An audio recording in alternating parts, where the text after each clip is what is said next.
All right. Another Saturday night.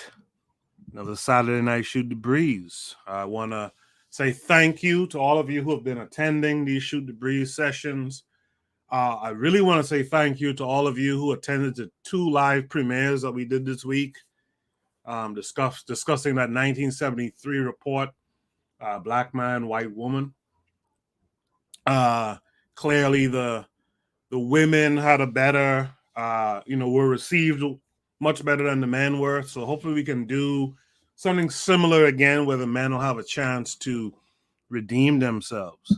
If you can hear my voice, drop a 1 just so that I know that my voice is being carried.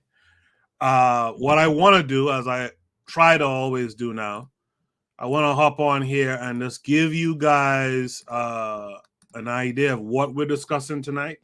And by the way, if you want to hear your topics discussed, just click the link in the description, join the Discord, navigate to Shoot the Breeze topics, and leave your topics there. Leave a Shoot the Breeze prompt and leave a video or an article, preferably a video, so that your Shoot the Breeze topics can be discussed. I actually want to change up the format of Shoot the Breeze a little bit. I'll talk more about that later. But tonight, let me see what we have here. We're going to answer the question, why are Africans so hard on other Africans and so welcoming of foreigners? We're going to answer the question, did blacks get lost in Arabia while trying to get to Africa? We're going to answer the question, is there truth behind any of these memes? I'll show you guys the memes later tonight. Are they even funny? We have a statement here. Animals are primitive, but they work together. How come we don't do this? What are people's thoughts on these universities? I'll show you these universities later tonight. We're going to talk about something using the backdrop of the Revolutionary Matron. Shout out to the Matron. Make sure you guys are tuned in to the Learning Curve podcast. Revolutionary Matron said, quote, interpretation is everything. We're going to look at a short film today, and we're gonna give our thoughts as to what the imagery means to the panelists. We're gonna talk about Korea time and your thoughts on Korea time. You guys, drop a 1 if you've ever heard of Korea time before. We're gonna try to answer the question why black folks trust white people without pretense.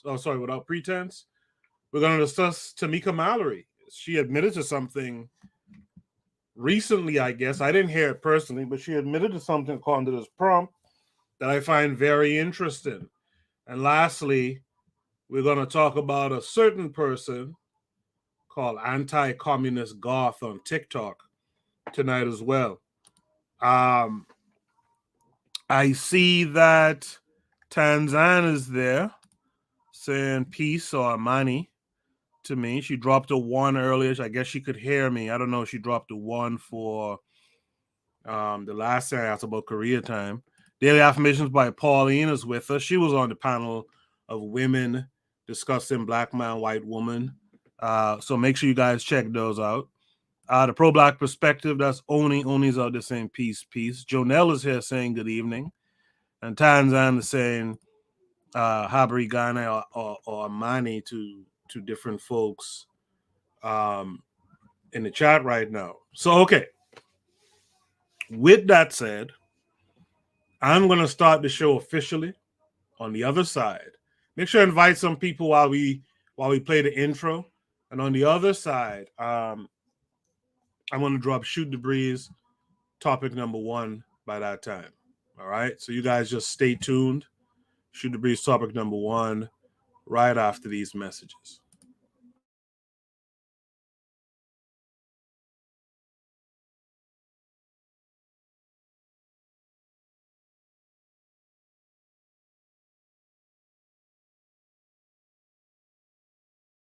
You are listening to the Bitter Medicine Podcast on KWAZ Radio.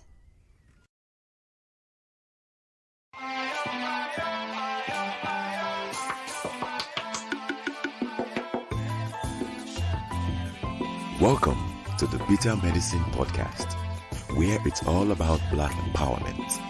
Our show focuses on black news and entertainment, arts, science, economics, history, people, and strategies that uplift, empower, and motivate Africans within the diaspora. And now, your host, whose favorite color is black, Goku.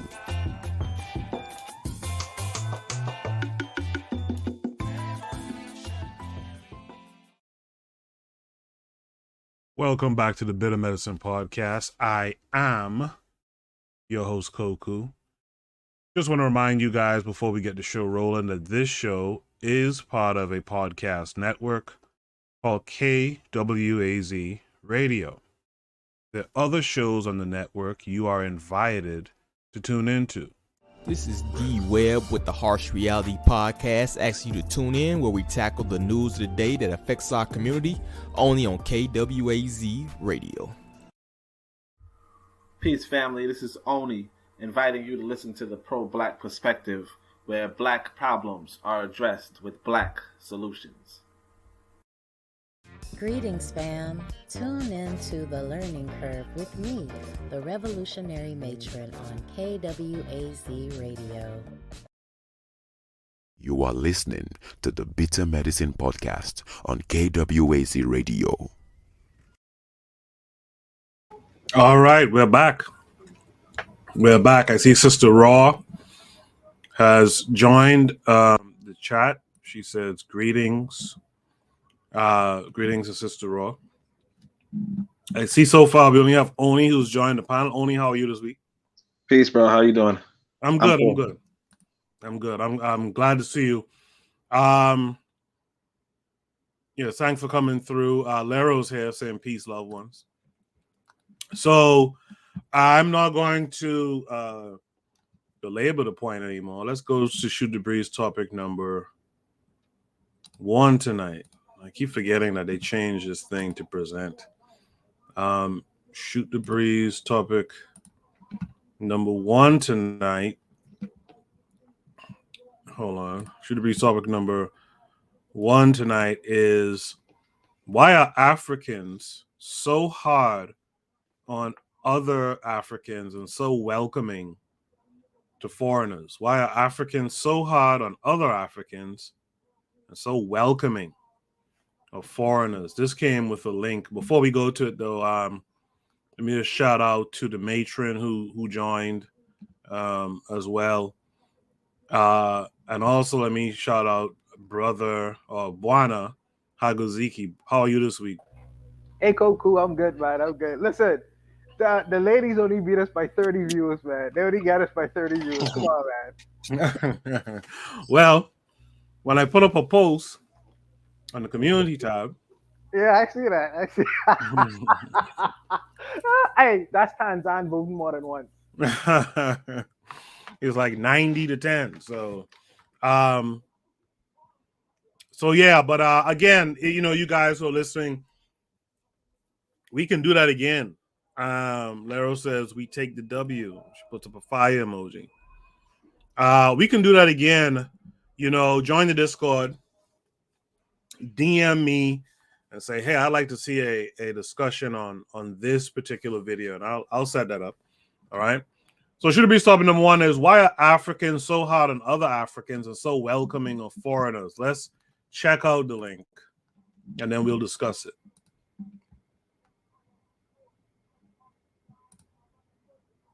Yes, everybody, thank you very much for being here again today. I really appreciate you. We have a few questions we need to talk about. Okay. The first one is, I hope I'm going to get answers from you guys. We need your implications so we can maybe move forward with our lives.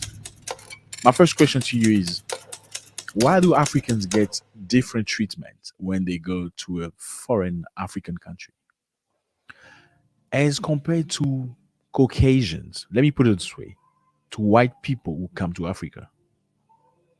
In a very simple term, I'll say, why would a Ugandan get a different treatment going to a foreign country in Africa compared to a white person going to the same country? Vice versa. I don't understand that.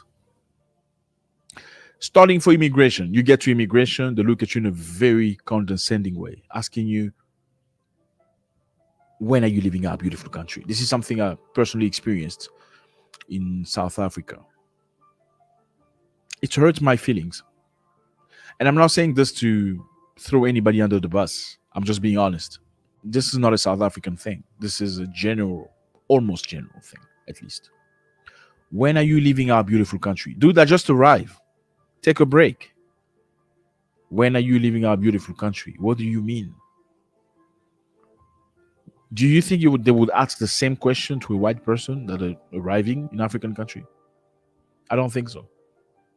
Why are we subjected to pressure when we go through immigration in African countries? Even if they don't say it openly, but you can feel the pressure. You can feel them looking at you in a very funny way, pulling you aside, making you feel like you don't belong, making you sometimes feel like you've done something really wrong, even if you know you have not done nothing wrong.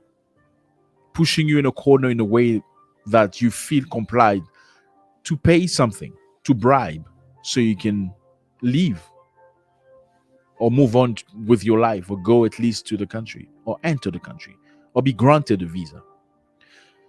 Why things that are written on immigration websites are never a reflection of things that you see on the ground, in most African countries at least?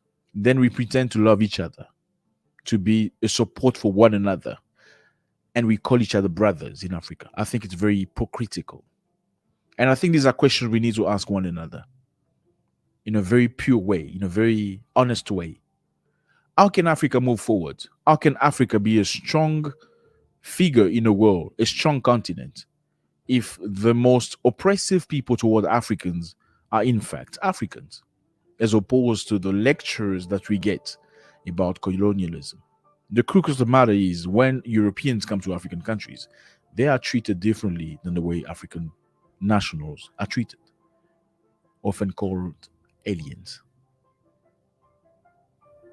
Why do we sometimes feel like our rights are not the same as those of the locals, at least as those of the white foreigners in a foreign country in Africa? I don't understand that. I don't get it. Europeans are Europeans, whether they are in France, in Belgium, in Italy, or Portugal. They feel the same feeling.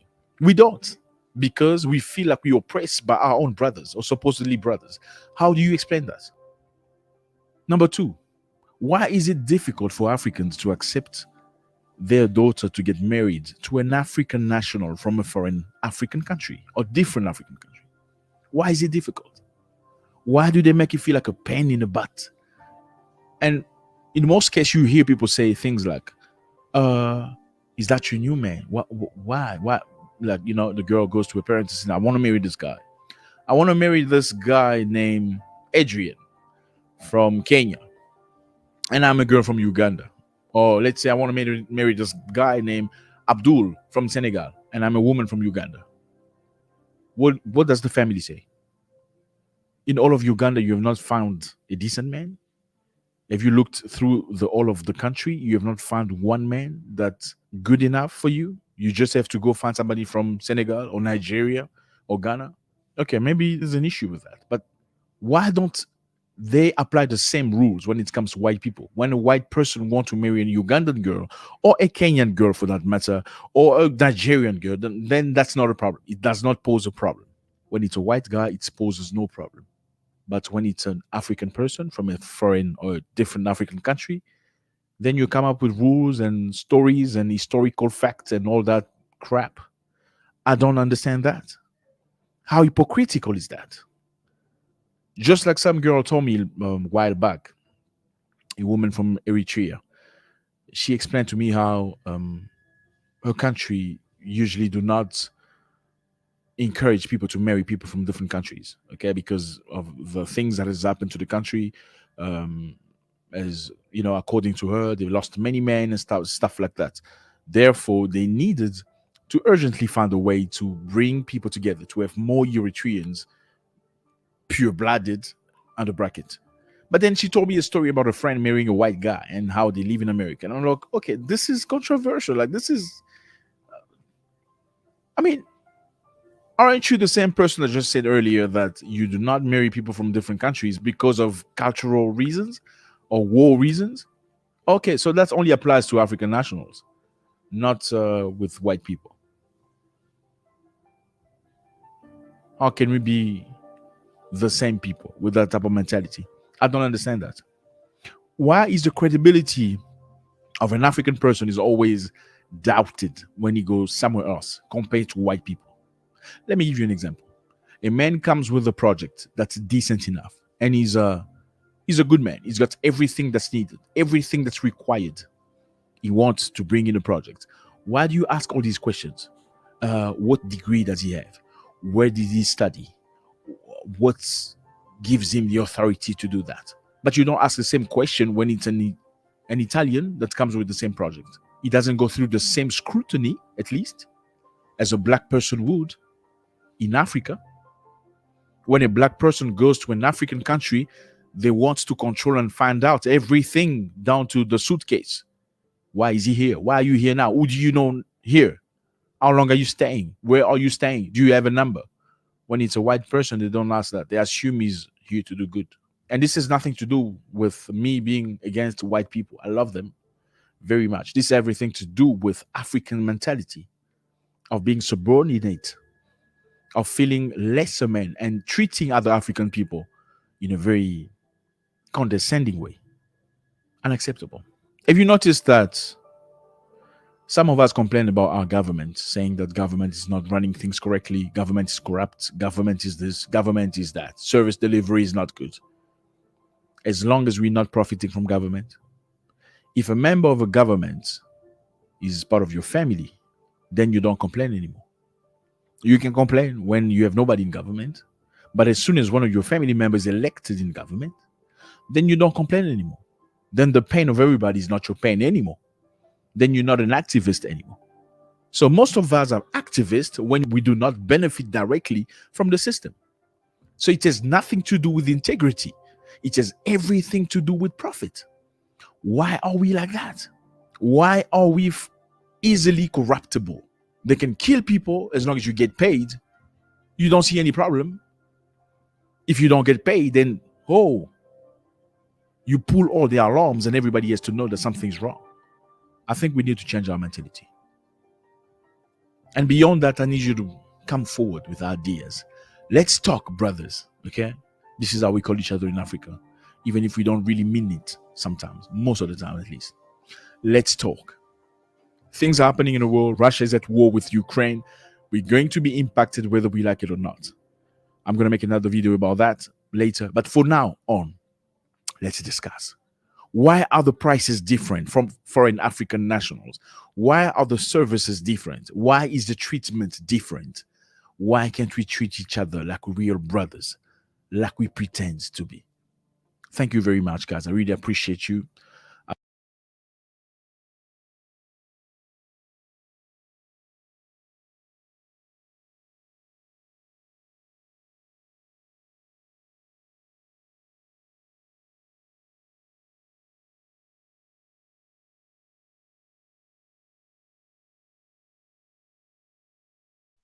Well, you're muted if you're speaking.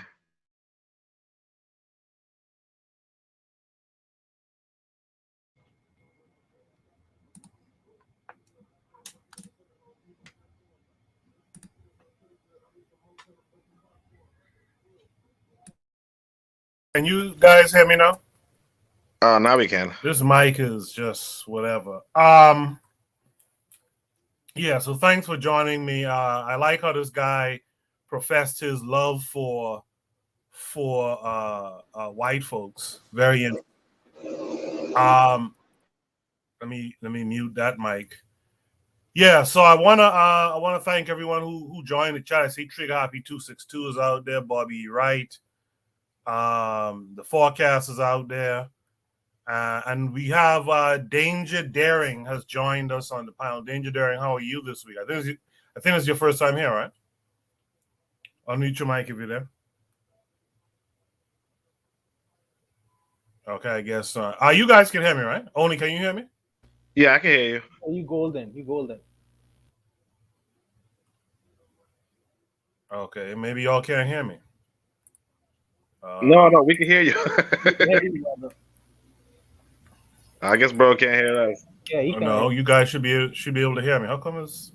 He can hear How us. come this is acting up? Mr. Untouchable, can you hear me? Yes. Can you hear me? Can you hear me? Huh. Those bro can't hear us. Okay. Oh goodness.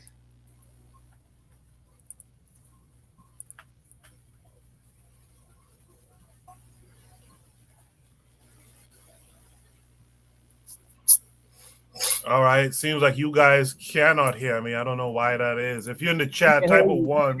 Oh goodness. Oh, they can't. I can't hear them. Okay, let me see if I could fix that. All right. Thanks for that forecast. I don't know why I can't hear you guys. Can you hear me now? Um, 1, 2, yeah, 1. I can hear you now.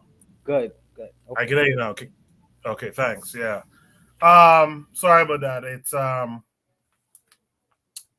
this mic is a piece of shit. Anyway, with that said, Danger Daring, you're new here, I think. How are you this week? Okay, maybe Danger Daring, Mike is muted and can't hear me. Let's go to Buana Hagaziki. Buana, what say you? Why are Africans so hard on other Africans and so welcoming of foreigners? I would I wouldn't paint us with a broad brush like that. I wouldn't do that. But what I would say to a lot of his why questions, there's historically many things and reasons why why he is mistreated or perceived in a particular way, as opposed to when Europeans come to the continent and engage in business or even engage in any kind of social practice, marriages, etc., etc., etc. And I think that we go over this millions of times. You know, the system, not only in the Americas, but in the Caribbean and in Africa as well, is a model that is European based. Okay? That system conditions the minds of people to perceive the world in a particular way. So the outcomes is when we see each other, we are conditioned to look to each other with fear, with suspicion, with contempt. But when they see European people, the the um the the result is, well, we should embrace these people. We should love these people. These people are great. You know, this is the narrative that is not necessarily created by us, but it was created by external people. These external people all over the world. And for the longest period of time, we talk about things like decolonization. I think Kwame and Nkrumah talked about it, and many other African leaders going through the process of decolonizing people after you gain what you perceive to be an independence. Africa or the Caribbean or any so-called colored country hasn't went through the process of decolonizing the minds of people to change the perspective. Why? Because even though the colonizers left, the system still remained instead, still remained in place. So the outcomes is as if the colonists never left. So until we deal with the decolonization process, not only in the schools, but in the education and every aspect of human activity, then you will continuously see the results of these things. And there are many African thinkers who've explained these things over the years. And he as an African person, he has a smartphone in his hand. He can research his stuff. He can answer all of the why questions. But I feel like he wants to ask the questions to point out to the fact that we have some inherent failing in us that keeps us treating each other in the same way and manner. And I think that that's a disingenuous, dishonest conversation. Another thing I would like to add as well is when he says that if you are African, you are perceived in a particular way. It depends on the passport you have. Because if I go to Africa with an American passport, maybe I may be treated different. If I go to Africa with an English passport, maybe I might be treated different as an African person, as opposed to having a Nigerian passport and trying to traverse through the continent. So I say, and the reason for that is the perceived reason for that is, well, these people have money, these people may improve my state, or these people may give me access to Candyland, to Disneyland. So let me treat these people differently. So there are many things going on. I think that if this brother was to just do a little bit more research with the same smartphone he has in his hand, he would be able to find all the internal answers to his questions. Lastly, I would just say a lot of the things he's saying is based off his personal experience. And one's personal experience, you can't generalize because it happened. It happened to everyone. Some people's personal experience may not be, they are looked at with suspicion and contempt and fear. Maybe if you go to a particular African society or Caribbean society, you are embraced. So I think it just depends on a person's perspective and situation as well. So there are several things that you could run through, but I think that you have to be honest with the discussion. And if you are honest about finding answers to your discussion, I would use that same tool you have in your hand to go through the questions that you posing to the general public, to do some research in yourself to answer these why questions, because it's not that hard. I'll stop there. I want to say peace to Yana B, um, who's out there. Yana B in the chat said, let's stop making excuses. We lost the battle, the war, to people who were in caves for 2,000 years. Until we wake up from that, we won't go forward to rebuild. Bobby Wright here, he says, Dr. Asa Hilliard termed it conceptual incarceration. We as Africans are conceptually incarcerated. Sister Raw's here. She said, same way all over this planet, my brother Bobby Wright. Most love their enemies. They can't wait. Them what look like them, do like them, and be like them over stuff. Yeah, so she's basically saying black folks love their enemies and want to be like them as well. She also says, yes, chains around their brains.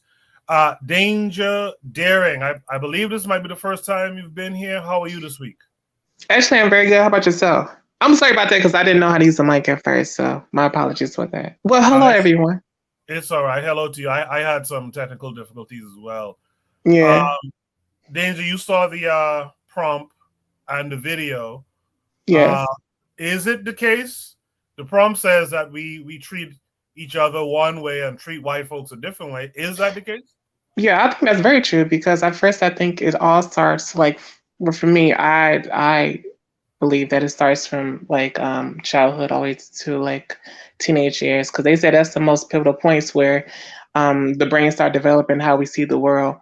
So what I first want to say is when we first was in elementary school, the first thing, if you live in America or in Africa, wherever in the Caribbean, anywho, when you live in these areas, the first thing they teach us is that Africans were slaves and white people, build this. So as a child, we are in our subconscious already placed in white people or non-black people in a way that they're the ones that we look at in a child-parent relationship. So we look at these non-black people, white people, as a parent, and we're the child. So in that way, we do aspire to be like them. And another thing too is entertainment, as far as movies, televisions, magazines, pornographic images, all these things. The subconscious is stronger than the almost active mind. So the subconscious reacts to things in subtle ways. So in subtle ways, you see a movie and you see a white couple and you see them very wealthy and things like that and being so nice. These things are really getting placed in the subconscious in a subtle way. So, for me, I think it's more psychologically more than colonization. And as far as well too, we are our environment as well. So you come in a household where your parents or family constantly put in your head as a child, oh, they do good for us, you should respect, they do this, they do that. You're already building an image of how you view them. And so it's going to be natural for a person just take likeness to people that are foreign rather than themselves. Well, I don't want to say a long answer for that. It's a lot of main factors, so I'm trying to like summarize it in a short way as possible. Now, go ahead. Go ahead. Finish your thought. And so as far as me, I remember like like excuse me, and being in school, the first foremost thing, and reading books, and I already see me like being this inferior for some reason, and I did at first. I did feel like that before I educated myself. Once I went to college, and that thing of being a slave, and already out for myself, I'm speaking in my personal sense, that I will start seeing non-black people as a parent, and like, oh, okay, they can do this, they can do that, and I didn't feel like I could accomplish anything. Just like you see many people, no disrespect to people who work in retail or fast food, but that's the first thing we just aspire to be, is working in those type of areas. We don't aspire to be anything else but a servant. We like black people always be a servant to everything from fast food to healthcare to retail to any other service. We always play a servitude role because it's already instilling us as a child to be a servant to people that are not like us. And I think that's why also too we are so welcoming to foreigners. And that's why too I don't watch any non-black movies at all. Because even for myself too, even though I'm older now, like 29, I don't want to program that in my head. So what I do, I watch positive images of black people in movies and television. And I start seeing myself differently too after I watch these.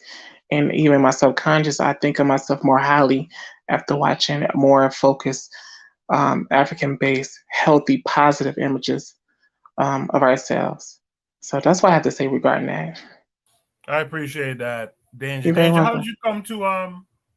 how'd you come to find us? Actually, Oni. Oh, Oni. Okay. All right. Yes. So thanks, Oni, for that. Speaking of Oni, let's go to Oni now. Oni, what are your thoughts? All right, peace. All right. Yeah. So what I would say, yeah, I liked what Danger was saying about the psychology. And thanks, Danger, for coming through. But what I would say is, the other part of it is, well, another part of it is the reality of class, right? And I also want to just point out this too, that when this guy says, "Hey, white people aren't asked these questions," like, I don't know how he knows what white people are asked. I don't think that just because you're asked this question, that means that white people aren't asked that question, because the question is on the form, on the visa form. And I don't think that white people, just don't fill out the visa form. Because they ask you, how long are you going to be in the country? And then also, like, what do you do? What's your profession? All that kind of stuff. And if you're filling out a visa form, like, and you're white, chances are you're also filling out those details. But then it's also a matter of class. Sorry. It's also a matter of class in the sense of, like when I go to Africa, I already know, or like when I was in Ghana, I was treated a lot better than other African people, because I also had a lot more disposable income. You know what I mean? Like, I could walk into any restaurant and, like, the locals couldn't afford the food, right? But I could, because for me it was cheap, And it's kind of the same as, when I go to when I'm in New York City, if I go up to like Manhattan, like if you go around Times Square, you can look at the menu on the outside of a restaurant. It'll tell you it's $100 for the steak plate, and you're just not gonna walk in. And if you walk in, people are gonna look at you funny because they know you don't have that kind of money, right? And the reason why they know you don't have that kind of money is because, well, you're one of the locals, and you're not one of the upper class, If you were the upper class, they'd probably have known you from a mile away. And it's the same with, in Africa, when I was there, walking like a forest, walking like a tourist. I'm sorry, what did I say? Forest? All right. Foreigner. Walking like a foreigner, walking like a tourist, right? They knew I had money. Because the thing is this, if you are on vacation, right? Or if you take a $2,000 trip with your kid, right? So it's like a $4,000 trip. Who knows? But the point is that if you have $4,000 to just walk around another person's country, right? You have a disposable income that other people don't have. In the sense that, I was actually asking one of my friends, like some of my friends would be like, oh, like they might pull in, like a professor might be like, oh, I pull in like, let's say $20 a day or something, or $100 a day. I don't know what they pull in, but they pulled in like the kind of money that you wouldn't pull in America, right? And I'm just getting a random number. I totally forgot it was like 2 years ago or whatever, right?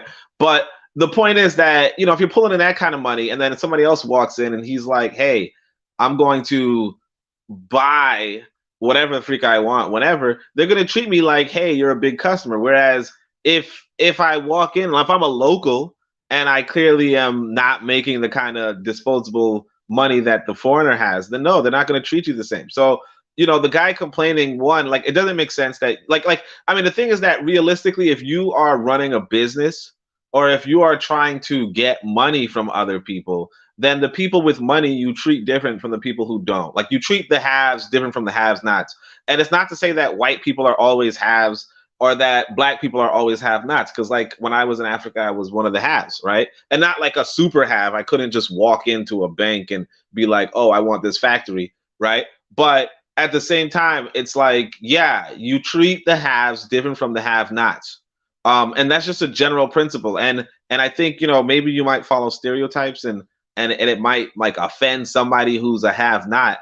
But I would say that what we as African people should do is we should strive to be haves, strive to have. And then if we're mistreated, okay, that happens. Like even Oprah was told, hey, you can't afford something. And she's like, the fuck, But it is what it is. But the reality is that on a global scale, if we're being honest, notwithstanding the fact that, colonialism and blah, blah, blah, if we're being honest, whites are haves, or whites generally have, not generally have, but like, particularly if you're a white person traveling to Africa, you obviously have a disposable income.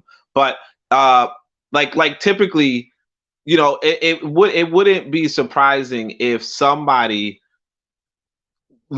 somebody in the field of watching people, applying their own personal experience to different people, if they couldn't say to themselves, oh, you know what, like just off of my own experience, I could see how white people are haves and black people are have-nots. Now it might not be a universal, right? And obviously you can't apply it, in a certain way, but it comes off as, this guy sounds like he's like, I would think he is a have. I think he would have something. But if he isn't a have, and if he's a have-not, because he presents himself as a have, if you will, right? But if he is in fact not a have and he's a have-not, whatever, and I hate to say it this way, but the reality is that, yeah, you're going to be treated differently, and it sucks, but it just kind of tells you, as a people group, we should start developing and building our wealth so that the statement changes, and the expectation changes. And when it changes, then you won't necessarily be treated like that from your own people, because they will say, hey, you are a have, and therefore, and you're one of us, I hear you guys' points, but isn't that problematic too? Isn't that problematic that for your people to treat you like for your people to treat you good, you have to be a have? You know what I mean? Like and also, there is some difference in treatment. I could speak, being from the Caribbean and stuff. There is a difference, generally speaking, in some treatment for white folks in black areas. I can't think of the solid example right now, but there is some difference to, which is why I think the prompt was created. But just to go back to what Oni was saying, like the haves and the have-not, isn't that kind of a, how do I put it? It's kind of I get the advice to make yourself a have, but what if you weren't able to? Are you now less of a person because you don't have the same as this other person? So is that how we gonna kind of make our people, view each other? I'll start with Danger on that question. Are we gonna hold our people to these statuses basically and treat them based on status? Danger, unmute your mic if you're talking. Oh yeah, but yeah, really, I really like I told I had said before to everyone, I really think it's deeper than just on the surface level, and I think I think a lot of times when these topics come about, people taking them in a literal sense when it's more complex than just that. Like I said too, with this type of matter, and this is in the psyche and in the mind, what makes a person do these reasons and why we're influenced to do this. And as I said, why Africans are so hard on other Africans and so welcoming of foreigners. That I also too have seen movies and stuff. And I know I keep referencing entertainment because that's a huge portion. Like us Black people, we look at entertainment more than reading. We do. So we watch entertainment in all forms, like from music, film, television. But when you see non-Black people in a more positive imagery and in a more positive light, you automatically thinking this, watching this over and over and over and over. What is it called? It's this thing in psychology called object relations theory. When you watch something or see something multiple times, it gets stuck in your subconscious, and it gets stuck there from watching so many times of an image of a certain action or thing.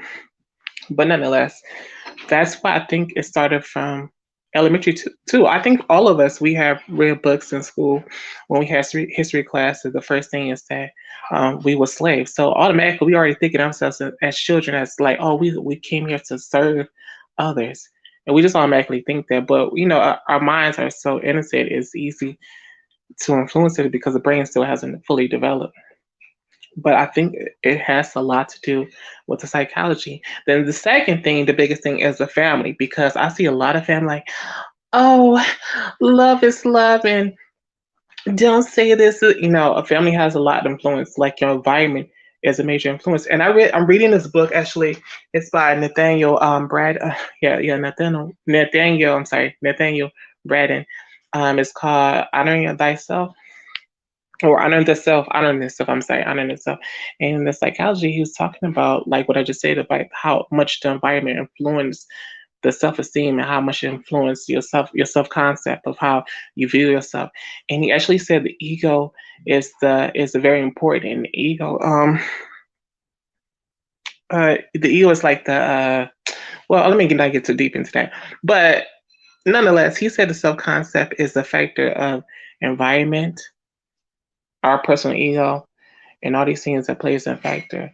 And he said that actually the self-concept gets the ideas from things around it to make it create the imagery of what they are and how they perceive others. And I feel like that's very important for people to know that, especially Black people. I think Black people should study psychology and self-esteem, because if they study psychology, they will understand why these things happen. And I'm trying to think of something what is something related to this? Oh, yes. Okay, so for me, I'm Cape Verdean, but I had dated a Nigerian man. So the thing with him is they love watching a lot of American movies, okay? And when they watch Black American movies, they more watch the movies that usually against the movie, shooting up somebody. But then they watch white people movies and they're like, oh, these people are so friendly and nice. And this is how they perceive them, because he told me they don't get the chance to see them as often. So how they really get base of their information from movies or television shows or being on Twitter or Instagram or something like that. So they don't get to experience that. The only type of experience they get to view anybody that's not them is entertainment. And even for us as Black people too, we only experience others in the form of entertainment when we don't have the proximity to them. So with that being said, I think that's the first foremost important thing, is to stop the entertainment, because entertainment is the biggest one. And people don't even pay attention to that. They're like, what entertainment has to do with it? That's the biggest one. the music and the music videos, especially like if you see like a lot of music videos now, you know, it's very popular not to have white people dance to the dance hall music because I know you said from Caribbean dance hall music or white people dancing to like certain black styles, and you know, black people like, oh my God, like you see it's these type of things we doing to ourselves and we're not even knowing. So yes, that's what my comment I have to say. And I'm sorry if it's not like a cohesive comment, but this is my first time on here and first time doing this. So it's fine. It's fine. I do apologize. It's fine. You'll get the hang of it just now. Tanzan in the chat said, good to hear another sister on the panel. Karibu, or welcome, Dada, sister. So yeah, welcome, Danger Daring thank you so much too. Forecast Radio in the chat says a lot more people are cooned out globally than we realize. You guys were wondering about the chat. I simulcast here and on KWAZ Radio. So some folks was over there, like Sister Raw. I think Bobby Wright was on KWAZ Radio. So that's why if you're on the bitter medicine side, you won't see their comments. But also make sure you click, instead of top chat, at the top of the chat, click on live chat. This way you see everything that's on the bitter medicine side, if that's where you are. I want to catch this this one comment that I saw. Tanzan said, but only everyone, even the have-not, should be treated with some dignity. Do you have to have in order to be treated well? So I think Tanzan put the follow-up question for me in a good way. So, Bwana Hagaziki, do you have to have in order to be treated well? No, I think that for me, first, let me piggyback off of what the sister was initially saying about entertainment, especially TV. Cress Wilson she used to say when she was alive that reading is more important than watching TV. And I think that a lot of us, we play into the conditioning, and what the television does by watching more than 8 hours of television. We are the largest consumers of the so-called idiot box, more so than any other group of people. So it would be easier for us. Very true. Yeah, it would be easier for us to be more indoctrinated than any other group of people. And these people, these outside groups are waging a campaign against, really against us in creating the idea or the narrative that we are the worst whenever we engage in any activity that has nothing to do with their benefit. It's always going down to degradation, violence, some kind of degenerate behavior. This is a campaign that other groups that remain nameless let me say it out loud. Who the Jews create, the Jewish control media create, with the complicity of our own people, because we act in these movies. We sign the contracts to deliver messages that is self-destructive to our communities. So we are complicit in creating a narrative of when people look at us, in different situations with a kind of jaundiced eye. We help to create these conditions. So I see that's one of the reasons why we are looked at in a particular way. But I would also say it's not necessarily, I would save money, but I would also say in making yourself useful. I think that relationships to be reciprocal. And what I mean by that is that when you see me, I may not be able to possibly make you $1 million, but I could fix your car. I could do your lawn. I could fix your plumbing in your house. I have a particular skill, or I am masterful at a particular thing that makes me useful to you, and so do you with the same to me. So when we see each other in this kind of reciprocal arrangement, then I don't think that there'll be an issue where you look at me as a nothing, a waste man. I can't really do nothing for you, because life, I feel like human relationships are based on reciprocity, give and take and give. And I would say that that's not necessarily based on just an economic standard. I think it goes beyond that in how people gauge you and view you or value or not necessarily value you. And if people see you as useless, you really can't do nothing for that. And this is a tragedy of the human condition, because we should look at each other as human beings on the basis of being human beings and seeing the God in me, you see the God in you. That's not reality. You know, we gauge each other differently. So we gauge each other based on economics or our usefulness. What can this person do for me, or what can I do for that person? And based off of that, that's how we measure. And that doesn't necessarily have to do with money. You know, I don't know what your brothers and sisters have to say about that, but I'll stop there. I just want to point out something. Bobby Wright says entertainment is used to send subliminal messaging. Yana B said media is definitely a major demon in the world. But I like what Trigger Happy brings up here. He says, I don't want to be that guy. But what particular measurement do we have that we are the larger consumer of TV? Because that also presupposes that others watch it less, which I'm not sure if that's the case. Where do we get that from? Is that them telling us? Or is that, is that just anecdotal? Like, where, Mr. Untouchable, I'm asking you, Bwana, where do we get that? Well, I have gotten this from a social psychology. A particular person, there's a particular person, a social psychologist. Where I've gotten that from is a particular gentleman named, his name is Brian Tracy. Brian Tracy, and he wasn't really specifically talking to black people. He was talking on a level of broke people and wealthy people, and whether who consume the most consume the most television and media.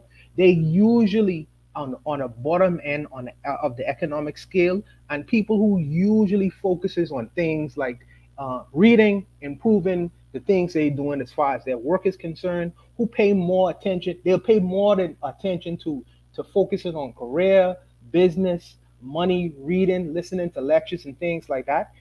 More of the time is focused towards that end. And the people who watch TV, they're usually the workers. They're usually people who have jobs just before broke, or over broke, and they're usually people who are at bottom end at the economic scale. Now, when you tie that to where we are globally, we are usually at the bottom end of the economic scale. So when I talk about these things, I'm just looking at the actions of what we do on a daily basis, in and out, and it is really filtered through social media, television. This is our discussion: social media, television, and entertainment.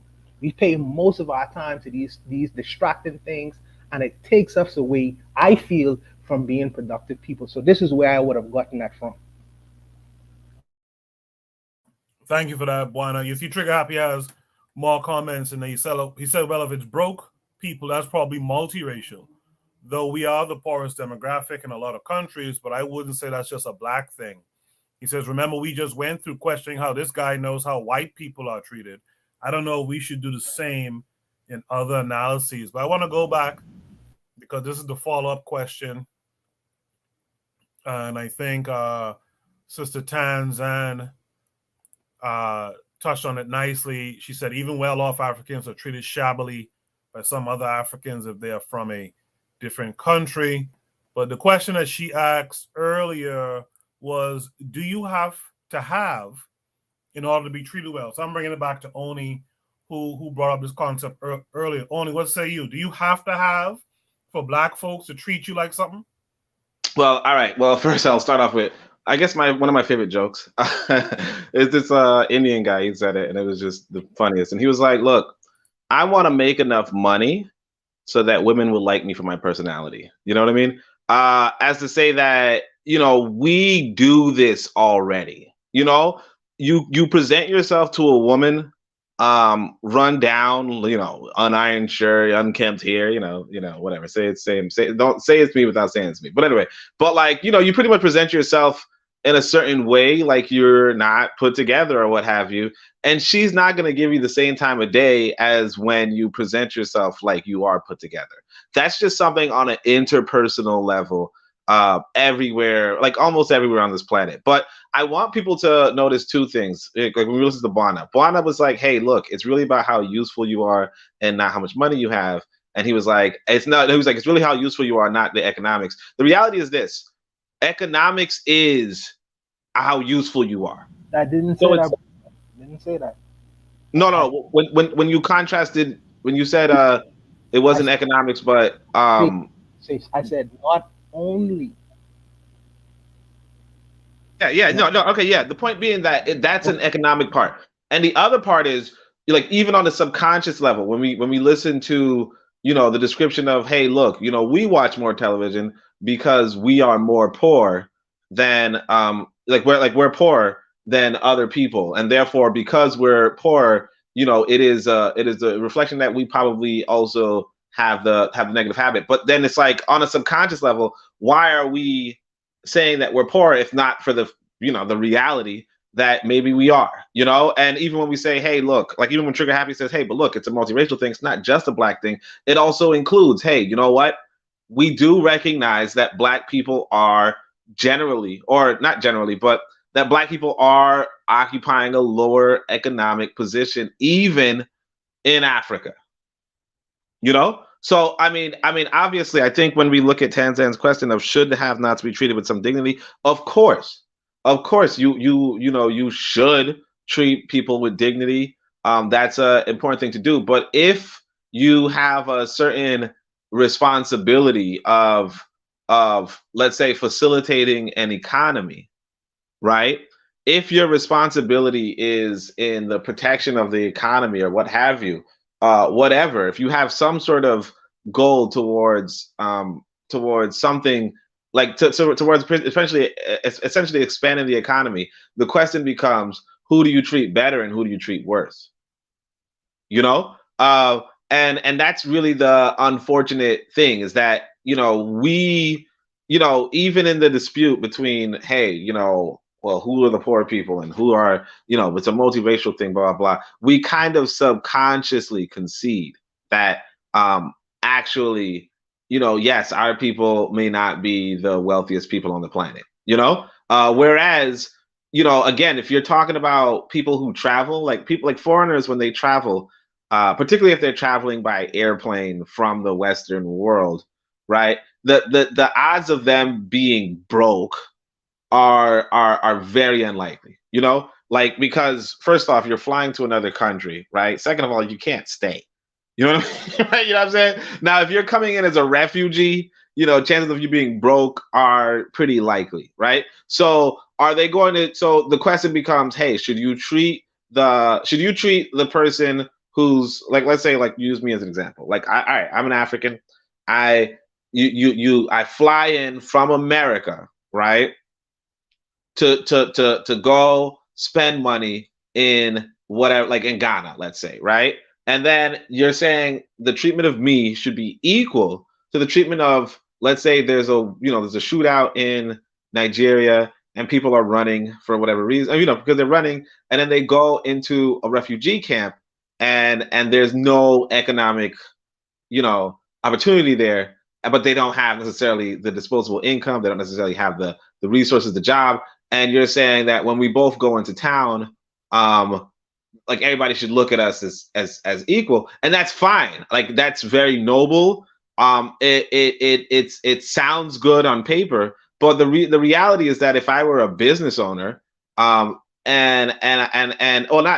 reality is that if you're a business owner or whatever, if you're trying to protect the economy, you're probably not going to be so suspicious of me, coming from America, as you would the other person coming from a war, right? Now, obviously, that's not like obviously it sounds bad. It sounds bad. Why are we being suspicious of this person? Who's to say that there's anything bad about them? What's to say so on and so forth? That's true. But what if there was crime before? Like, what if there were, refugees who were stealing and so on and so forth? And again, they have every good reason to.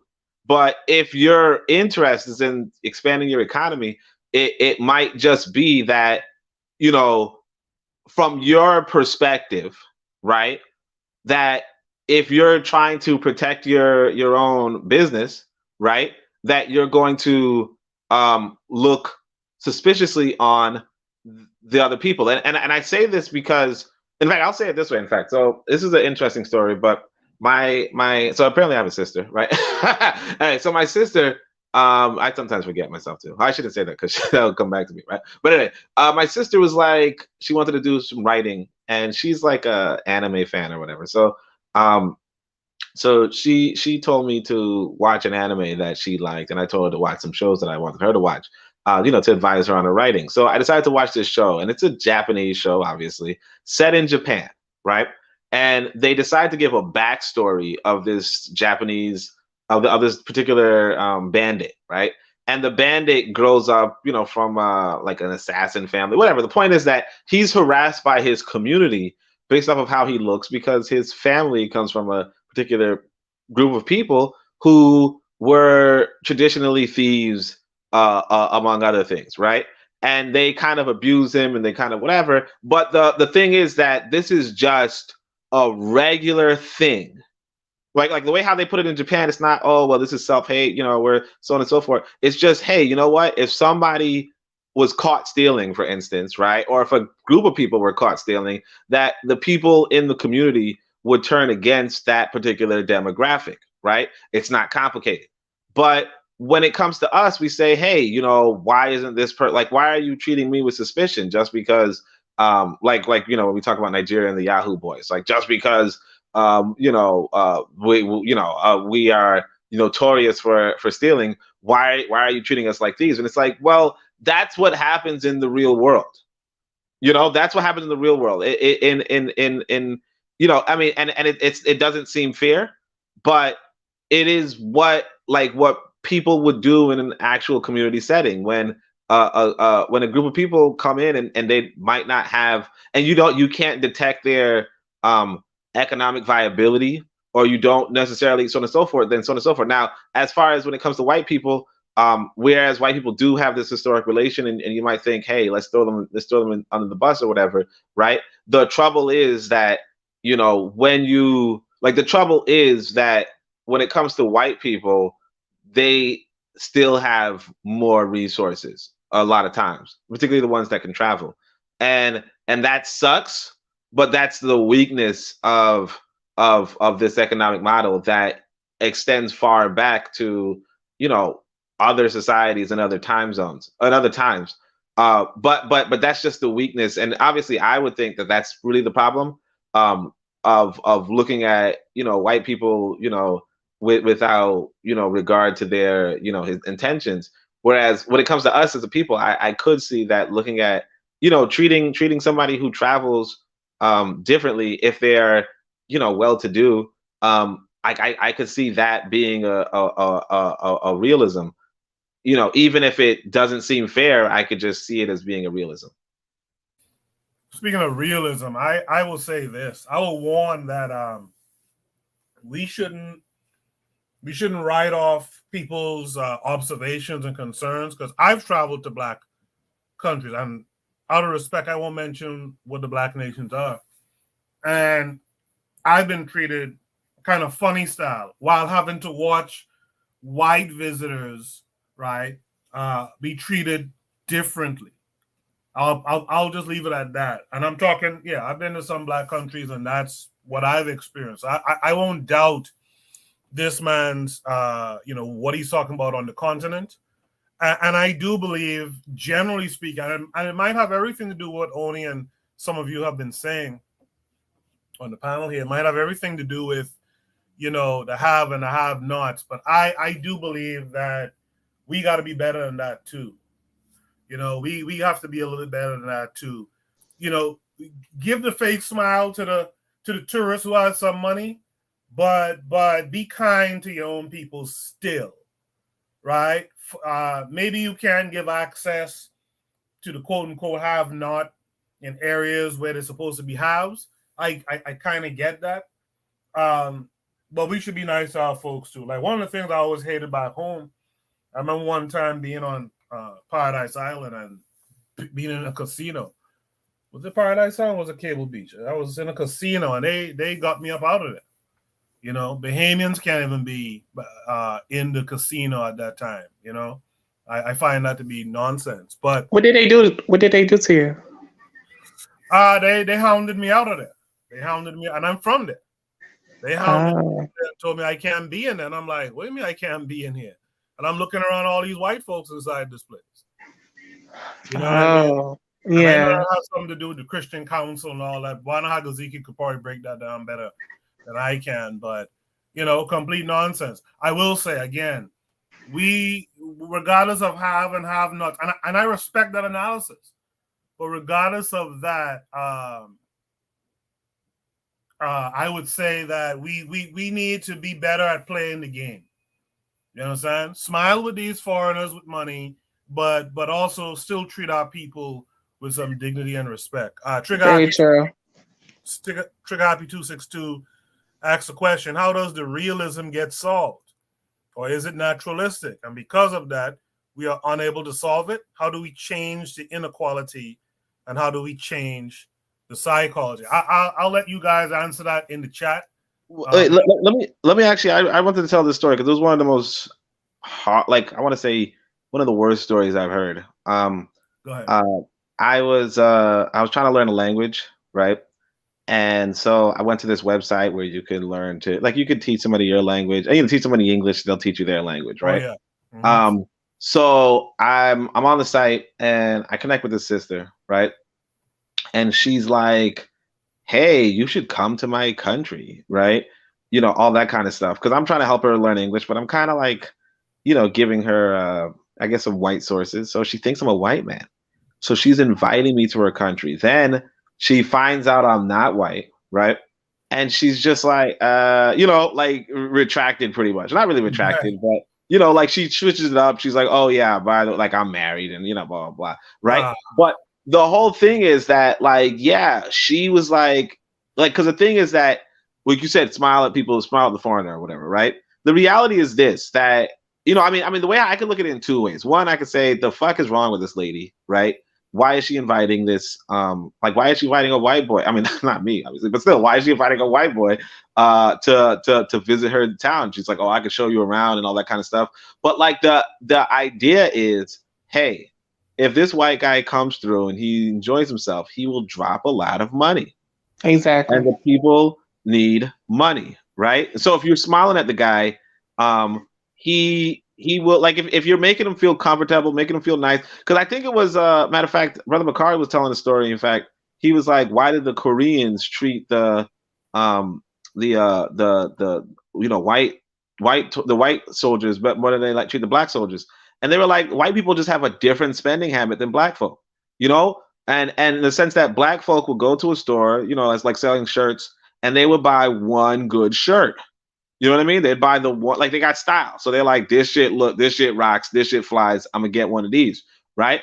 Whereas white folk, when they go to a store, they just buy every fucking thing, right? Like, they buy anything, don't even gotta look good, And so the Koreans were like, yeah, we treat the white guy better because he's more like, he just has a better spending habit in that sense. And it's the same with, and I'm not going to say that that's like a general thing. I don't know if that's really the case or what have you, but I could see, like I said, if the sister is inviting the white boy to come through, whatever, like, she's not trying to get with him per se, but she understands that when he's there, he's going to be paying for services. He might be overcharged for the services, and he's not going to complain. He's just going to pay for everything. He's not going to look for no deals. He's not going to look for whatever. He's just going to, so on and so forth. Whereas, like, realistically, like, first off, I'm not trying to overpay when I'm there, but not even just that. It's just like I said, like yeah, the white boy is probably, like, sometimes people are smiling. I think sometimes people are smiling in order to get something from this white boy, because, like you said, if you're in the gambling house, this white boy is probably like, let me drop,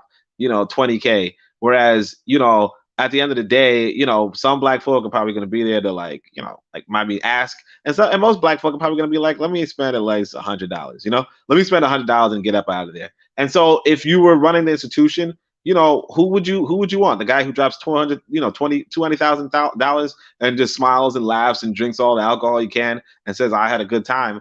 Or the guy who's like, hey, I'm just want to see if I can win, $10,000. Like, no, but anyway, that's all I would say.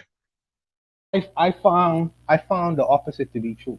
I found that we are the greatest consumers, and we consume to the degree that even it extends beyond even reason. I think that as far as what we spend, I think that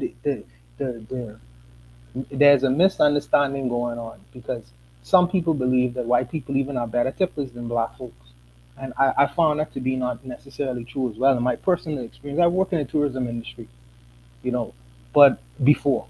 But I found that when it comes to black spending, the idea that we are more savvy consumers as opposed to the white consumer, I don't consider that to be true. And even to the point of there are gambling houses around the country that I live in, and these people would spend down to $1 or even 50 cents in trying to get a lottery ticket to get lucky. Now the owner of these establishments have been able to garner hundreds of millions of dollars because of the loyal customers people would spend down to their last dime or even rent money, Percy Stokes. rent money for the chance of getting lucky or chance of doubling their profit. So I found out the exact opposite to be true. I find that some white folks in different instances, they would buy a T-shirt out of the store because they're not gonna buy. Usually they don't buy. They'll go to Walmart. A millionaire will go to Walmart and buy the most bust down T-shirt, where the black consumer will get the same T-shirt from the same probably Chinese factory that made the bust down T-shirt and spend $100 on that shirt. That's true. Especially if they have a name on it. So from my personal experience, I found just the opposite to be true. Just on my personal experience, and every experiences differ. So I agree with that too. Yeah, experiences differ. I agree with those. I think we all are making some interesting point. I think we have to be careful though of the idea, and Real Black Gentleman just joined us. Real Black Gentleman, I'll bring you on for Shoot the Breeze topic number 2 in a minute.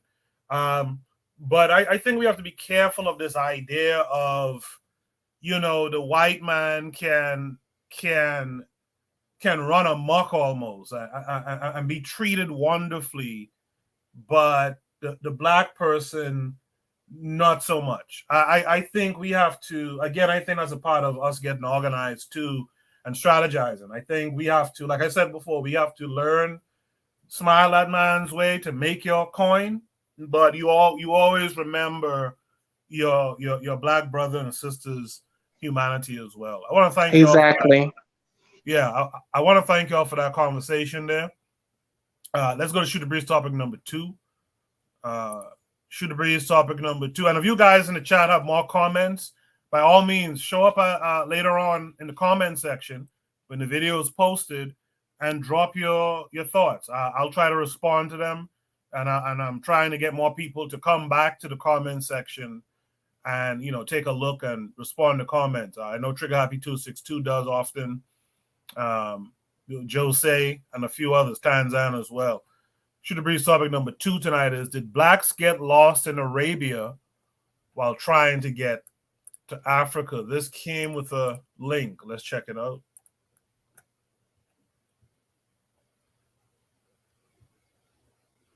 Okay, for some reason it's going slow.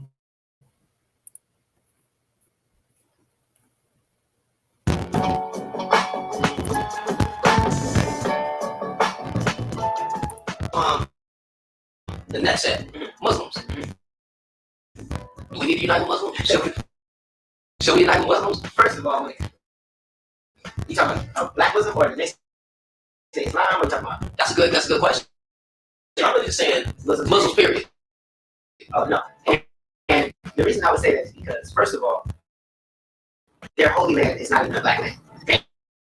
They pray towards Arabia. They learn an Arabic language. They wear Arab clothes in order to basically adopt an Arabic lifestyle. You feel what I'm saying? So yeah, like what's the point in an Islamicized black man? You feel what I'm saying? What's the point in uniting with somebody who believes Arabia is the holiest land on the planet?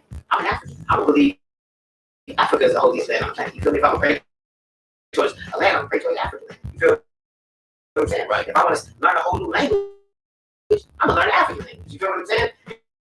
If I'm gonna wear some new style of clothes, I'm gonna wear African clothes. You feel me?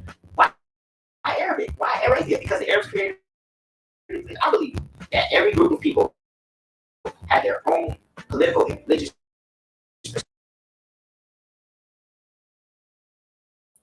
I'm seeing folks say the video is acting up. I wonder if it's my computer or something acting up, which is a shame if it is. Let me try to refresh the tab. Let me see if it'll work better with a second try. Let's see.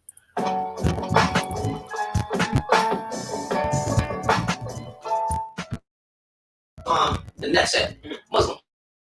Do we need to unite with Muslims? Should we unite with Muslims? First of all, you talking about black Muslim or? It is very blotchy. That's a good question. I'm really just saying Muslims, period.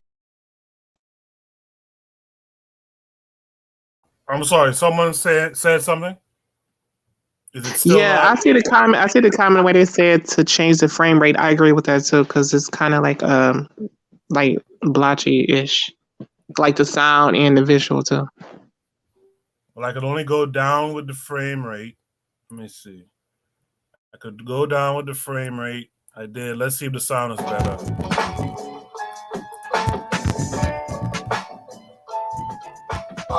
The next set, Muslims. Do we need to unite with Muslims? Should we unite with Muslims? First of all, Okay, that's a little better. black Muslim or they say Islam. That's a good question. I'm really saying Muslims, period. Oh no. And the reason I would say that is because, first of all, their holy land is not in the black land. They pray toward Arabia. They learn an Arabic language. They wear Arabic. Nah, it's not. In order to basically adopt an Arabic lifestyle. You feel what I'm saying? So I'm hearing someone say, is it still no good? Yeah, it's no good, man. All right. I can't really salvage that one, can I? Because if we can't see the video, then I can't really ask a question. Did black? Okay, I think I kind of get it from the title. So the video is titled "Black Muslims, White Prophet." Let me flip it around like this. Why would black folks? Why would black folks engage in a religion, especially one that was forced on you? But we'll put that to the side for a second. Why would black folks engage a religion that has a white person at the top of it? What's the Tanzan said the video? They said they jinxed it. Talking about the video, but why wouldn't we instinctually not participate in something where there's a white person at the head of it, particularly religion? What is that about? Let's start with Bwana Hagoziki for that. No, I believe that when you ask most religious people, in particular people of the our Abrahamic faiths, what they usually say is color has nothing to do with it. They usually have that bend, the focus on skin and color and all these other things has nothing to do with it. Even though when you go out around the world, when you see a picture of Buddha in India, he usually looks Indian.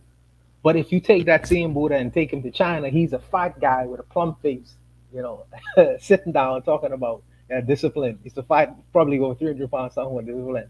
But and then when you go to other cultures, you see the same kinds of ideas around the world. But it's something in the religious philosophies and belief. Well, we are colonized people. So as colonized people in Africa and in the West as well, colonized people are only going to accept something which has been given to them. When you are free people, you tend to create the divine or the ideas of the divine based on something that is internal.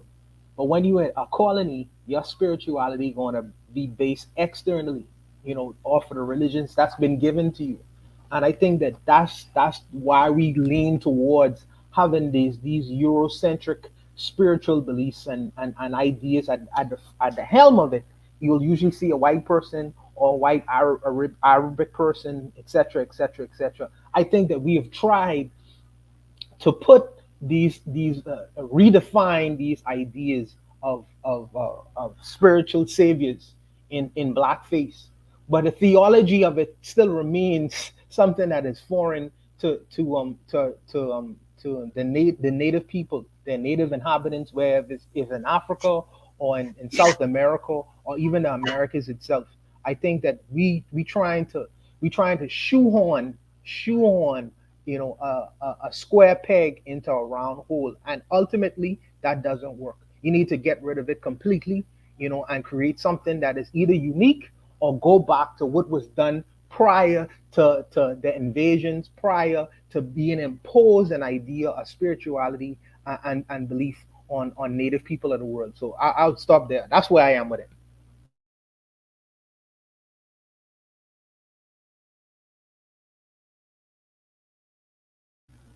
You're muted if you're talking.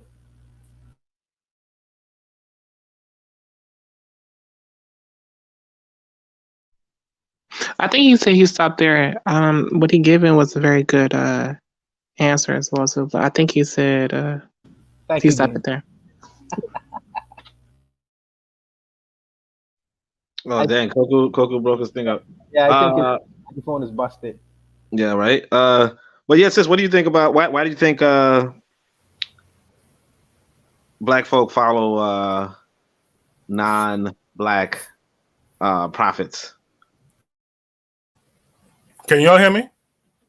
Oh, now we can, yeah. Yeah, do me a favor. Do me a favor. I gotta restart this thing. So here's what to do. Oh wait, hold on. If I restart it, continue the conversation. I'll be right back. Okay. All right. Okay, yeah, sister. Why do you think the Arabs? I mean, why do you think Muhammad is like? Why do you think black folk are following Abrahamic religions? Like, even if they know that the Abrahamics are not, like the Abrahams are not black. I think it has a lot to do with just the culture. Yeah, I mean, like, just the culture of how you was raised or how a person raised. That plays a major influence. If I'm being totally honest, like the parents are the teachers before you enter the world. So whatever the parents are usually interested in, the child sees the world through their eyes. We all did as children because our minds are very innocent. So that's automatically just start believing it until we actually get into the world and see things for ourselves and see the reality of the situation. Then that's when things start to begin to change. I would say with that one. Oh no, you're right. I realized this the other day. I think I was in the grocery store today, and I realized that for like a long, like maybe for like a year, I don't know, but every night I would be like, if I shall die before I wake, and it's just like, the what? Yeah. Like what am I talking about? I'm like, I don't know how old I was, but I remember somebody was like, go on the edge of the bed, knees on the, knees on the edge of the bed, arms in a prayer position, talking about what happens if you die that night, and it's just like it's Exactly. so tragic. Whereas like my son right now, I don't be well. If you're gonna die, make sure you no, like make sure you write with this invisible. Nah, ain't none of that shit. But like yeah, your parents, like you said, your parents really do get you on some dumb shit. And here's the sad part. As ridiculous as it sounds, a lot of people are doing that still.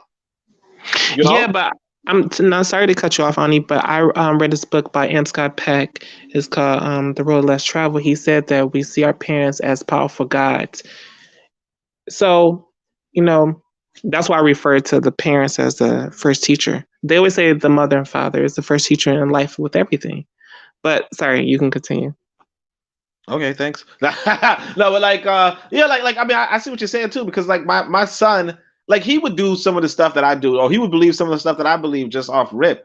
Now the only issue becomes, well, why didn't we as people like look at these other folk? And I'm convinced that in the historical like in the history of our people, a lot of the people who were elevated into the higher classes, or who became the haves, if you will, right? Were the people that were kidnapped or taken by the religious zealots, you know. So there's this book. It's called of Water and Spirit. Now it's not 100% factual, but one part that the brother, that the author talks about is how he was kidnapped as a child by the local Catholic school.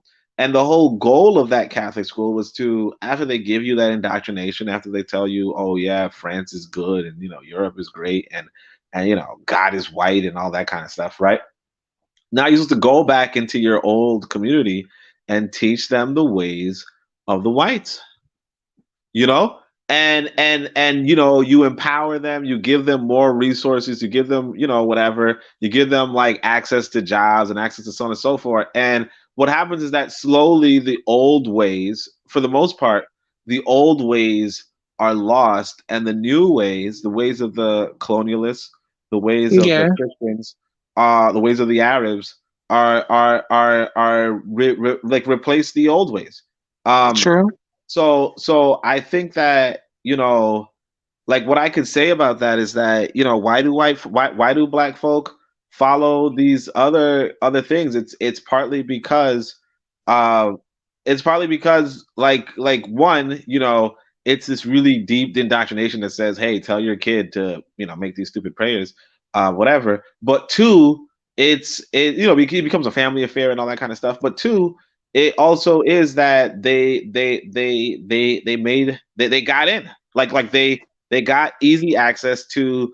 Unfortunately, I'm going to go back to the economic thing and say, to arguably weaker economies, they took over weaker economies, and they made it so that their way became the way. Yeah, that's a good point. That's a very good point. I agree with that too. Yeah, I'm trying to fix this lagging issue, but I think it will require me to restart the computer, and I can't do that and live stream at the same time. So I'm hoping somehow I cut off a couple of different things I was running. Hopefully that'll make it better. There is a video that we have tonight that I really need folks to see it. I need you to watch it to really have a conversation on it. But again, did blacks get lost in Arabia while trying to get to Africa? In the chat, Tanzan, who posted this video, she had said something about it. There's been so many comments. She says, why replace one religion for another instead of African spirituality? She also said earlier, but why didn't the Black Americans go to Africa instead of Arabia?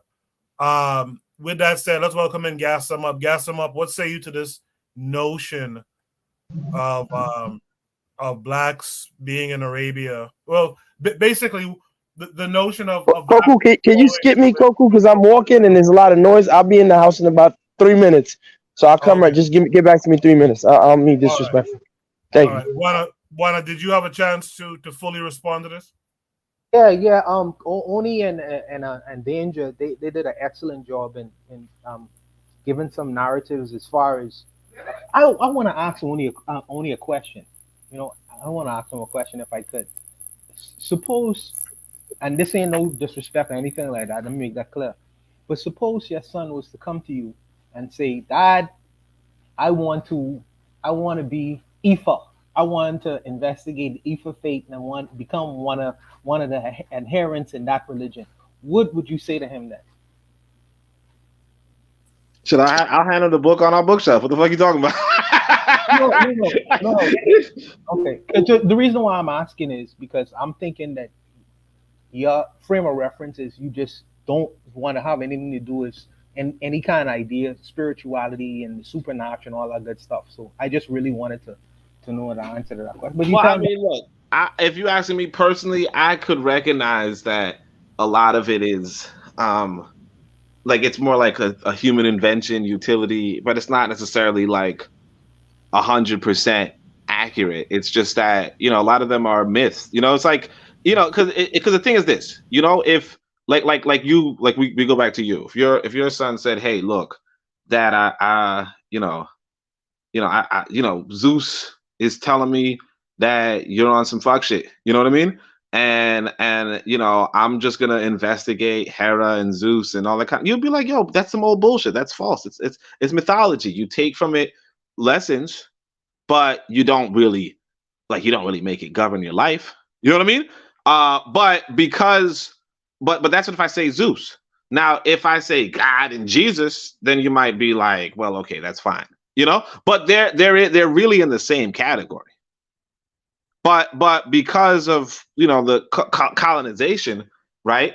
And I didn't do that on purpose. I didn't do that study on purpose, but it is colonization, right? But because of that colonization, we kind of put the Christian mythology above the Greco mythology, right? And I personally would just put I would put the Yoruba or the Khan theology or mythology above the the European ones, but I would also recognize that, hey, look, myth is myth. It's no different from like Harry Potter and Star Wars. Let's hear from Real Black Gentleman. Unmute your mic, Real Black Gentleman. Oh, my bad. I've been stepping away. Okay. Yeah, let me answer the question, man. Now, I think you're referring to... Go finish eat your food, Real Black. My bad. Man sucking his fingers. You hear? Real Black Gentleman. Right, I'm good. I mean, you're referring to like black people in America, right? That's why I'm thinking like getting lost trying to get to Africa, right? Or do you mean like black people in general, like wherever like in the world? Well, the idea that black folks are so invested in, generally the Abrahamic religion, but yeah, in this case, this Islam thing where the white man's at the top of this. Why are we? Can I say? Let me say, it's like using Africa as flyover country to get to Mecca. You done got this far in America. You try to figure out what's going on. You take a plane. You fly over all the mightiness of Africa.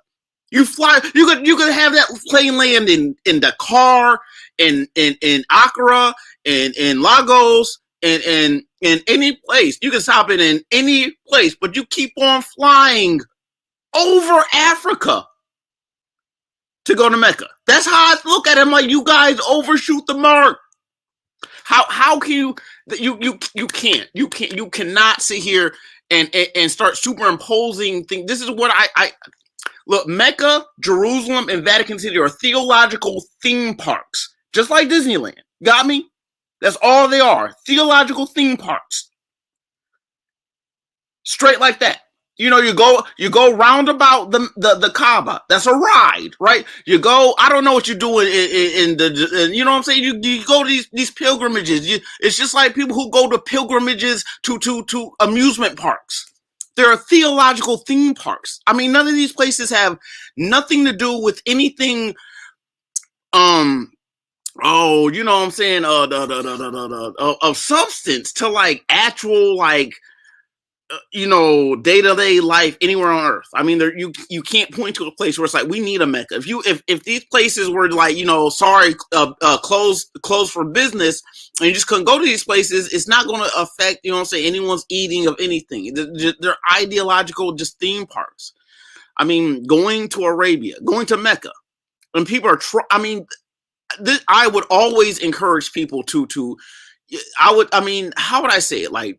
I've done I did my DNA testing. I'm not going to say everyone should do it, but this is the thing. If I'm going to do my genealogy in America, what's going to most likely happen is I'm going to run into something called cargo manifest. You know what I'm saying? Because you can only do so much genealogy until there's the break in genealogy because no one was able to take their information on them boats and let people know about who their daddies was and all of that stuff.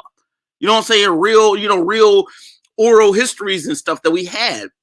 So I mean to augment hard genealogy, because in fact there are people who can truly trace themselves, back to an ancestor, but that is an ancestor, and naturally our our lineages are scrambled because the boats and the plantations and the breeding farms were scrambled. People going to Mecca, they get caught up in, what's my fate on earth? Like, how do I get closer to my maker? And again, like, did blacks get lost in? I mean, going to, you only have to go to Mecca once. I hear, but I mean, there are people, and I've said this before on the show. You will sit there and fight your brother and go to Mecca every year.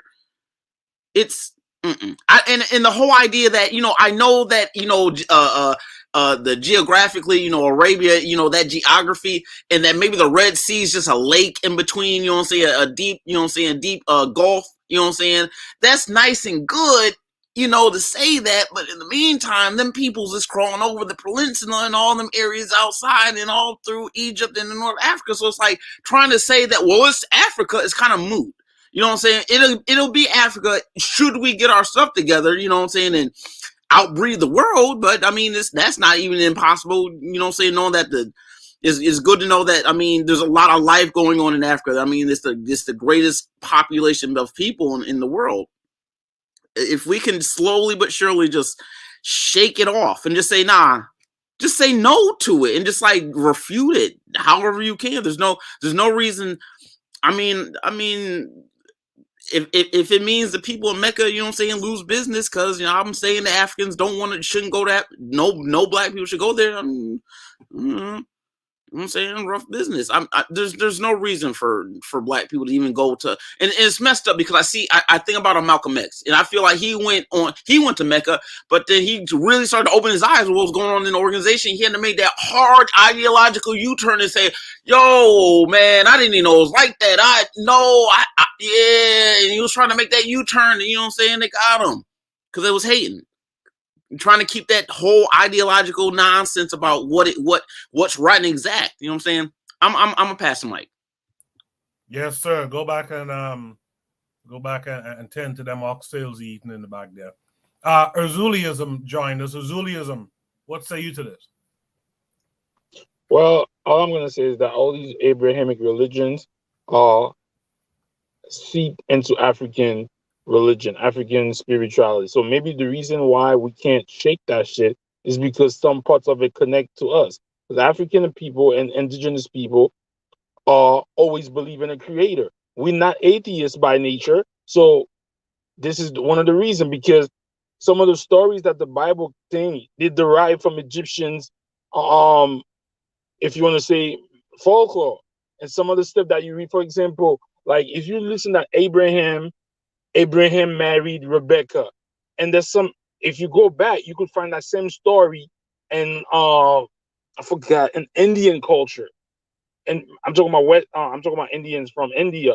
But at the end of the day, when you research more, you realize, I think brother Untouchable said something, that the Asiatic man was the original black man. The Bantu, the Buddha had Bantu knots. So the reason why I think that it's hard for us to shake it is because some of it we identify deep down in our subconscious with it, and that's why. The difference I don't understand is that when you read the Bible, especially the first 5 books, them shits don't play. Them shits say, if you kill my son, I gotta kill your son. I don't understand why black people are more attached to the New Testament than to the Old Testament. And even if you look like Islam, for example, that's a funny thing. Did you know that in Islam that they don't blame Eve for the fall of men? They just say it's both of them. So there's stuff even in there. I don't know about Islam, but I think one of the reasons why we can't shake that shit off is because deep down they took some of our scriptures, they remixed it, and then they give it back to us. For us to be saying that, I don't believe we will reach our independence without spirituality. People who said, I don't believe in this shit is dead, that's not what our ancestors believed in. Our ancestors, whether they're from Africa or from the Caribbean or from South America, they always believe in a creator. But Azuli, why follow a paradigm with a white man at the top of it? That's the real crux of the. I get what you're saying. So I give you an example, which is very. So sometime when I go to like a Haitian spirituality thing, right? When I go to the I forgot what you call it. Oh my God! So when you go to a voodoo ceremony, when you go to the altar, You see white saints, Catholic saints, and all of that, right? And they said the reason they have that, it was back in the days, in order to practice your shit, you had to hide it under the Catholic things, right? But what happened is, after we got the independence, we never taught them the real people. So there's a sickness in there. We have low self-esteem. We don't believe that. I think subconsciously we have low self-esteem in order to follow, because your God has to look like you. If your True. God don't look like you, there's something wrong with you. Because even if you read the Very Bible, true.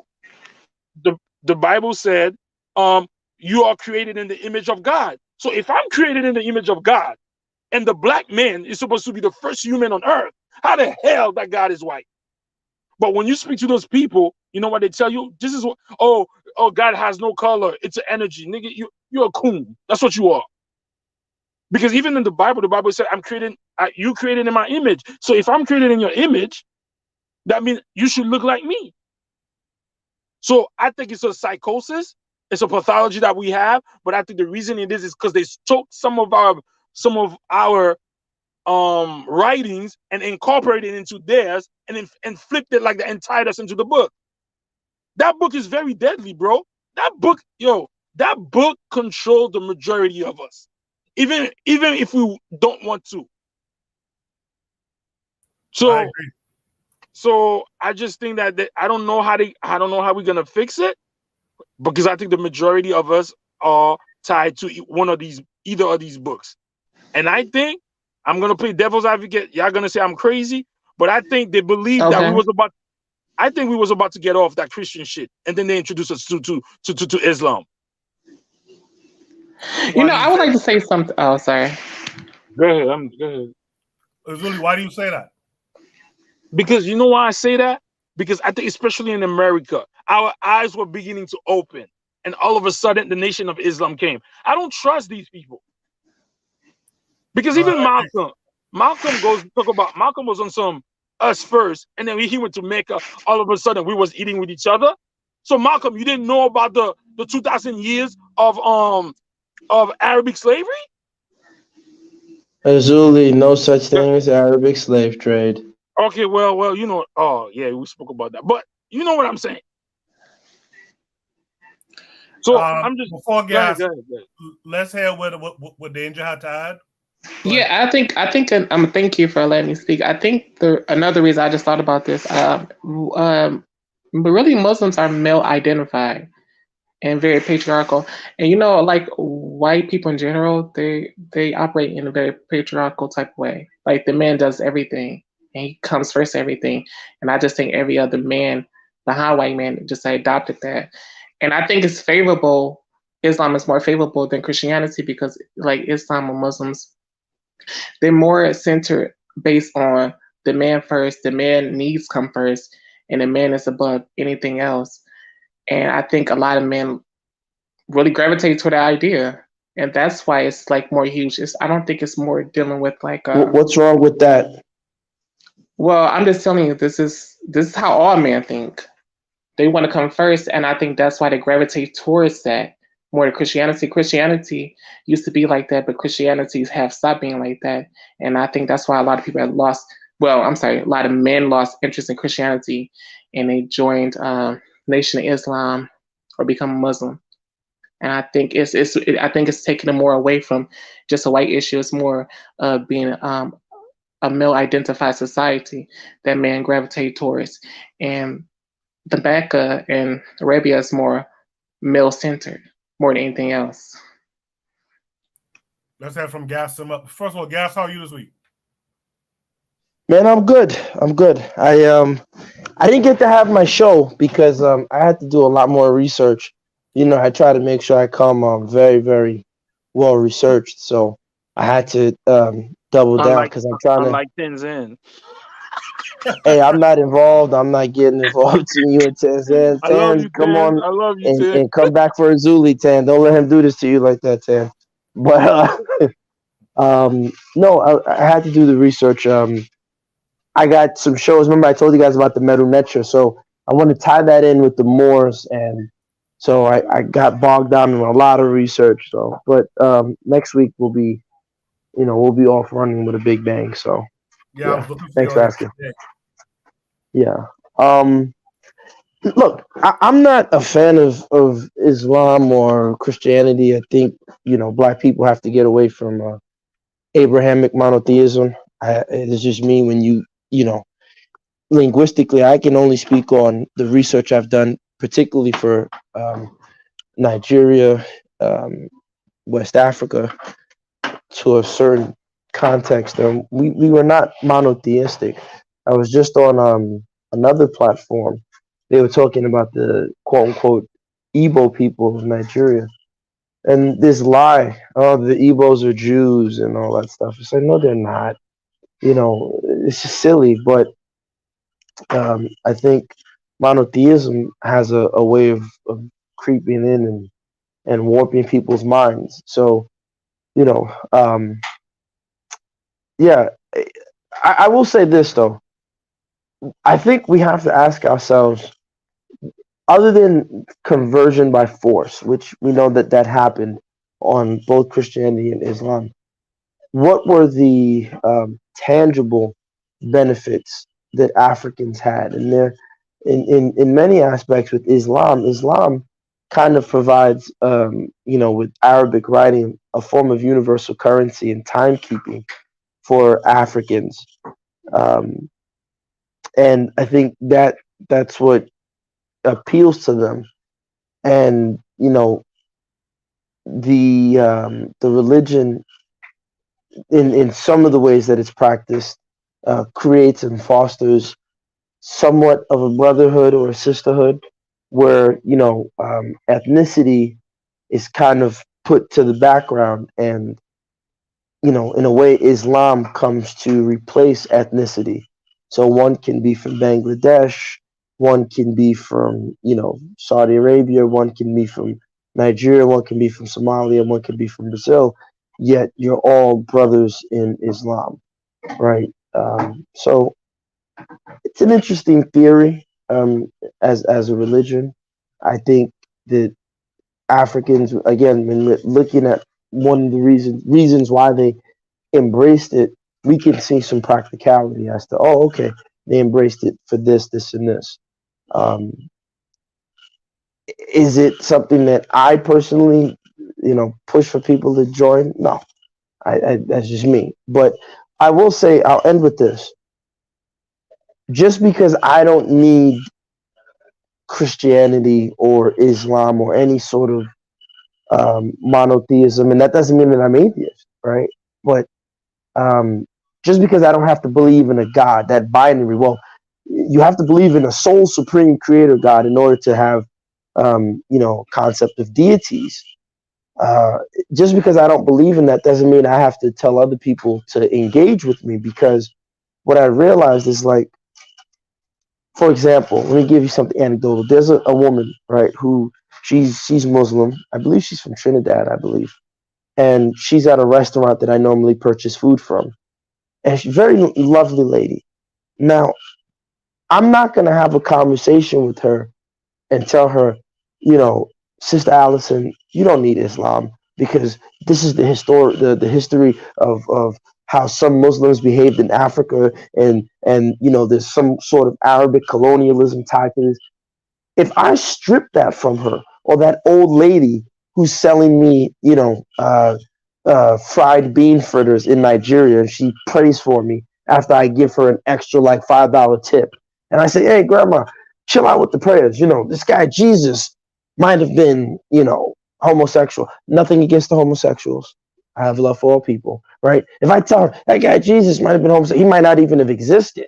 The letter J wasn't invented until this year, and how was his name Jesus and Yeshua and blah blah blah, and Yahweh and Elohim doesn't mean God, it means councils and blah.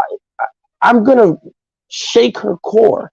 I'm gonna shake the core of these people, and if I don't have something to replace it with, it's like you deprogram somebody. So imagine you have a computer with Microsoft Words, and you remove the Microsoft Word and you don't replace it with Google Docs.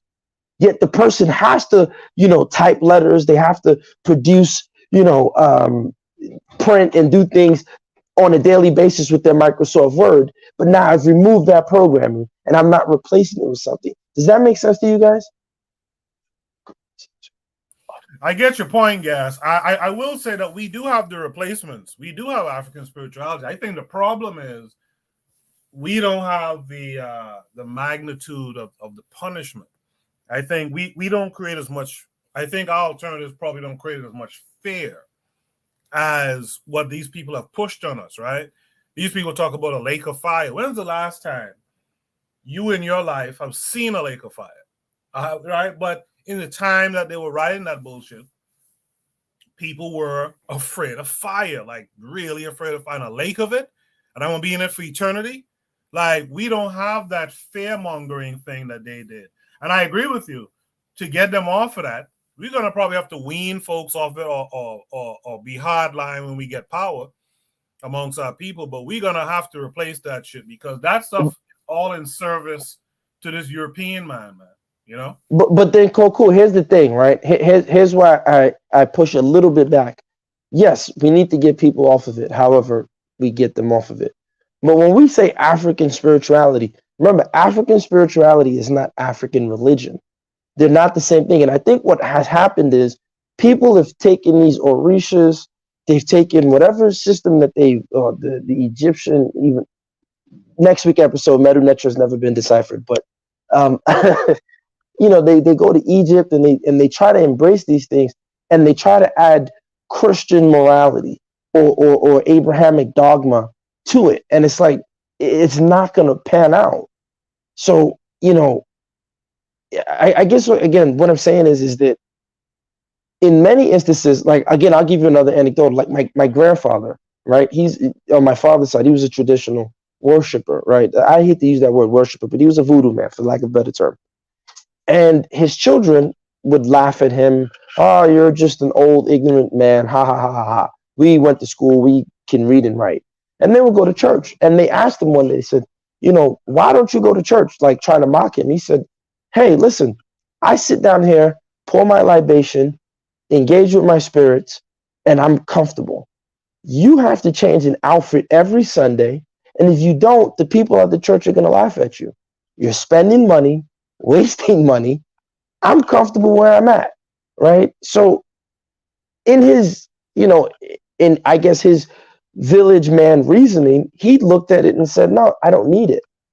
And I can engage on a one-to-one level without having to be, that whole church when two or more are gathered, then it is a church, blah, blah, blah, that Christian stuff. So, but a lot of people aren't ready for that. Like, they still need religion. They still need religion to dictate their morality, their sense of right and wrong. Like, I'll end with this sentence, Koku. Think of like John Brown, right? John Brown, he might be a hero of sorts. He died for Africans who were enslaved. But then my question to John Brown is, hey, John, if I wasn't a Christian and I said, I still wanted to do my voodoo, would you die for me then? Or must I be a Christian in order for you to die for me? I get it. That's a part of the game. And like I said, and I think we're saying the same thing, essentially, maybe slightly different timelines. I'm not saying we got to impose that stuff now. I think we should get back to spirituality, African spirituality. We don't have to impose it right now, but we got to be organizing towards it more. We have to organize towards that a bit more. Very true. In the chat, thank you. In the chat, Triggabi262 says, that's why as much as everyone was castigating the Bayfall Muslims, I respected it because, again, realistically, lots of Senegalese have abandoned their spirituality. So it was a good alternative. No trip to Mecca, reifying your African traditions, even with the Islamic base. Your leader was not only anti-colonial, but African. I respect it as an alternative for what has been lost. So if you guys remember some weeks or some months back now, we did a segment on the Bay for, I can't remember if that's when they gave me a copyright strike. So I'm not sure if that episode is still visible, but it will be on the website. As soon as the website goes live, I'll have it up there for you guys to check out. There's been a lot of comments. I can't get to all of them, but I'll just hit a few of them. Yana B says, gas him up. His mind first, sis, just let you know. Pause. The matron says, we know that men write laws. The dilemma of being black is to decide to go to war or get into a position to write the laws. Spirituality and religion are different. Yona B says she can't wait for this show next week, the Black Pentagram. Make sure you guys subscribe if you haven't already. I've seen a few of you over there, like Trigger Happy 262, but let's get more folks over there checking out their show on Fridays. Trigger Happy 262 says, I had a question related to what is being said. It's further up. Okay, I gotta go back up, I guess. Tanzan says to Zuli, I see you are taking up the Tan attack after Oni and Buana. Be ready for battle one of these days. Derico Cooper liked what Gas had to say. Yana B says maybe that's what they need to get them out of La La Land and replace it with African spirituality. Oh yeah, there's been a bunch of comments. Trigger Happy had another question above. I don't know if I see it right now, and I don't want to slow things down. But I guess this might be it here. Trigger Happy 262 said, what is the alternative for these groups if you could argue that they don't have their spirituality anymore? Added to that, Ethiopia is probably not getting rid of Christianity. Well, that I agree with. They wrote Ethiopia into those books.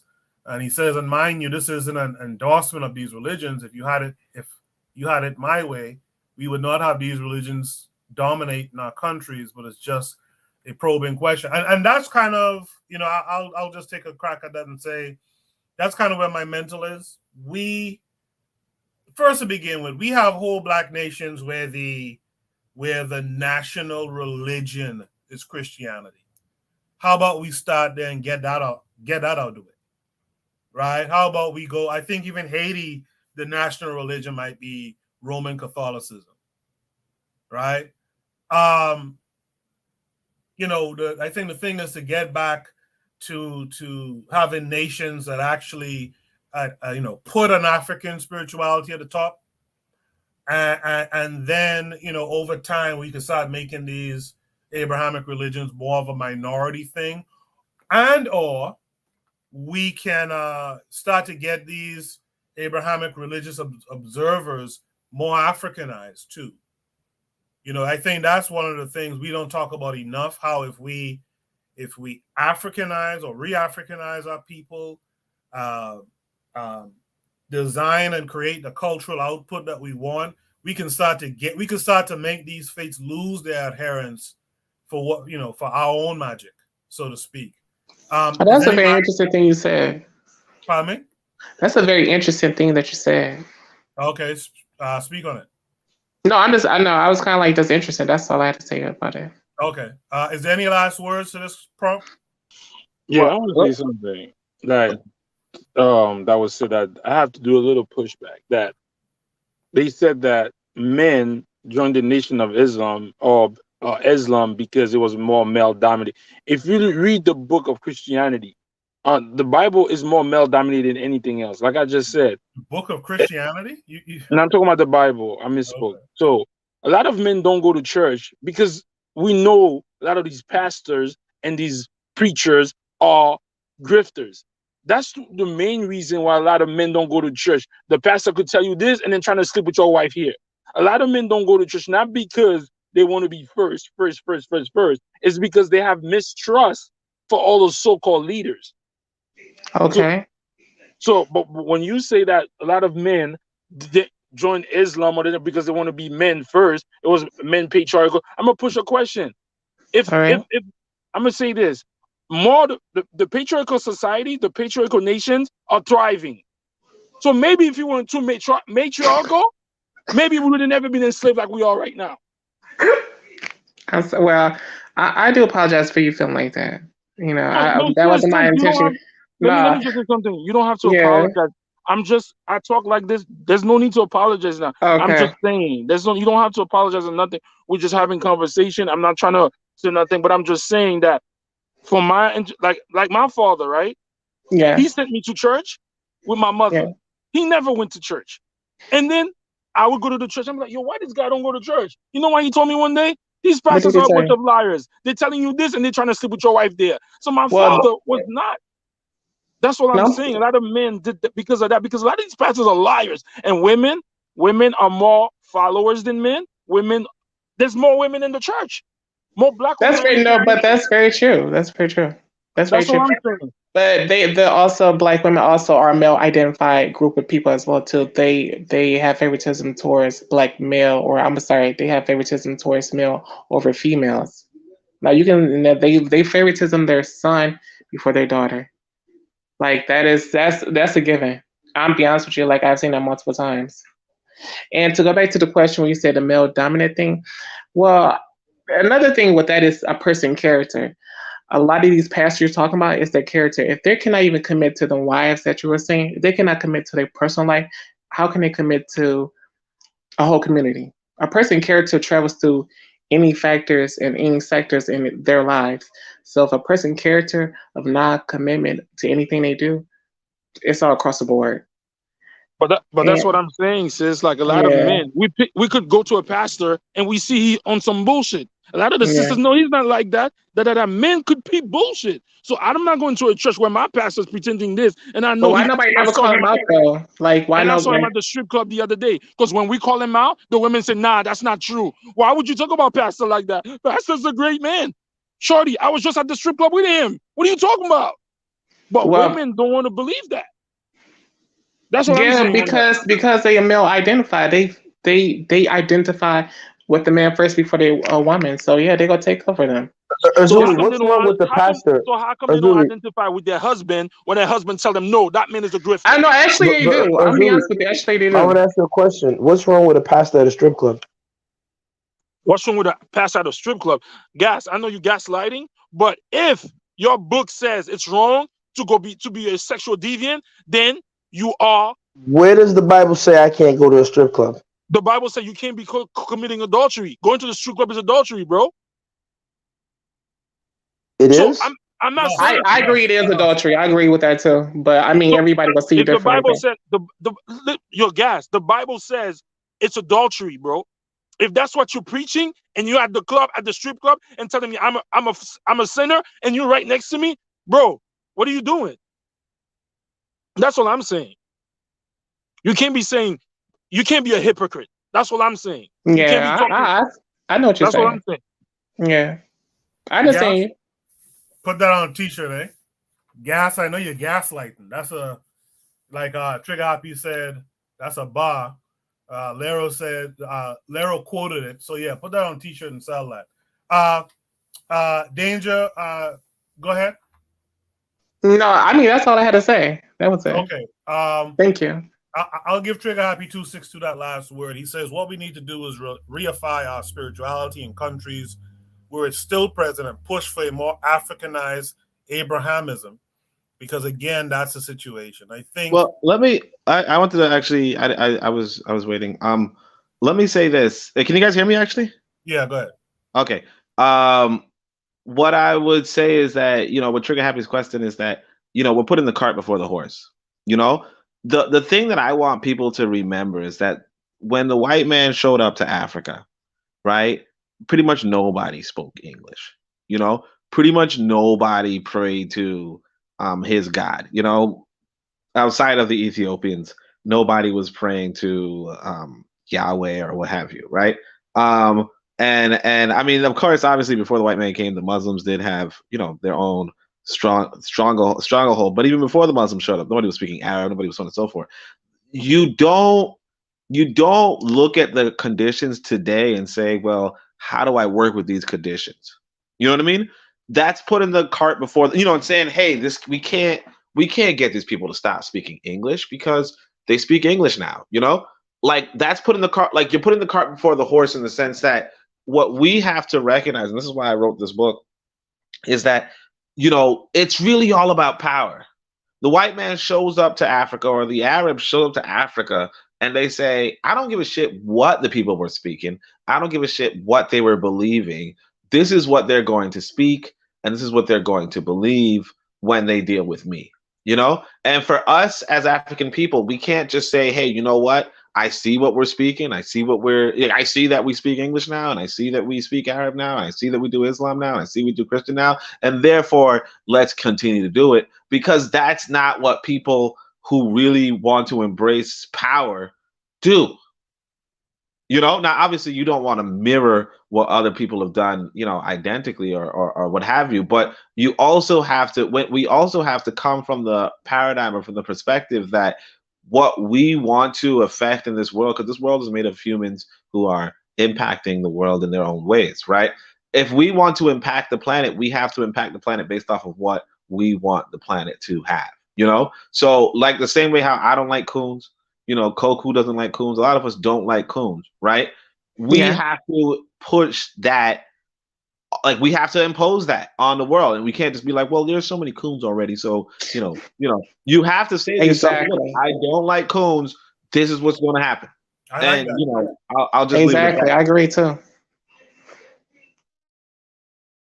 Yeah, so I didn't expect you to stop so abruptly right there, but yeah, I actually agree. But the problem is, only we also have the problem with those of us who understand that there's a problem with the Abrahamic religions, right? But there's there's those of us who don't think anything wrong of it. There's those of us who actively want to do something, and then there's those of us who take a stance like, well, it's going to be so difficult to get so many people to buy in and all this kind of stuff. I actually agree with you, but as far as the rollout of that solution, it might require those steps that some others like Trigger Happy and stuff mentioned in the chat, which is you're going to have to Africanize the people who are in these Abrahamic religions, and hopefully if you do your job well, you'll get them to eventually get away from that culture and adopt their own African cultures. And some people mention, like, there's some of those African countries, I'm guessing based on what they're saying in the chat, that you can't even those folks have completely lost their African spiritualities in favor of this Abrahamic stuff. And so what do you do with those folks? So it's a very interesting question. And it raises something too. I want to just share this real quick. We got to move on to the next topic, but I want to share this real quick. I've been thinking a lot about the Shoot the Breeze format, and I'm thinking about changing it a little bit. I don't know if there's 10 subject areas I could find where we do, one topic per subject, or if there's just 5 really strong ones. But I think I wanna go to like a subject area kind of based show where every week we deal with something with African spirituality, beauty standards. I forgot what the other thing was I had in mind. I was talking to someone about Shoot the Breeze, and they mentioned it'll be nice for folks to talk about what they do or what they're good at, and let's get that out there a little bit more. If you're good at real estate, come and talk about real estate, this, that, and the other. But I'm thinking about that. So if you guys have ideas for subject areas that we should make standard on the show, like African spirituality, African beauty standards, blah, blah, blah. Let's kind of get that together. You guys join the Discord and let me know. I do want to move on to the next because we've been on this for a while and we got. Can I say one more thing though? You're gonna have to keep it really brief. Go ahead. Okay, to play devil's advocate, the book that we read, the Bible or the Quran never said that God is Caucasian. I'm just saying. So for us to say that we can't use it, because I'm just saying, for all talking points, I don't think the Bible says what color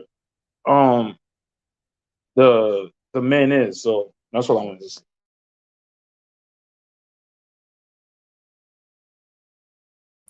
All right. I don't know what's going on with this computer. Let's go to Shoot the Breeze topic number 3. Good conversation. You can continue that conversation in the chat. Definitely in the comment section after the video is posted on YouTube.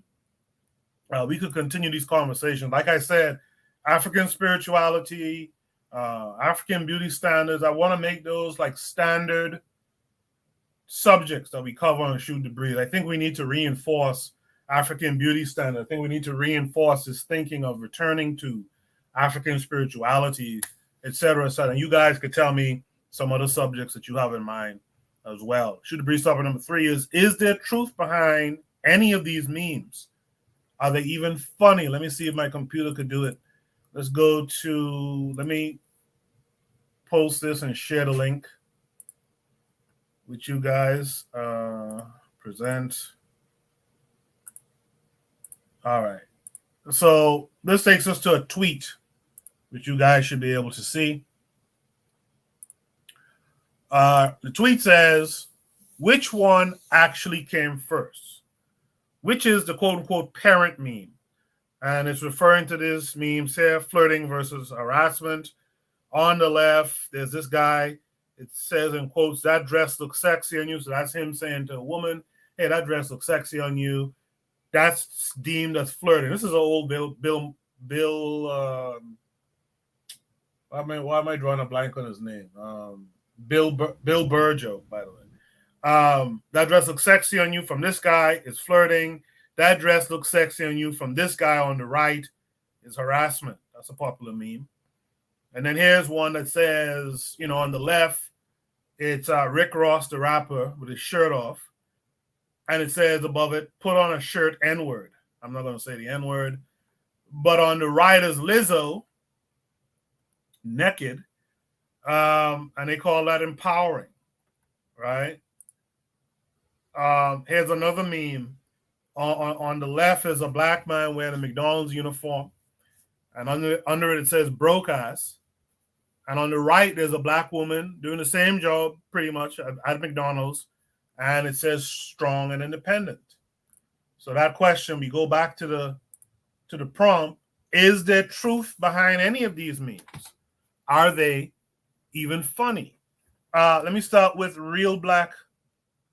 Is Real Black? Yeah, let me start with Real Black Gentleman. What say you to this?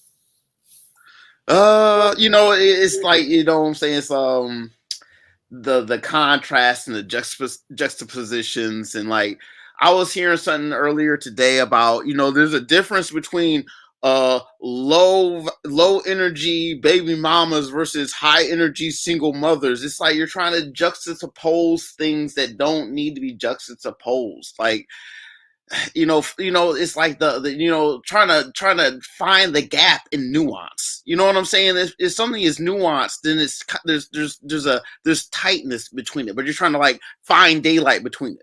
And I know, it's like the idea that if a man works at a McDonald's, he's no good. But if a woman's doing it, she, what I'm saying, what it is, I can, it's just the pictures. You have the guy, and it's like, I'm looking at him right now. It doesn't even look like well, again, I can't see it because it's like, what I'm saying, it's the nature of the photos. Like, she looks like she's active in her job, but it looks like he's just standing there taking a picture type stuff. You see what I'm saying? I'm just here. She's like engaged with she's grabbing the thing, it's an action shot, strength. Well, he's just kind of like there. I mean, what I'm saying? Like, yeah, it's not goofy. It's like, what I'm saying? It's like, he said, put on. It's like, it's like you're finding something there. I think the whole idea of memes, it's like what it does is just, you guys know what neuro-linguistic programming is, right? Yeah, you guys, I'm hoping you, the host, are aware of like what that is, the concept behind that. It's just like, but I think that what's happens is that we, people catch their trends that go on, and what I'm saying, social media, proliferates them. And so the idea that, someone, I'm sitting here looking at this like Rick Ross, that he should have his shirt on while she shouldn't, whereas we live in a culture where women cannot have their shirts on. You know what I'm saying? It's like, this is highly discouraged. You know what I'm saying? It's seen as aberrant for women, just that, that's just not how it goes around here. You know what I'm saying? As much I would, like, otherwise it just don't. So like, what is this? That dress, that's goofy. Why did you do? That's goofy. Why did you do that? The idea that, we people are always going to have a bit of bias and a bit of idealism. But again, when the idea of hypocrisy is that you're being undercritical of yourself. That's what a hypocrite is.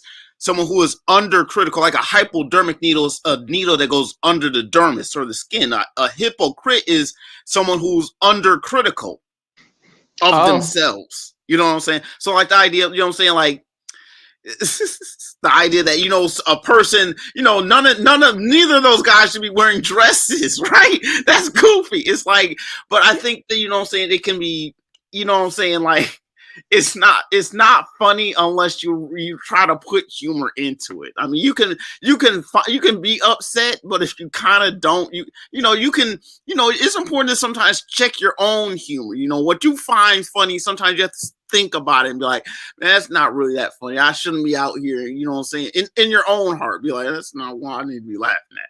You start to think about it instead of just being, reacting to, the cues that you see. I'm starting to ramble. I'm gonna pass the mic. Let's hear from Danger Daring. Actually, okay, whoever that guy is that's talking, he is funny as fuck. Okay. I would say is that actually I feel like the memes are true. Dead serious what he was saying, but go ahead. No, I know. I just like the way he talked because he's just very interesting and different. Thank you. You're very welcome. But I would say yes, the memes are very true. I'll be honest with you. It is, except for the meme of the McDonald's thing. Now, are they also funny? No, it's not funny. You just the obvious. It's not funny, but the McDonald's one, yes, the McDonald's one. For me, I have dated a man that work at McDonald's. Like I know, like another woman, she may feel different, but for me, I don't see a man having a job as being broke. But yeah, that one I didn't agree with, but the other ones I do. But Lizzo was looking really good in that picture, though. She was. But I don't have anything else important to say on this one, though. Lizzo tag me in, coach. Yeah, I think she looked beautiful in there. Okay. To me. Okay. Who just said tag me in? Me. Tag me in, coach. All right, Uzulism, go ahead. Yo, I think this whole shit is misandry. Because all these memes, when it's the man that's doing the so-called because let's use this guy right here, Rick Ross, especially this one right here. If it was the opposite, if it was the good-looking woman, and then we had this guy, the ugly girl, supposedly everybody would have been, oh, that's disrespectful, or you're body shaming. When it comes to men, they shame men regardless. They shame men for their job. They shame men for how they look. But women, you can't say nothing. That picture with Lizzo looks terrible. She looks like a bus. So she should put a shirt on the same way Rick Ross should put a shirt on. You are wild. So this whole shit right here is misandry. I would even say misandry noir, because look at how they play the brother. But her, she's thin. Let's be honest, this is misandry noir. First of all, Lizzo's pretty in the face. I would never say that. But like she looks like the body not him for you. She looked like the vampire from Blade, the one that they killed in the basement. Like, get out of here. Go lose some weight. Stop. We're not taking that right here. The same way we could tell Rick Ross to go lose some weight, put a shirt on. Shorty, put your shirt on too. Okay. So what I see. Okay, well, what about the dude with the blue T-shirt on in the neck? What about him with the blue T-shirt on in the neck? What about that? Don't you see when it's this guy that's flirting with you, it's sexual harassment. When it's the other one, it's not. So flip that. What if he was a fat girl over here and a good-looking girl? Yeah, I would have been like, oh, yeah, fat shaming. Yeah, this. Me, I'm telling the guy with the blue shirt he needs to lose weight too. Yeah. I'm at an even kill. So I think there's a lot of misandry in all these memes. But you know what? Men like to sacrifice themselves for a laugh. I bet you it's all men that created these shit. I agree with that, Julie. Go ahead. No, I'm tagged off. I'm good. I tagged Gas him up. Go ahead, Gas. Go ahead, Gas. I was gonna say it ain't my show, man. Koku gotta say who goes next. Look, I'm just gonna say that shout out to Marcus Garvey, the way made a great statement in the comment section, right, about in the Caribbean, right? I just think, look, this is what happens when you know people are under captivity. You know, this is Babylon. Um, in reference to big women or fat and all that stuff. You know, I don't think it's necessarily uh, because Lizzo um, doesn't look like the Rihanna type aesthetic.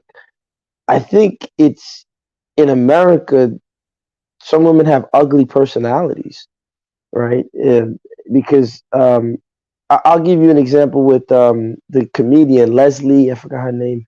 She's on Saturday Night Live, and Jones. she's Leslie Jones. She's tall. She's black, right? In Africa, you'd see some, you know, short Fulani man. She'd be like wife number two. Like, yo, cook my food. You know what I'm saying? But in America, like all her comments, she's like, yeah, I'm a man, and you know, you want me to walk down the alley with you? And it's like, yo, Yeah, that's very lady, true. why are you acting like just you still put your legs in there, calm down and lay on your back? Like Exactly. I agree I with don't that. need you to be tough, you know. But Babylon, because the system only can. Oh, she's a big black woman, so she has to be aggressive. And it's like you go to Exactly. the Caribbean, you go to Africa, a big black woman like her doesn't feel she got to be a top shotter. You get what I'm saying? Like no, that would like they'd look at her like, what are you talking about? Like, yo, go cook me some ackee and saltfish, man. Like, what are you talking about? Like, go sit down. You know, but this is what happens when you're in America. So I just think that we got to find a way, even if not physically, but mentally, leave this country. This stuff will destroy your brain cells. You know, Yeah. and then in reference to the man and the other fat guy, or you know, the hardworking guy at McDonald's, and the woman not being, again, this is what America does, right? Because funny enough, again, if I go to Nigeria, most of the guys who have muscles like him, unless you're like very rich, they're fat. They look like that guy. The guys who have money, you know, those are the guys who are the, you know, heads of the immigration or the head of the police. They look like that guy. Mm-hmm. You understand what I'm saying? And that's the guy that's getting all the girls in Nigeria, not the guy who's, you know, lifting weights in the gym. Like, no one's, you know, he might get a girl or two, you know what I'm saying? But the guy who has the money, he's going to get all the girls. So, Very true. you know, and then with the McDonald's thing, and it just shows you again that this country will destroy black people. Look at the narrative, right? So the black girl is meant to be seen as hardworking, the black guy is meant to be seen as lazy. And, you know, until black people, like I said, mentally check out of this stuff, you're just gonna be in the captivity, and they're gonna always play these things and these memes and these stereotypes and these templates against each other. Yeah. So I'm just saying, everybody get out of Babylon, either physically or mentally. Yeah, I agree with that too. You know, this is why I was going to tell this to Oni when it came up a couple weeks ago, but it was a kind of a tense time, so I didn't bother with it. But you know, that kind of talk about, like, you know, if you're not working on it, your back ain't strong. I grew up around some older men from the church I grew up in, and who taught me a lot. And a lot of those men would hear you say that and look at you with a side eye and suck their teeth, because I know fellas like this on the right, on that image right there, who will stand up with one cigarette in their hand and a Calic bear and still be pulling gaps, because it's just different. America is something else, man. That's the one thing Marcus Garvey has mentioned several times in that special report panel that we did. America is different, and in fact, in real life in America, I'm not necessarily saying this guy on the right, but guys who are approaching that still get women out here, man. You know what I mean? With that said, let me go to Buana Hagaziki, though. Buana, what say you? No, Buana, you know what I'm talking about, too. Wait, hold on. Before we go to Buana, I want to say that you notice, before we go to Buana, sorry, I just want to say that you notice that this ties back in with the have and have nots conversation, and how we're saying basically the guy on the right looks like a have, right? And therefore, and the guy on the left looks like a have not, and therefore the guy on the have is going to get more. And like we all all kind of agree with it, but we also, nominally say otherwise. But I'll hold that for later. Yeah, hold that thought there. I appreciate that. Let me hear from Buana for now, because Buana, I know you know them fellas I talking about, right? I find this conversation hilarious. But say calm down and lay on your back. That's golden. That's golden. Let me stop laughing.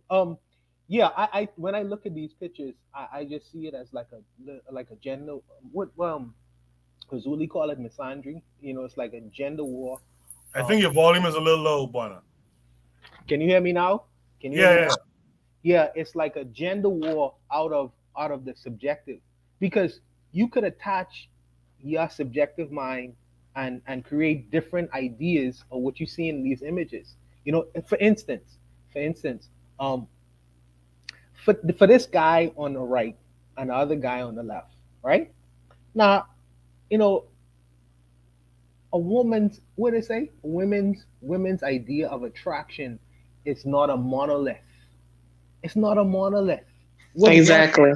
what one woman might be attracted to, another woman might not be attracted to. Exactly.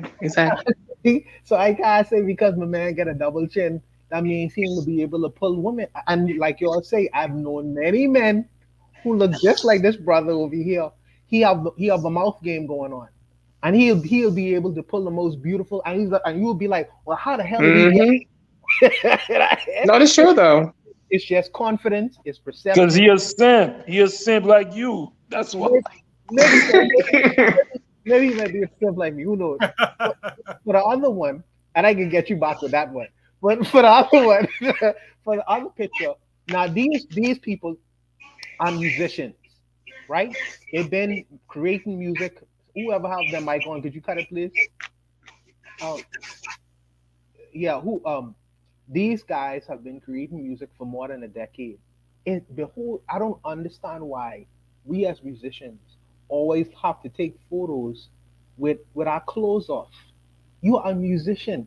You make music. Nothing in these pictures points to the fact that you have the ability to create music. Why do you have to use your flesh to sell records when you are masterful in your craft of music making? Could you imagine Johnny Cash laying on a couch with no clothes on? You know what I mean? Could you imagine? Why do we always have to come and take pictures with our clothes off? By the way, this big chick is sexy, by the way, and I would but that's neither here nor there. I'm just saying that she as a musician. From now on, we gonna say you from Turks and Caicos. You can't be Bahamian too. But go Why? ahead. Because she thick like this. This lady, she's pretty in the face, but No, come she is a little bit on the tiring Yeah, side. but Buana, it's not about. At least for me, look, man. Go ahead. Lizzo is not to me. I just look at it. Look, Lizzo is not a problem. The issue is her mentality and her attitude. She's ugly mentally. I never heard her talk before. I only saw pictures. I've seen interviews, like I've heard her. Oh, I shut men down. Never When heard these women, yeah, I've looked at it. It's like, look, that's what makes her unattractive to me. It's like, look, listen, what are you doing? I understand. I understand that. As far as the last picture is concerned.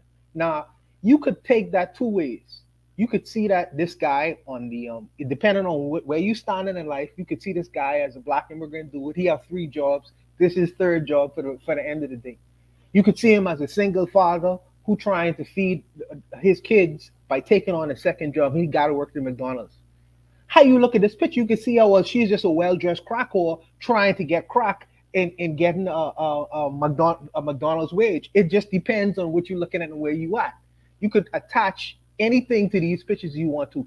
The messaging on the bottom give you an idea of what should be perceived from the photo, but you yourself come into the picture with your own preconceived notions. So without the lettering at the bottom, you could come and have whatever idea you have in your head and how you perceive the picture to be. I think as Gas was saying and others on the panel, you know what I mean? We bring to the table is what we bring to the table. And like I say, you can't put a suit or a jacket on everyone and then have an idea that this is what everyone thinks this guy with muscles, this guy with a double chin, Lizzo, who's a big girl, and Rick Rock, who's a musician as well, and as a big guy. I don't know. I don't assign and attach these preconceived ideas about the world just based off of the photo. I think that that's unfair, and I think that every individual, based on his personal experience, brings their own idea of what they perceiving in these different kinds of photos, man. And they could vary. They could run the gambit. So I don't do that. But Urzuli, I got you. You know what I mean? Don't forget, man. You call me a sip for the show, I'm gonna get you with that. I'll stop there. I want to welcome in another panelist tonight. My guess is he's going to say men trying to get the same treatment as women, but let's see what he says, actually. Let's bring in Brother Bakari. Brother Bakari, how are you this week? I'm good, man. What's going on? What's going on, everybody? Good, good. I didn't see you today. You didn't have the game on, huh? No, man. You know what? I got up. I went to work this morning, man. I had to go dump some dirt. They called me. I had to go move some dirt. Oh, okay. Yeah. Okay. But actually, what I'm gonna say is, we're talking about the guy right there with the triple neck and him with the Lizzo under his chin, yeah.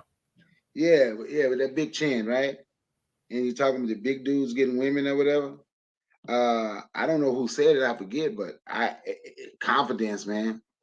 Confidence, you can make them smile. You got a nice conversation. You know what I'm saying? If your conversation well equipped, if your conversation is well equipped and you have layers and you can talk about just about every damn thing, and at the same time you make them smile. Just my opinion.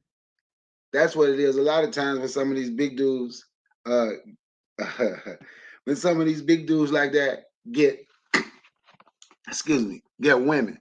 But but you're right. I'm not going to complain of what they say, of somebody talking about body shaming and doing all that.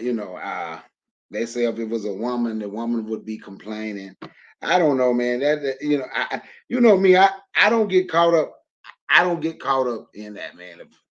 If people want to say that's what would happen if that was if that what people want to say, that's what they can say. But I don't get caught up in that, man. I just think the brothers able to get them a woman because their conversation is nice. That's just my take on it. They got a nice conversation, so the women come to it. And big women like Lizzo, it's men out there that like big women and ain't gonna have no problem with it. Now them sitting around just showing it like that to the whole world. You understand? I don't know. And I heard the sister say she dated somebody at McDonald's. I know women, excuse me, I'm talking about 6-figure women, that didn't have a problem dating somebody who worked at McDonald's. As long as the person treated them with respect and got up and went to work and worked hard, they had no problem as long as they had goals to it. As long as they're trying to get to the next level. You don't want to stay in the same position. Eventually you want to be the manager. I know women that done that. I have no problem with it. I use them like. No, I appreciate it, Bakari. Bakari, by the way, did you find these memes to be truthful or funny or neither? Well, they I don't think they were true. They were funny, especially the dude with about 8 chins right there. That was it was some memes was kind of funny. I didn't even see it as like shaming nobody. If Lizzo, I don't know if she sat around like that or not. But if she did, that's something she chose to damn do. I don't see it as body shaming. I thought some of them was funny. I appreciate that, Brother Bakari. Make sure you guys are subscribed to Brother Bakari's show as well. With that all said, I think I got everyone but Oni. Oni, what say you?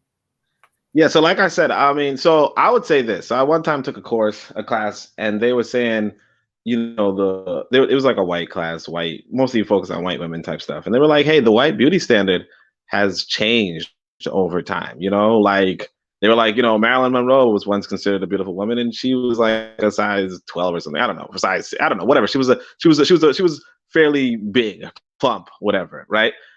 Relative to what's beautiful today. And then they were like, you know, in other countries, like in countries with like poverty, for instance, right? When women were big, it signified that she came from a wealthy household, as opposed to, you know, if a woman's like bone thin, then, you know, she's probably poor, you know, or she comes from a poor family, right? You know, I say that because, you know, what happens is that, you know, like, because the guy on the right, you know, no disrespect to, you know, my family, but he kind of looks like somebody in my family who, you know, who does pull, you know, who does pull women because he has money, right? But it's like we go back to the original question and we're like, hey, you know, should haves um should have not to be treated like haves, you know? Um and you know, we all say, and I said it then. I was like, you know, it's my favorite joke from this Indian boy who said, he said, I just wanted to make enough money for women to like me for my personality, right? And that's really what it is. You know, we say we're objecting to the haves being treated from differently from the have-nots, but then we concede that, hey, you know, it's very normal for people to size you up based off of the idea, you know, basically prejudice, like prejudge you based off of their impression of what you have or what you don't have. And then by that, you know, adjust their behavior towards you accordingly. So to the point where, like I said, you know, I'm going, when I'm in Africa, if I look like a have, if I present myself like a have, then people will, people will take to me. If like, for instance, when I remember when I was in Africa, in fact, when I was in Ghana, I was like, I hope nobody is looking at me funny because I'm not going to work at all. You know what I mean? Like, you know, because in America, if you're not going to work, people are like, what the fuck is wrong with you, right? But, you know, they were like, so I told this to, you know, somebody who was pretty astute, like a professor type. Well, she was a professor. And she was like, well, you know, the thing that you're doing is that you're not going around begging. You know what I mean? Like, you're not, looking for a handout. You're not begging. What you're doing, in fact, is that you're going to, like, you're paying tips and you're paying, you're paying for everything that's around, and you're buying more than you need. And, you're giving, and all that kind of stuff. And so with that sort of personality, in a sense, I, people are not going to look at you funny. Whereas if I were to go to Africa and, like, put more dust on my clothes, if you will, and like just sit outside and just like ask people, hey, can you spend me $1 or whatever, right? Then yeah, they're gonna look at me funny. They're gonna treat me different. They're gonna treat me funny. And I mean, but as far as the memes are concerned, yeah, but I think that there's a layer of truth to them, that women will say that you're sexually harassing them based off of how good they look. But it also applies to women. It's not too often that women are going to be openly flirtatious with the man, but when they are and they're not good looking, as a man who was, I think it was maybe one time I was on the receiving end of that. It was very weird, it was like, ew, I remember this one woman who just stared at me, just the weird, just stared at me so blatantly. It was uncomfortable. Now, granted, as a man, I was like, maybe I still hit, but, but, notwithstanding, I could say that, yeah, the whole, whether it's sexual harassment based off of how good a person looks, is just a normal thing about us as human beings, just the same as, is it window shopping? Is it window shopping based off of, is it casing the joint or window shopping based off of how much money you got? You know what I mean? Like, if I go into a store and I have money, I'm nobody's like, oh, well, they're like, okay, he's just going to buy something. But if I don't have money and I'm going to a store looking around, it's like, yo, are you casing the joint? Are you trying to steal? What are you doing? Are you stealing? And we have that experience, we have that treatment, but it is what it is. I would say, yeah, the dress looks funny, so on and so forth. For the other one, for the McDonald's one, I could say that I've seen. Oh, the Lizzo one. Yeah, I'm going to tell you, Miss Untouchable or Buana, you sound like you're starving, because no, Lizzo did not look that picture. And that's the thing. Lizzo kind of acts like she has the confidence to pull off the body she has. And it kind of for a little moment, you might be like, okay, I could see the confidence on her, but like she is not like she's just a little bit too big, you know, like a little bit too round, a little bit too out of shape. Like she's not thick as much as she's fat, you know. And I think that's a like she just kind of like it's just a little bit too far on the fat thing. As far as the and like Rick Ross obviously needs to put on a shirt. And that's the thing. Actually, I wanted to put on that too, because some people were using the Lizzo thing to say that, you know, why are they critiquing women when they're fat, when they don't critique men? But you know, my earliest memory of a black person calling themselves ugly, right, or anybody, any man calling himself ugly, was Biggie Smalls. Like he would just say, "I'm fat, ugly, and black," like almost like every other song. And for me, it was like I was like, you know, I was thinking that he's not that unattractive, although you know I also recognize that he probably was. But like I was just like, you're not that. You don't have to, you know, hate on yourself like that. But like the first example of a man like hating on himself, for me, was in Biggie. And just for the last image, the last meme, about the man working at this job versus the woman working at this job, or I guess maybe the older man working at this job versus the younger woman working at this job. You know, that is something I observed when I like had like let's say clients, right? Let's say I had two clients, and one of them was complaining, the woman was complaining about the man for being in the position to be a client, notwithstanding the fact that they were both in the same position. So I was just kind of like, what, you know? But you know, of course, she also thought he was too old as a man to like not, you know, to whatever. But you know, at the same time, it's like, yeah, I could see that there's you know, there's kind of a double standard, but I also think it's just comical and it's just comedy based off of like kind of like what Bill Duck Gentleman was saying about, you know, just how the pictures were taken, and just for the like, I think it was really done for comedic effect because, you know, kind of like what Bwana was saying in the sense of realistically, people wouldn't look at these pictures and attach any real meaning to it, but because it's written in the way it is, it's really just a joke. Because what jokes are like, the structure of a joke or the structure of a punchline is that it kind of subverts your expectations. So what happens is that you look at the picture on the left and it really doesn't really correlate with what you see, but then the picture on the right, because it's so out of the ordinary, it's kind of ridiculous, that's what makes it funny. But you know, I wouldn't necessarily say it's true that, you know, people are looking at the, like, I wouldn't say it's true. I think so that's all I would say about that. I'm curious. Before we go on to Shoot the Breeze topic number 4, I want to ask you guys, Trigger Happy 262 had asked us early in the chat, how do you guys define thick and fat? I'm curious. Azuli, I'm gonna start with you. Yo, you know, thick. Damn. Lizzo's definitely obese and fat. That I could identify that shit all the way. Thick would be more like, I can't really there's different levels of thick. There's Megan Thee Stallion. I think she's slim, she's thick. Who else? I don't know. Thick is when your waist is small and your hip to your stomach ratio is like 1:3, not 3:3. So I don't know. Thick is different. Thick might be curvaceous, and then I think thick could be curvaceous, but your stomach cannot be bigger than cannot stick out further than your booty do. That's all I know. So I think there's a difference. There's you could be fat and you could be thick. There's a difference. I don't know. You can't have eyes for days and belly for weeks, right? That's basically what you're saying.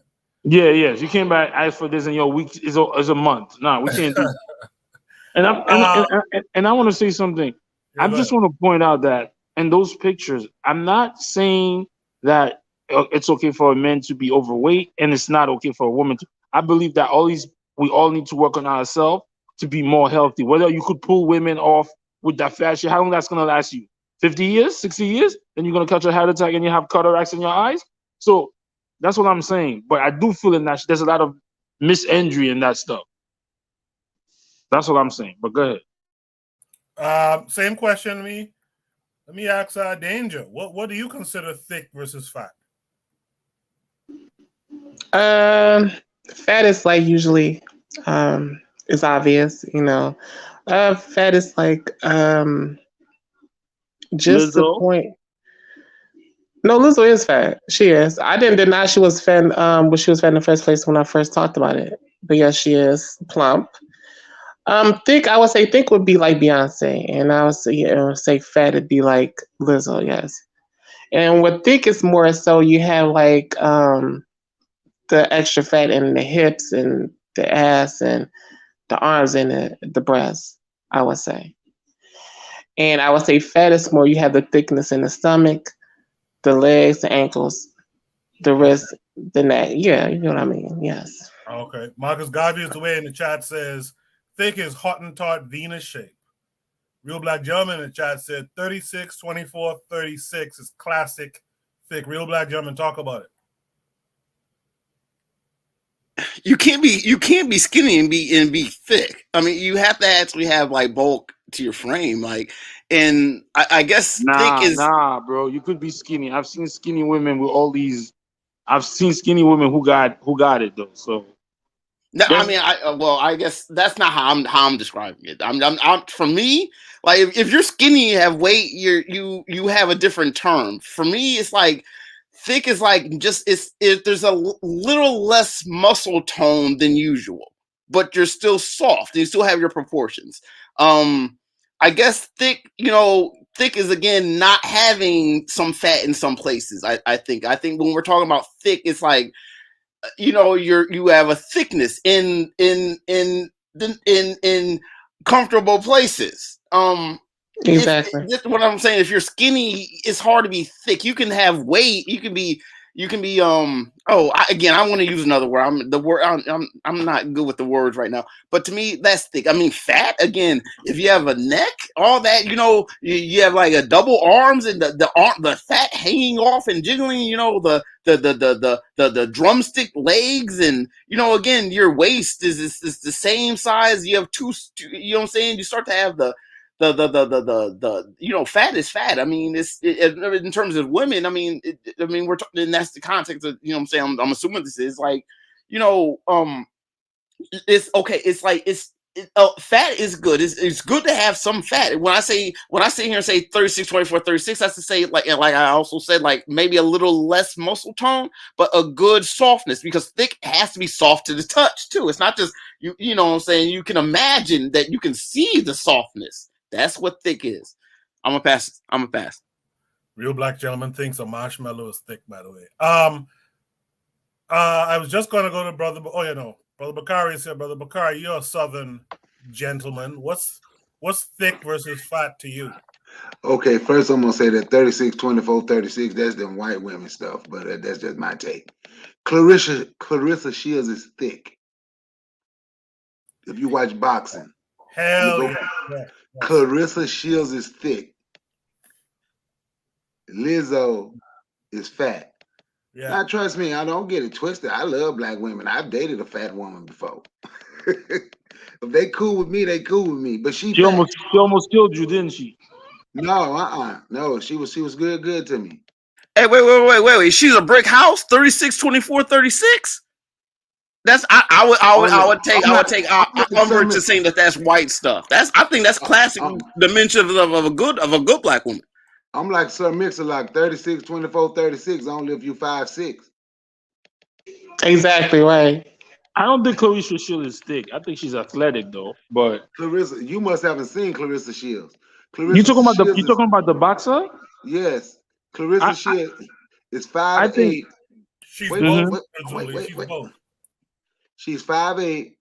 She fight at 165, and she cut weight to get to 165, and she ain't fat. She have to cut weight to get to that size. Clarissa Shields is thick. Nah, I think she's more athletic. I think Serena might be more thick in that level, but I think. But I get what you're saying though. But Clarissa Shields is a monster though. Athletically, she's a monster. Her body's crazy too though. Not even. And that's what I'm talking about when I'm saying thick. Look at her. That's what I'm talking about. She's fine, right? She's thick. That everybody have their own, what they gonna consider. But in Lizzo, I don't think my woman was big as Lizzo though. but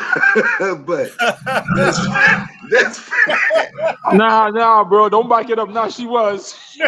oh, but I don't think she was that big. But I'm just saying, she was cool with me. I'm just saying, me and her was cool. Brother Bakari, okay.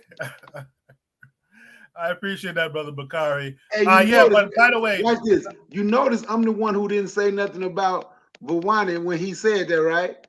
I know. I ain't saying everybody else did. I didn't. I understand.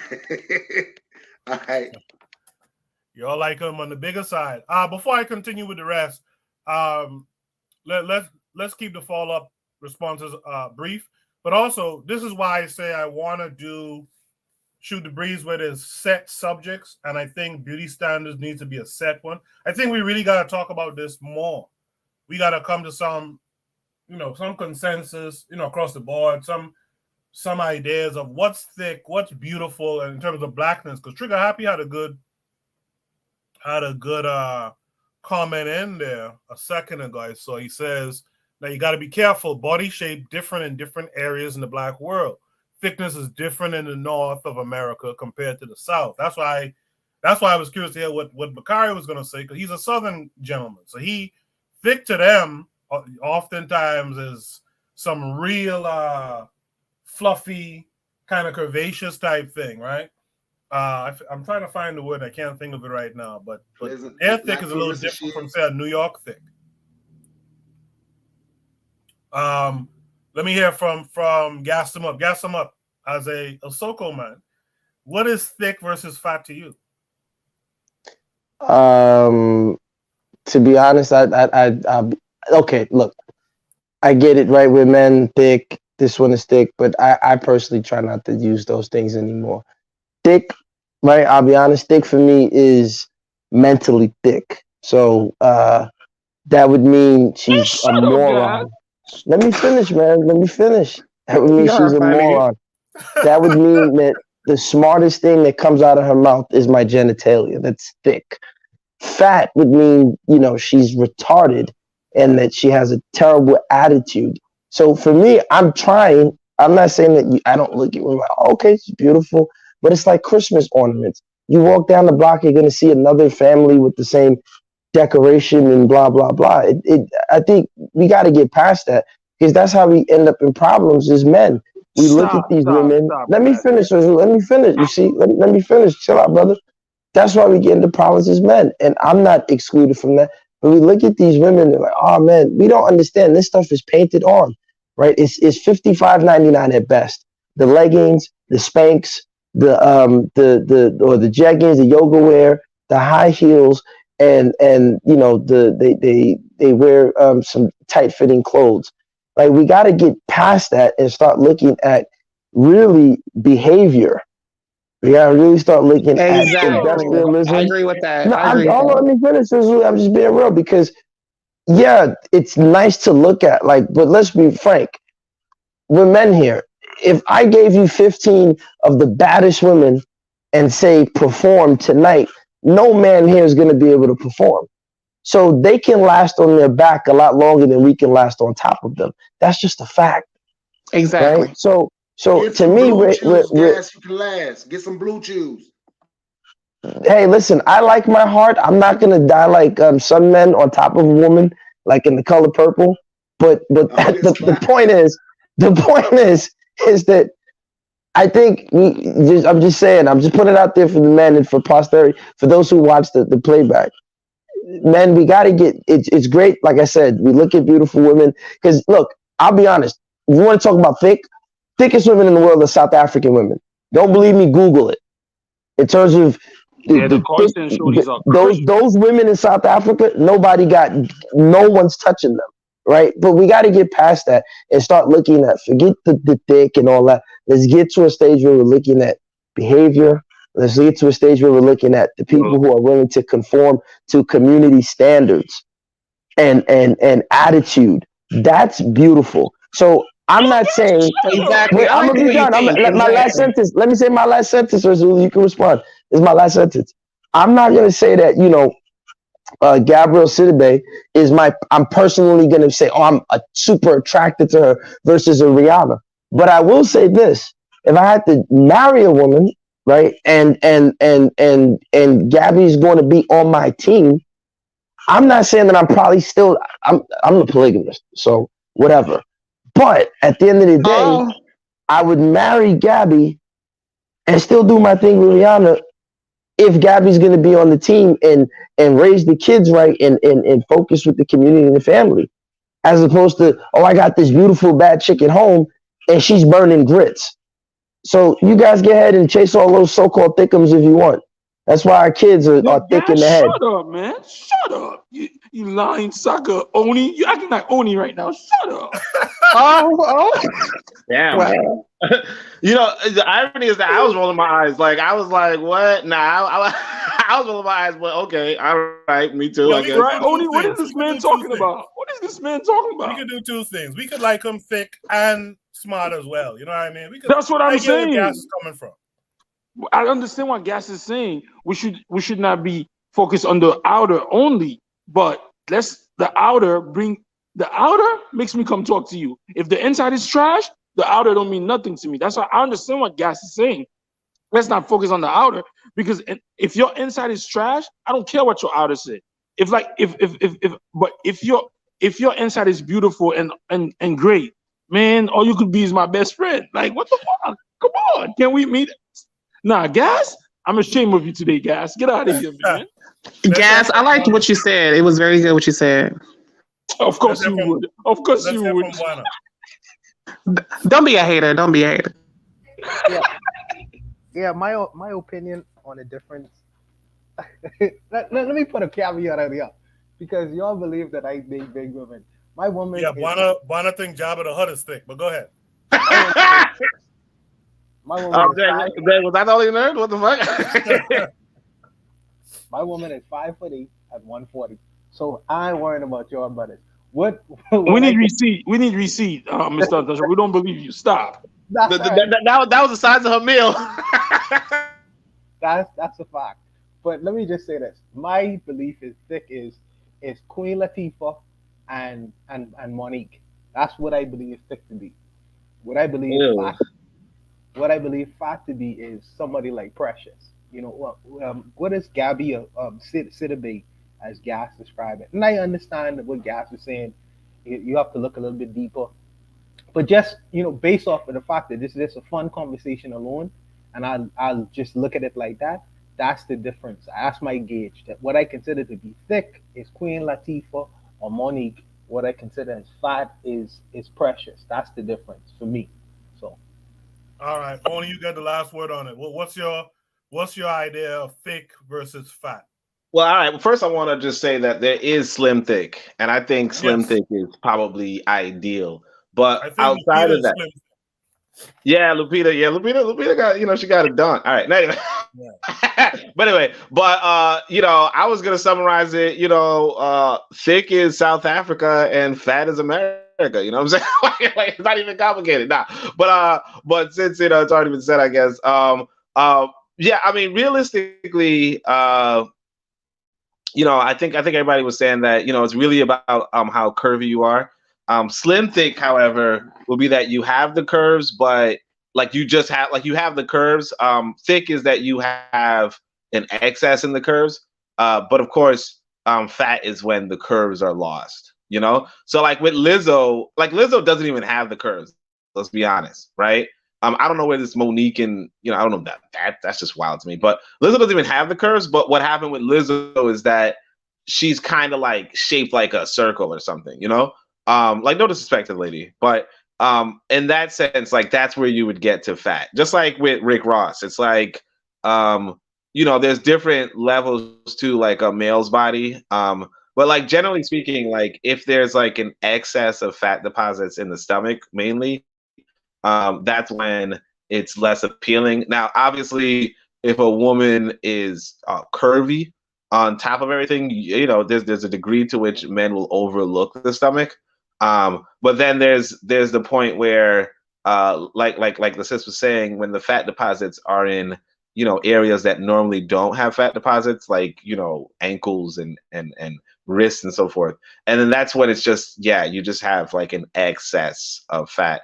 to the point where your body is finding new ways to distribute fat, and that's when you are fat. Whereas thick would be like maybe like again, like your body would be depositing that fat, you know, in particularly I guess erogenous zones, and that's and like for that, it's like, yeah, there's no real harm to that. And of course, like I said, slim thick, which I think is optimal, which is when, you know, you still have that fat distribution, or like you basically have a light fat distribution in the erogenous zones. Maya is slim thick. Maya is slim thick.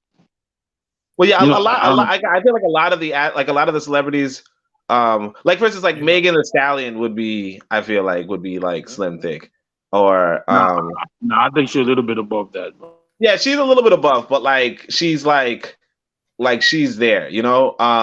Whereas like when we talking about thick though, like yeah, like we said, Hottentot Venus, or you know, whomever from South Africa, you know, that's when you say, you know, that's when you're like thick. But like when I was in Ghana, like a lot of the women were like slim thick. It was nice. Cool. I just want to quickly point out for the record, it's interesting. Everyone said gas, even in the comment section, was saying gas was pandering. I don't know who I was pandering to, but I just want all the men to who? I said I didn't know either. Yeah, it was funny. Yeah, I don't know, but I just want to point out for the record to all the men, it's interesting. Excuse me, that we're mostly men on this panel, and if we were to ask women, or if we were to watch a panel with women, they never would describe their ideal male type as thick and this and that. They might say it for laughs and giggles, but they typically reduce men to the function. And what men do, and this is why we're 10 steps behind them, is we try to get the look and then try to make the look fit our function, as opposed to seeking out the function and then justifying the look. So that's the equivalent of sticking your penis in the woman's vagina, then putting. Oh, let me finish, Zuli. It's sticking your penis in the vagina for about 5 minutes, then pulling out and saying, "I want to put the condom on." That makes no sense. So what we just did is and Urzuli, I've told you this. Email me, Urzuli, gasthemup@gmail.com. Gas is not pandering. I'm trying to save men from being manipulated. Read Chinwezu's. Urzuli, just listen, Urzuli. Read Chinwezu's book, The Anatomy of Female Power. You will understand this obsession we have with the body type image of women, which they can achieve with BBLs, with Dominican, body transformations. They can achieve this with Spanx. They can achieve this with high heels, butt pads, push-up bras. They can deceive us. I've seen gremlins turn into 5-star beauty queens with makeup. You are being manipulated the more you follow along with this slim thick, lower thick, body thick, Snickers thick. It's part of us being manipulated as men. And I'm only putting it out there so that men can stop being manipulated. Don't take my word. You're a Pan-Africanist. I'm not. Take Chinwezu, The Anatomy of Female Power. Read the book. If you want it, email me, Urzuli. I'll send it to you. But this is what I'm. Hold on 1 second, because we got to move on too. I'll let Urzuli go in a second, and then we'll move on. But quickly, Afro Native World in the chat earlier said, because of this thick desire, skinny black women be doing all kinds of surgeries and drugs to get thick. I just want to say again, in this conversation, and I don't think anyone else did, we're not putting so-called quote-unquote thick above, well, I guess only kind of did it, thick above skinny, thick above slim. What what we are trying to do, at least what I'm trying to get at, and what I want to constantly chip at on Shoot the Breeze, is what are our standards of beauty? Because most of us have a Eurocentric view of beauty. Most of us, actually, if we're being really honest, maybe it's not the Pan-Africanist, but we're being really honest. A lot of black men, if they see some ass and breasts and stuff on a woman, they think she's fat, because they're thinking about the white woman these days who, like Oni said in the chat, is rocking a size 0, pretty straight body, you know what I mean, and all that. Whereas we need to kind of discuss, what forms do we come in, both men and women. I'm down for that conversation. What forms do we come in, and what should be, the form that you like? Notwithstanding, of course, you have to go with the mental capacity and acuity and all that kind of stuff. I have no problem with that. One can happen with the other. That's fine. But we should definitely talk about beauty standards too, because some of our men in particular, some of our women too, we shun some of our people. Again, that have and have nots conversation, right? We shun some of our people, but we should kind of come off of that. We should come off of that heavy. Or Zuli, I'll give you the last word. Last week we spoke. Mr. Gassama said, who taught the women to chase men with money? He said that. So now all of a sudden you're saying women are being more functional? Last week you said, who taught the woman to go after a man who has money versus the look? And another thing, a woman might go after a nigga who's making 300,000, but some of these women be cheating with the pool boy. So of course they're gonna go with for the money's sake, but who they're attracted to might be the pool boy who is not fat, like the nigga who's making 500K and who's fat as hell. And yes, I understand what you're saying. I'm not, even though I say thick this and that, I'm not letting no thick women run my mind, because you know why? Like you said, if the inside is not functional, is not smart, what am I gonna do with the thick? The body gets old. After I had intercourse with you for like 2-3 months, like what's new? So I get what you're saying. I'm not saying that's the end all, but we're describing beauty, and you there talk about, no, I like her brain thick. Shut up. Yeah, let me actually add this quickly. Hold on. Quickly, Razuli, let's try not to use the N word on the panel. I didn't use the N word. I said what?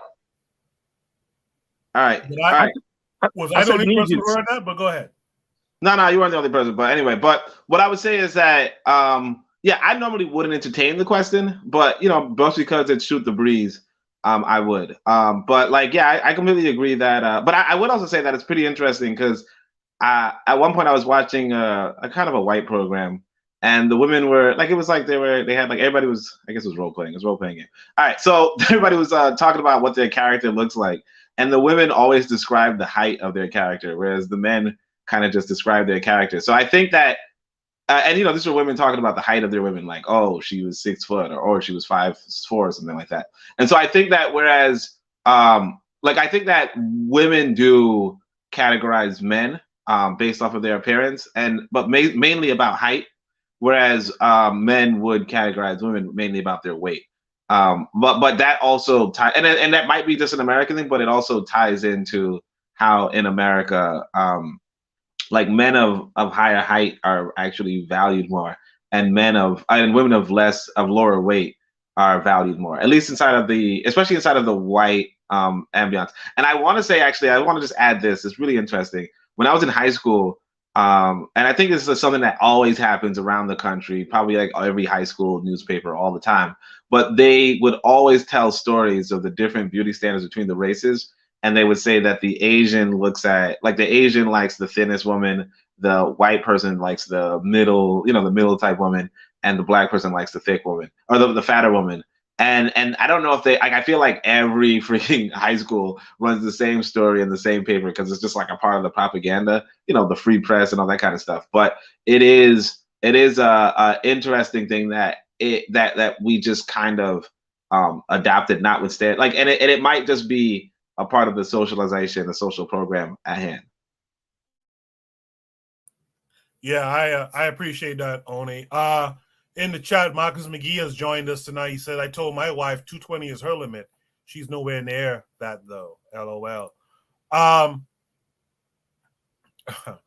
Gas in the private chat said, thick women are typically useless.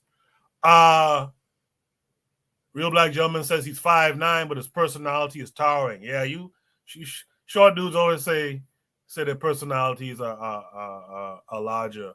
Brother Koku, just for the record, remember, when you guys play back, I never said I like women's brain thick. I said that thick in the reference to It's slow. them being slow. Yeah. No, I got that. I got that. Thanks for the clarification, though. Brother Bakari out in the chat said Gaston was speaking professional BS, LOL, as if he doesn't look at women. I'm sure Gas does, but I get Gas's point. But like I said, I think we could do both things. With that said, though, I got to move on to the next prompt. Should Breeze prompt number 4 is: animals are primitive, but they work together. How come we don't do this? By the way, again, that beauty standard thing, that's a dope conversation we just had. We should try to do some aspect of a beauty standard conversation every week on Shoot the Breeze. Again, if you guys want to help me come up with 5 to 10 subject areas, please join the Discord if you haven't already. And let's come up with these 5 to 10 subject areas. And, Black beauty standards should be one of those things. Again, Shoot the Breeze topic number 4. Animals are primitive, but they work together. How come we don't do this? Let's check out this video and then have a conversation on it.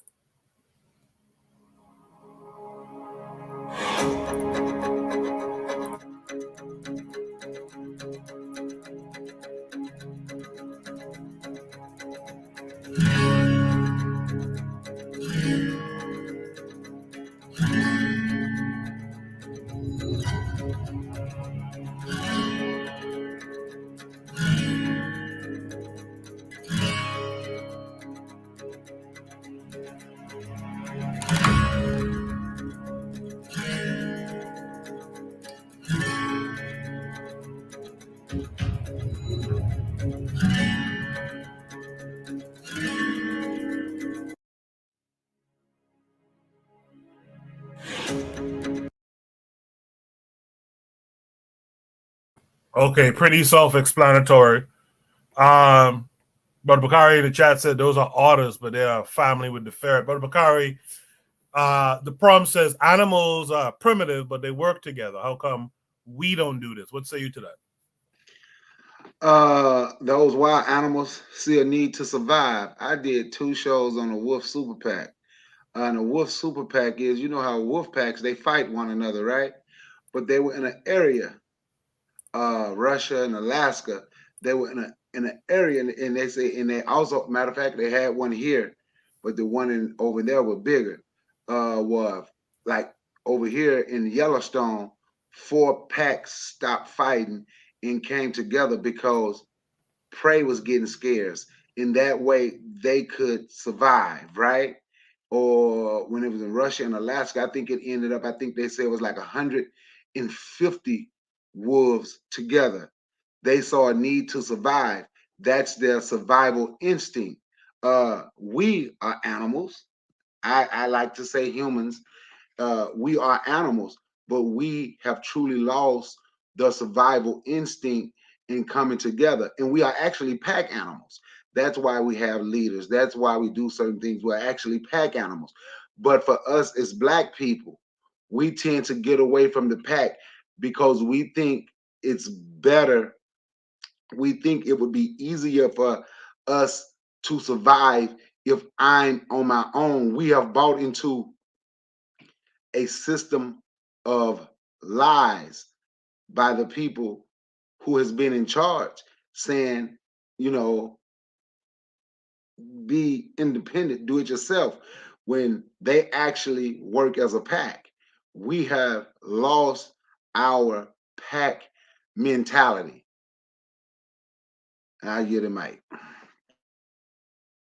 I appreciate that, Brother Bakari. Let's go to Danger Daring. Yeah, I would like to say that I just think it's most based on people having their self-interest. And that's where individualism comes from. Like, we all have our own motives that influence what we want to do. And I think that's how we get disarray from a pack or from a community or even working together. And I would say Black people, I feel like we're the most selfish with that. And even in this situation that could be beneficial for a group, we still have our self-interest, like, oh, well, you know, since he's not, you know, Nigerian, I'm not going to help. Or since she's not, like you said, South African, I'm not. It's those personal self-interest and motives that definitely deter us from even working together. But then also too, like the main reason that we all on here is because the Pan-Africanism. So that's my input on that. It is. I appreciate that. Sister Raw in the chat says you're not no animal. Not at all, man. Let's go to Real Black Gentleman. Real Black Gentleman, what say you about this? Why? How come we don't do this according to the program? I mean, it's the I mean, because we, you know, these guys are using their teeth. You know what I'm saying? The rawness of our essence to like actually go out and assist each other. We use tools, and you know, instead of like our tools have become electronic nowadays. We don't go out and, you know, go to the house and shake hands anymore. We say what's up over, you know, our DMs. This is part of, you know, yeah, like Lero said there, we think that the pack is holding us back. And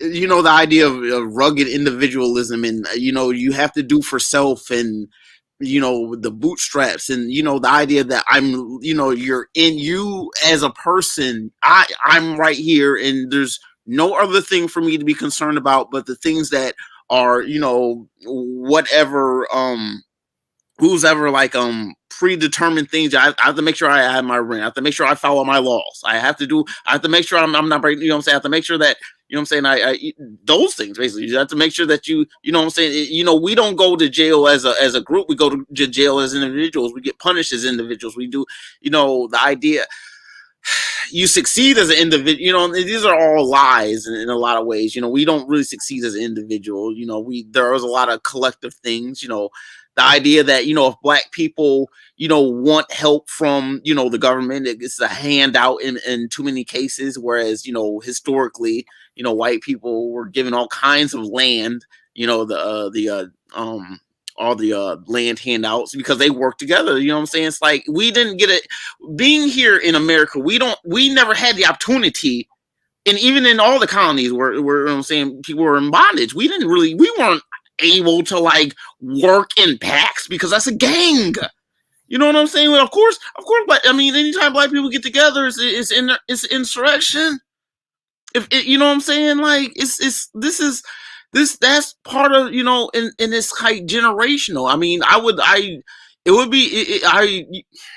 love to feel like I was I mean, you know, maybe I'm a little bit more eccentric. You know, when people talk about the Matrix and the whole like the agents, the way that their minds were like so like tight, you know, that they would finish each other's sentences because everyone's knowing what's going on at the same time, but there's individual parts of that same, you know, unit just tight like wolves, you know, like the two twins, like we are upset.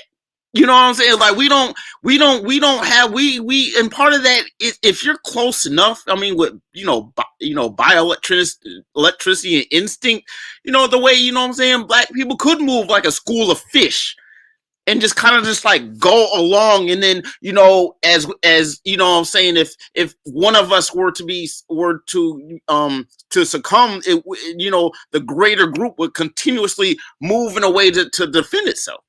You know, it's the hive mind. But the problem is the hive mind can't be a dumb hive mind. It has to be an adaptive hive mind. It has to be on point. If I see something and I say something, everyone gets it, or there's a flaw. It can't be I see something and like the people are trying to come to an understanding of what. No, I saw it. It was what it was objectively. My eyes and my brains. The electricity was real. I'm transmitting the info. You see, you know what I'm trying to get at, I hope.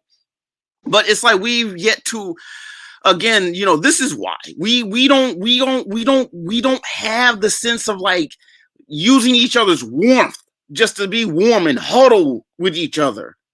But I mean, I'm not going to sit here and say that, like, I won't say that, like, technology's bad, but I mean, imagine the internet without slavery. I mean, well, geez, you know what I'm saying? It's like little things like that. It's like, you know what I'm saying? It's like, it's impossible because you can't disentangle it because what the what drove various peoples to even black people to even be in situations where even if they were surrounding the white people who study is you can really go through the minutia and really figure out like these things. I mean, I guess that's what I'm trying to say. The reason why we don't if I'm going to assume that's black people, is because we were isolated. We were picked off one by one. We were shackled in the ships one by one. Sure was. That's why I'm a pass. No, before you do that, I just want to say everything he said, I agree with. That's what's up. I appreciate that cosign, sis. Very welcome too.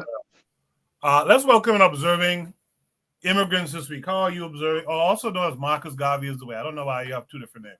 Hold up. Real gentleman, were you just flirting just now? What's going on? Observing immigrants, how are you this week? I'm doing well. How are you? I'm good, thanks. Good. What say you to this? Animals are primitive, but they work together. How come we don't do this? Well, I think the animals are doing it basically for survival. I mean, when animals help each other, and not all animals help each other. We know that not all species help one another, but in this case, yes, they do it for survival. We no longer do stuff for survival, I think, because we've become so individualistic in our thoughts. Because if you really think about it, if you hear the news and the news says today that 200 people in Africa died, that doesn't stop our day. Yeah, that doesn't stop our even if 5 people died, down the road from us, if they're not related to you, if you don't know them, it doesn't stop your day, it doesn't phase you. So we've become a species, be it that those things are far removed from us, so we're not going to go and try to find these people and try to help their families and stuff like that. That's why you have so much homeless, because we don't care. Yeah. And I think we've become a species as humans, especially here in the West, of people who really don't give a fuck about other people. Let's be real. Yeah. You can give $5 to St. Jews or whatever, but at the end of the day, we don't care about anyone else, in wider society. And that's my opinion. That's it. Yeah, sometimes shoot the breeze creates establishes connections, man, and so we might be establishing a connection here. With that said, Brother Bakari, what say you? Well, I've spoke on this, but like I said, man, we got away from the pack. I heard what the one guy say. He said they even put us on the ships by themselves. They had a shackle together. We got away because we trying to live like other people. The biggest thing is, man, we are confused. We trying to be other people, and we think those other people exactly is individuals. But if you look at it right, and I don't even want to mention this clown, but I'm gonna say his name. But if you look at it right, you look at Kanye, and everybody screamed the Jews canceled him. The Jews canceled him. Okay, Jews. White folks canceled him. They did that together. The people that when Adidas canceled him, Adidas is owned by Nazis. They're not owned by Jews. The guy that owned the SoFi Stadium in LA that canceled his concert, those were Germans. Those people, everybody, see, we have been beat down so bad, oppressed, suppressed, depressed, compressed, full co-pressed, any kind of pressure you can think of. So we get to a point where we think the best way out of this pressure is if I just be worried about myself, me and my family, then everything will be okay. Even though we see us losing that way, we still think it's better. It's better to lose that way than it is to lose with the group. Because when you get around, it was this old guy. He was from Mississippi, went to New York, retired, came back to Mississippi. He said he hated black people and flies.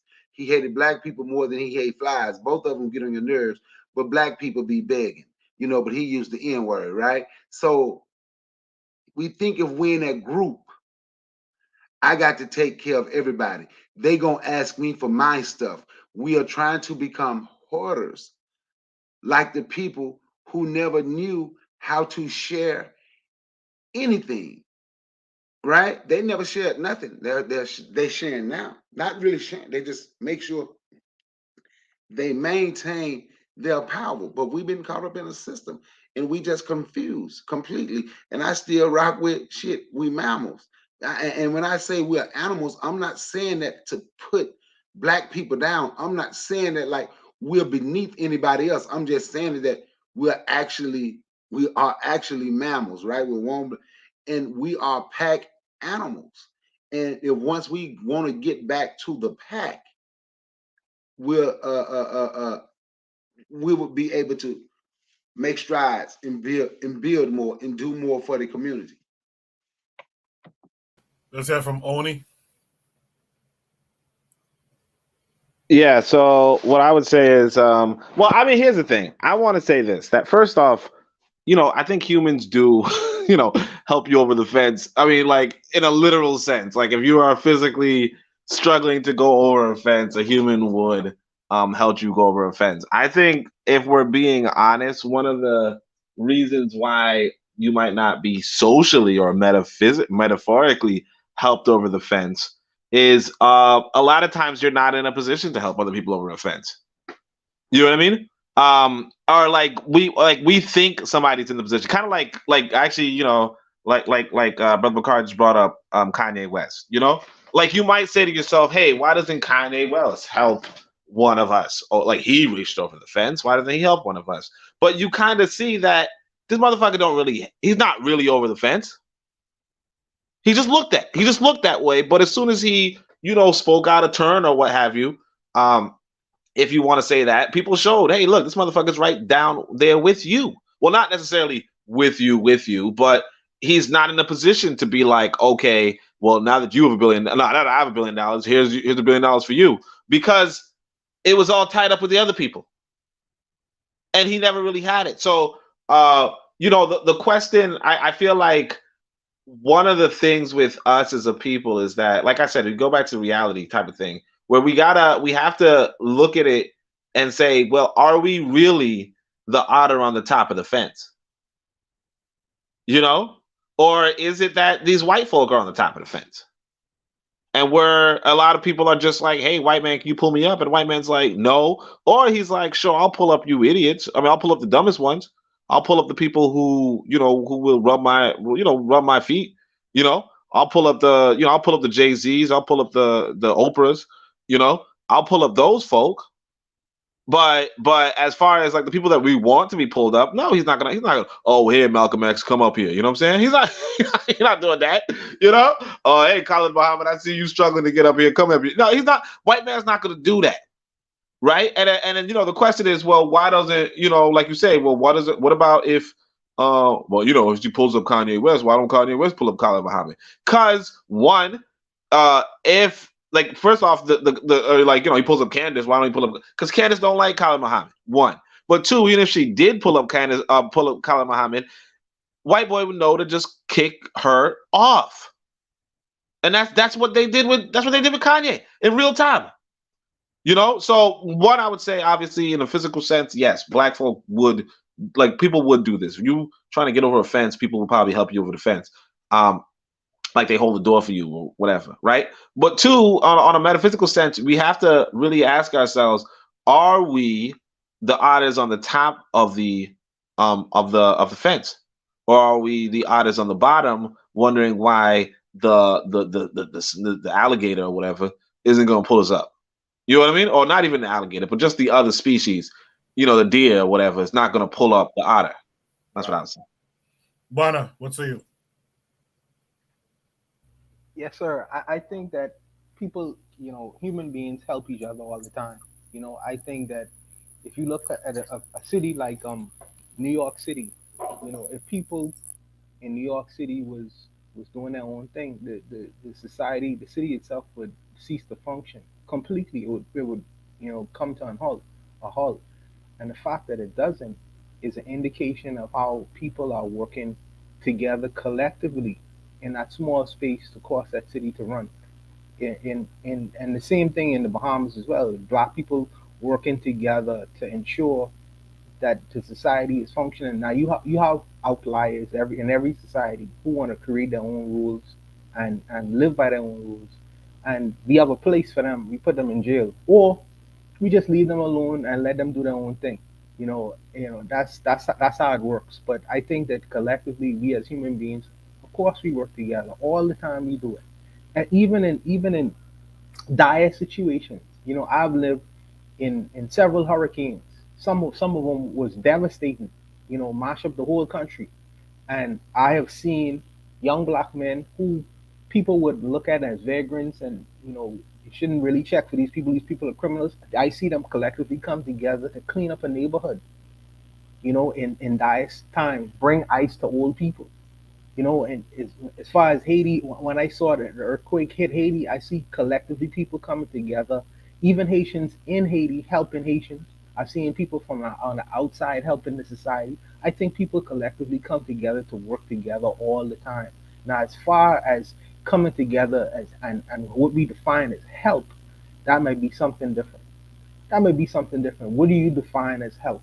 These things is sometimes they are very subjective. When you're talking about economic help, people perceive that as different. Because if you have the ability to do something economically, and I have the ability to do something economically, how help is perceived may be different. But I believe that human beings, animals, we are animals. We come together collectively all the time to help one another in our daily activities. And I see it done all the time. So I don't necessarily agree with this particular prompt. Well, the wording of the prompt itself. I'll stop there. All right, gas them up. What say you to this? Animals are primitive, but they work together. How come we don't do this? Well, for me, I don't believe animals are primitive. I don't even believe in the categorization of so-called mankind. I think man was an invention by 15th century European humanists. I don't believe in that distinction anymore. I think when we look at the otters, they have an understanding that is biologically built within them that they're connected. Unfortunately, the connections that Africans had tribally were, you know, destroyed, ripped apart, and we have to find ways of building that again. And I think we have to understand that there's a difference between state forced communal or community interactions and intrinsic natural village or distribution society, um, decentralized, not centralized, statist um, communal interaction. So, for example, in the West, we're all a community. We're in a neighborhood. But Con Edison or something can come, or Georgia Power can come and cut off your lights, and that's just oh well, pay your light bill. I wish you well, right? That's how a Westerner will approach it. But if you go into another country, they'll bribe the electricity man. Hey, listen, this lady hasn't been at work in 3 months. She just had a kid. Her husband passed away. Here's a few, dollars. Don't cut off her lights. Now we'll call that corruption, but I'll still look at it and say, yeah, that he should do his job. But at the same time, he has an understanding that if I do my job, I'm removing electricity from this woman who's a part of me. And I think that's one part of living in this Babylon that we kind of don't understand. And that's why, to me, Marxism and all these isms, socialism and all these things, they fail because they forget that blood is thicker than water. And so obviously it seems like these otters understand that intrinsically and biologically. So we Africans, even on the continent, there's a contention. So on one hand, you have your family relationships, those blood ties, but then you still have to contend with the so-called nation state that, at, especially in America, is always trying to interfere and supersede those familial blood ties, right? So, for example, it is a fact, if you have children in the United States of America, they don't belong to you. They belong to the state. at any moment the state can come into your house and take your kids. That doesn't exist outside of America for the most part. You know, well, depending on the state, country, nation, state you live in. So I don't know if I'm answering the question directly, but I'm just saying that we don't know how to. Oh, I would say the way Black people typically engage is family, you know, decentralized, but we're in the belly of the beast, especially in this wilderness, in this jungle of North America. And we have to also not only have those family relationships, but we have to contend with the state. And the state is doing everything in their power to undermine those familial connections. And so I think that's why we don't do it. In addition to the trauma of Jim Crow, racism, and, you know, redlining, things like the Tuskegee syphilis experiment, things like the chopping off of hands in the Congo, you know. So we're people who all we know is trauma, and all we have are negative interactions or negative what's the word negative connections. And when I mean negative, not in bad, but in the sense that it's only around, you know, I think trauma, right? Kanye was talking about the trauma economy, but I think Blackness for us in the United States is a trauma-based joinder. It's a trauma-based effort, Blackness, right? So if you remove the trauma, there's no shared collectivity. It starts to become regionally local, right? Depending on your locality. So I don't want to go on too long, but again, like I said, I don't think I answered the question directly, but I hope that was enough. And if there's any clarification, ask me. But yeah, that's what I'll say. No, I appreciate that. Lero in the chat says it's about objective. We've shown we can come together, but for what? Trey Hobby 262 says mobilization versus organization, as Kwame Ture said. He said that to Lero. He goes on and say a scientific revolt versus a sporadic revolt. He says people can come together for the sporadic revolt, but it doesn't stick. Afro-Native World says we came together to vote for Obama at Lero. Lero says, okay, it was tension for those who didn't. We got what it takes for real. We just succumbing to miseducation. With that said, let's hear from Azuli. Azuli, what are your thoughts on this video and prompt? I think everybody said what should have been said. I mean, I just think a lot of time we look at the situation, we think when we say animals are very individualistic, but I've seen in many stuff, animals are very not individualistic. I've seen some videos where a bear or like a different animal help a different animal from a different species. So, I mean, I get what brother Mr. Untouchable said, but yeah, we do help each other. But I was wondering, it's like, are we doing enough? I'm talking about like individualistically. If your house catch on fire, I'm gonna come help. But as a group across ethnicities, across stuff like that. But everybody said what there's to say. I mean, that video is like a great example of unity and stuff like that. So, animals are not like what we think, or because when they use the word, you guys act like animals. But a lot of time, animals act better than humans sometimes. That's how I see it. But it was a great conversation, All right. For time's sake, let's go to Shoot the Breeze topic number 5. Shoot the Breeze topic number 5 says, what are people's thoughts on these universities? Let's see.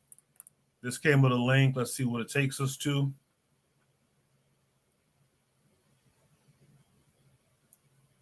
All right, let's watch this and then I'll talk. The Caribbean has a 94.29 literacy rate, with a very loyal workforce and companies that hire Caribbean nationals who experience a 95% retention rate. 82.3% of the Caribbean's workforce has advanced education. Tens of thousands of these well-educated Caribbean people migrate across the world every year and are making positive contributions to the diaspora they are moving to. With a cultural affinity mainly to the United States, the United Kingdom, and Europe, Caribbean people not only speak the language, but also understand the culture, and they are enterprising, multilingual, and are making a significant positive impact wherever they go. Many island governments invest heavily in their education systems, and the region has some of the highest literacy rates in the world, according to the World Population Review. The Caribbean education system is mainly based on the United Kingdom system, which is ranked number 10 of the best systems in the world. It may have some flaws, of course, but it is a valid and long-lasting structure that most Caribbean countries have embraced for decades. Every country in the world has the power and authority to choose how to manage its own education system, typically under the direction of a local Ministry of Education. Some countries, of course, are more efficient than others in this. While the best school system is generally the one that understands how to reach its students and create passionate and educated individuals, it's hard to define a universal system that works for every population on the planet. Some of the Caribbean countries on our list are ranked among the countries with the highest literacy rates in the world and have some of the most sought-after students, schools, and universities. Let's take a look at the top 10 most educated Caribbean countries and their best universities. Please like, subscribe, and turn on the notification bell for our future videos. Number 10, St. Lucia. The mountainous island of St. Lucia seems to keep steady on the educational pattern. The literacy rate of the island, which is today at 90.1%, has been around this average for quite a few years now, ever since a bigger boom in the 1990s. The gross enrollment data on literacy education are still low, around 15%, and there is a huge discrepancy between Mute your mic. with the latter group ranking Coco, mute the over. mic. One time I used this shit, it was like 3 other people in there, son. Coco, mute the mic. Coco, mute the mic. Mute the mic. Something in there, so I don't usually Coco. or there, especially at this time. No, I wasn't even. There you go. Double to the first one. Number 9, Jamaica. The land of wood and water, beautiful Jamaica, has a literacy rate of 93% as of 2022. There has been a consistent increase in the past 5 years, thanks to the efforts of the Ministry of Education and a number of students from other Caribbean countries moving to Jamaica to attend the renowned University of the West Indies, Mona campus, based in Kingston. UWI is proudly ranked number 1 in the top universities in the Caribbean, a truly excellent choice for any student. The path is still long, but the island is improving its status and is currently number 138 in the world. Number 8, Dominica. The so-called Nature Isle of the Caribbean, named after the day it was allegedly discovered on a Sunday, Dominica in Latin, by the Italian explorer Cristoforo Colombo, is one of the poorest islands in the area, with an economy mostly depending on agriculture and unfortunately positioning in the very center of the hurricane belt, at the far eastern edge of the Caribbean. Its dramatic beauty, due to the massive presence of tropical rainforests, united with the niche culture of the Carib people, makes it a very unique place. As a matter of fact, this is the only island that maintained a percentage of the population of the native people of pre-Columbian descent. The island counts mostly primary schools, only 1 teacher training college, and a medical school. Its literacy rate today is at 94%. Number 7, Bahamas. One of the richest islands in the Caribbean, the top 1 per GDP among the CARICOM islands, Bahamas is number 7 on our top 10 list and number 97 in the world rankings as to its literacy rate, which is 95.6 as of 2022. The massive presence of international schools such as the Lyford Key and a satisfying 92% attendance rate both contribute greatly to the higher placement on our list. On top of these factors, the University of Bahamas, based in Nassau, offers both undergraduate and postgraduate degrees in several different fields. Number 6, St. Vincent and the Grenadines. This major sailing destination, a friendly country with a relaxed and peaceful atmosphere, has a current literacy rate of 95.63%, ranking number 96 on the world scale. While high-end tourism is a great presence and a source of economic relief in the country, the poverty rate still remains quite high. The education level is also affected by this, and the enrollment into tertiary education is currently only around 24%. The most interesting university in the country is undoubtedly St. James School of Medicine, an international medical school founded in 1999 that has a current enrollment of almost 1,000 students. Number 5, Grenada. The island of Grenada, the Spice Isle, is a very interesting entry in our top 10 list. Its literacy rate is at 96%, placing the country at number 92 on the world's list of literacy rates. Its level has remained steady in the past years despite the economic difficulties of this country, whose economy is largely based on tourism, and education still holds a priority position in the government of this island. Grenada is the home to St. George's University, an international medical school considered nowadays the largest provider of medical doctors into first-year residency programs in the United States of America. It currently counts almost 1,000 residencies in 2022. Besides its reputable institution, Grenada is famous for its School of Veterinary Medicine, one of the very few in the world to be accredited by both the Royal College of Veterinary Surgeons in the UK and the American Veterinary Medical Association Council on Education in the United States. Number 4, St. Kitts and the Nevis. With a current literacy rate of 97.8% as of 2022, this country takes a wide step into the excellence and leaves the others far behind. No longer known for its sugar export business, but rather for its tourism-based economy, St. Kitts and the Nevis is one of the richest islands in the Caribbean community and the common market. With high levels of education, stunning landscapes, and a very low crime rate, this place is an expat paradise. This also justifies the strong presence of international schools and universities, Universal Caribbean University, the International University of Health Sciences, and the Medical University of the Americas. Universities in St. Kitts and Nevis are known for their modern methods, high-tech learning tools, and innovative approach. St. Kitts and Nevis is number 73 on the world's literacy rate scale. Number 3, Trinidad and Tobago.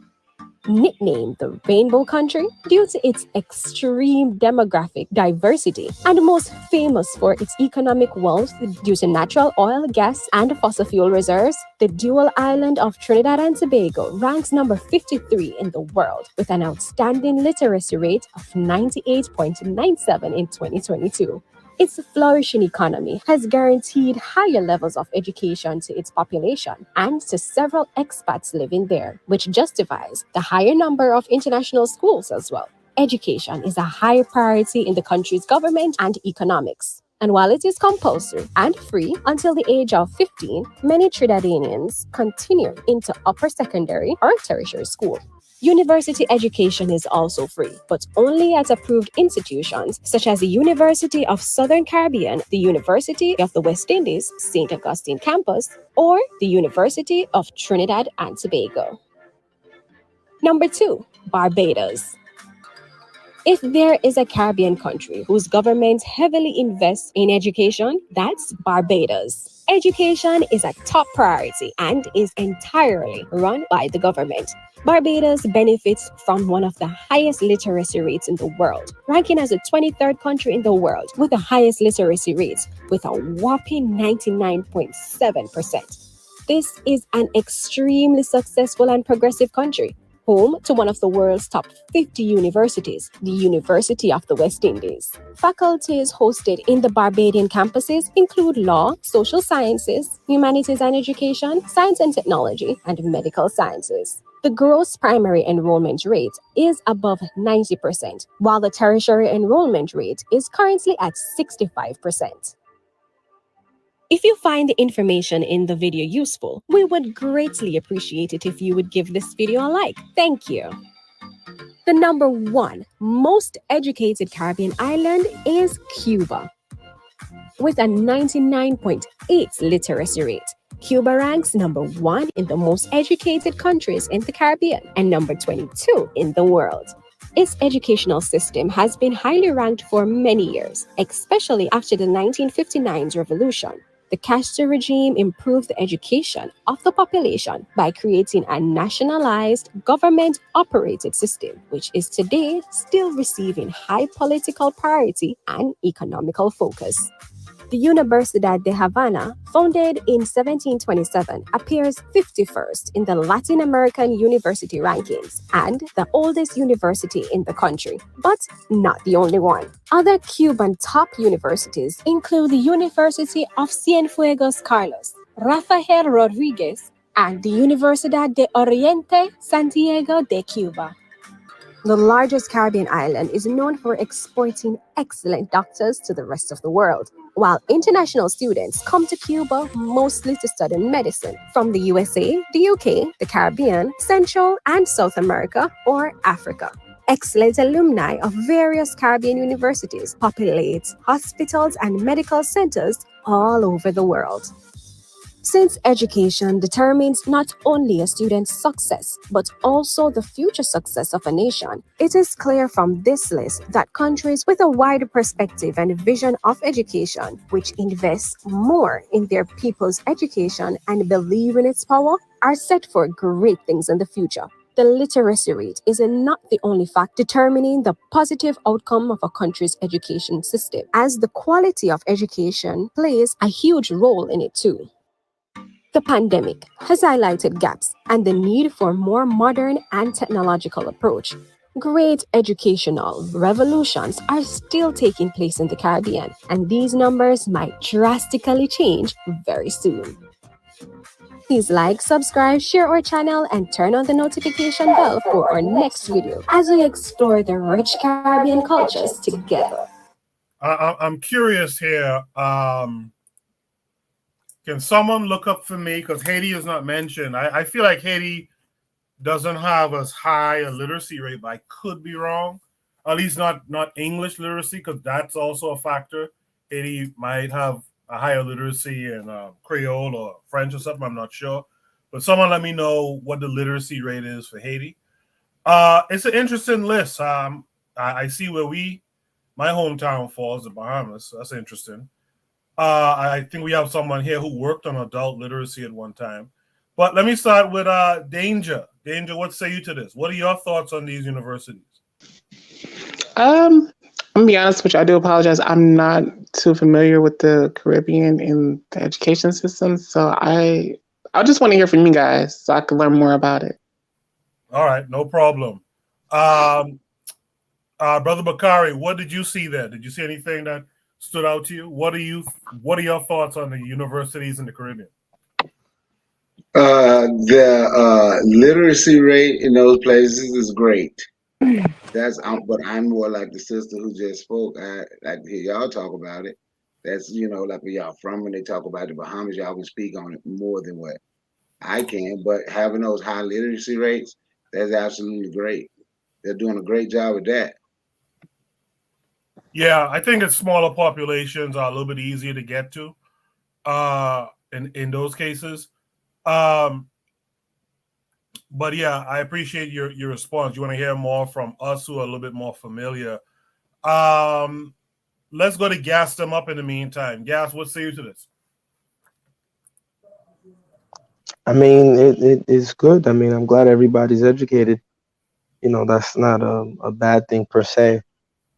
So I'm hoping that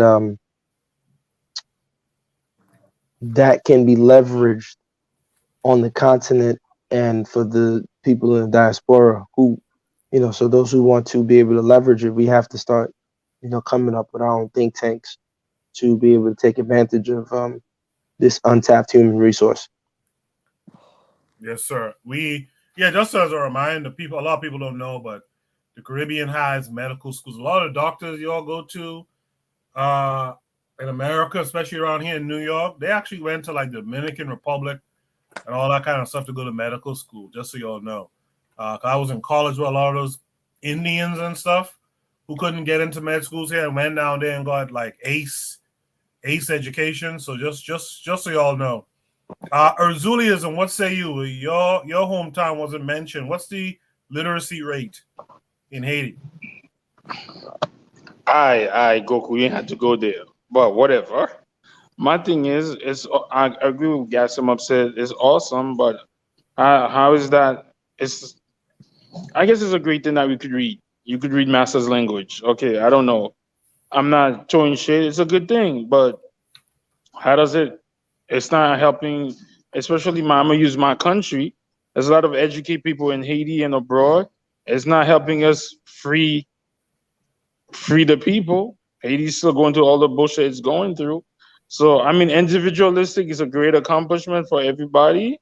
Hey, you got the best literacy literacy in your country. Okay, I don't know what to say about that. I mean, we're not dumb people. Why is that a hype? Everywhere African people, colored people go, they thrive when they're not hindered. But it's a great thing. Right.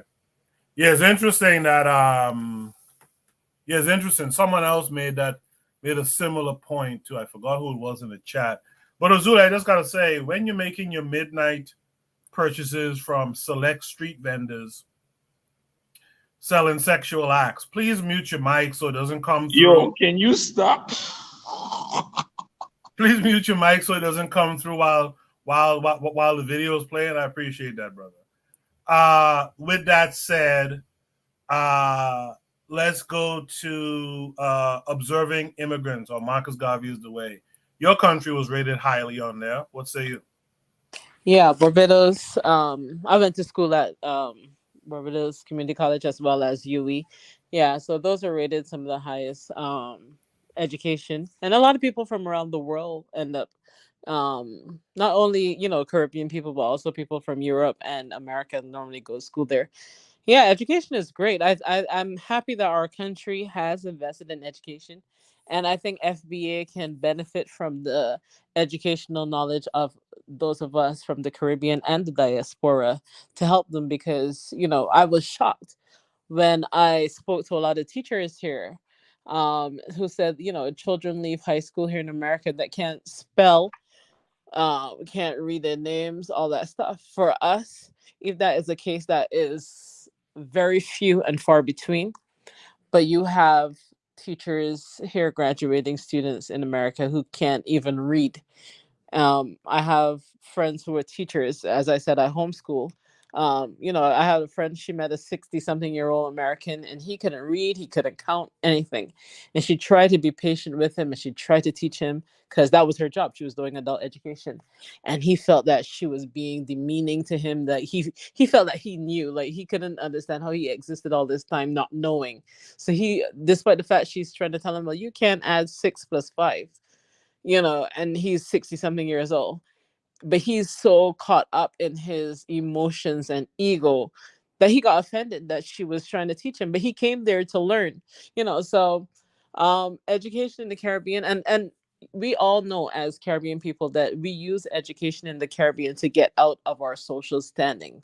So for us, our parents push education. Like in America, people say, oh, the Chinese push education.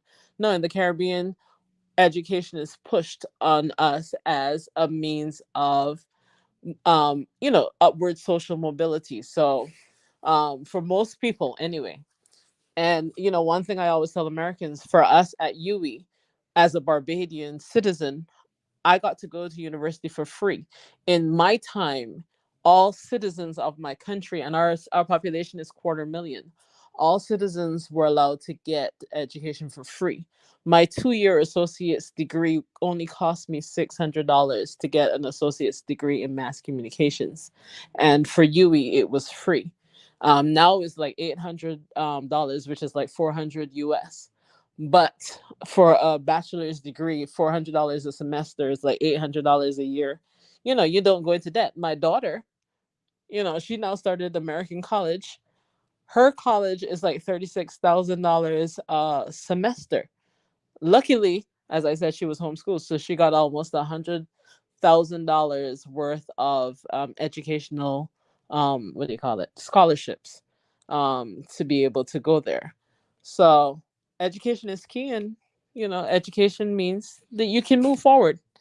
It's a solution to um, progressing as a people, as a race, and as a species. That's all I can say. I agree with her too. Quickly, Marcus Garvey is the way. Should Black folks in the hemisphere start thinking about going to the Caribbean more for their education? Yeah, I think you should go anywhere, especially the Caribbean, where you can learn. Because I don't think I came to America and I couldn't understand, why would you go into debt for education? Like, the system here have you choosing between education and going into a life debt. It makes no sense. So yeah, I think if people can go to other places, Caribbean, Africa, any other place, to get an education, take it. I mean, how could it hurt? Right. I just want to point out, Bobby Wright in the chat, he mentioned two things that's important. Earlier, he noted that the video mentions, and I noted it too, because it's factual, that a lot of the educational systems in the Anglophone Caribbean are based on the British system. Second thing he points out is that according to Google, literacy rates in Haiti is 60% for Haitians over 15. So that's why Haiti wouldn't make that list. If you looked at that list closely, you see that the literacy rate was all in the high, from 95% and up, pretty much, right? Especially the closer you get to the number one spot. So I just want to point out, I don't think it's hating on Haiti. I think it's just dealing with the fact that, those are the numbers for Haiti as far as literacy. The matron also mentioned something too, as to what are they being quote unquote educated about? Who is educating them? So I'll say that you have expats who are professors. That's true, but it's a standard kind of Euro. I would have to call it a Euro education. So you're right about that. I mean, just the fact that you're learning in English in most of the Caribbean or some European language at that, kind of tells you what it is, right? And Koku, like we learned, like when I was in high school, we learned more about the agriculture of America and Canada and Europe more so than our own Caribbean agriculture. Like little things like that didn't make sense. Yes.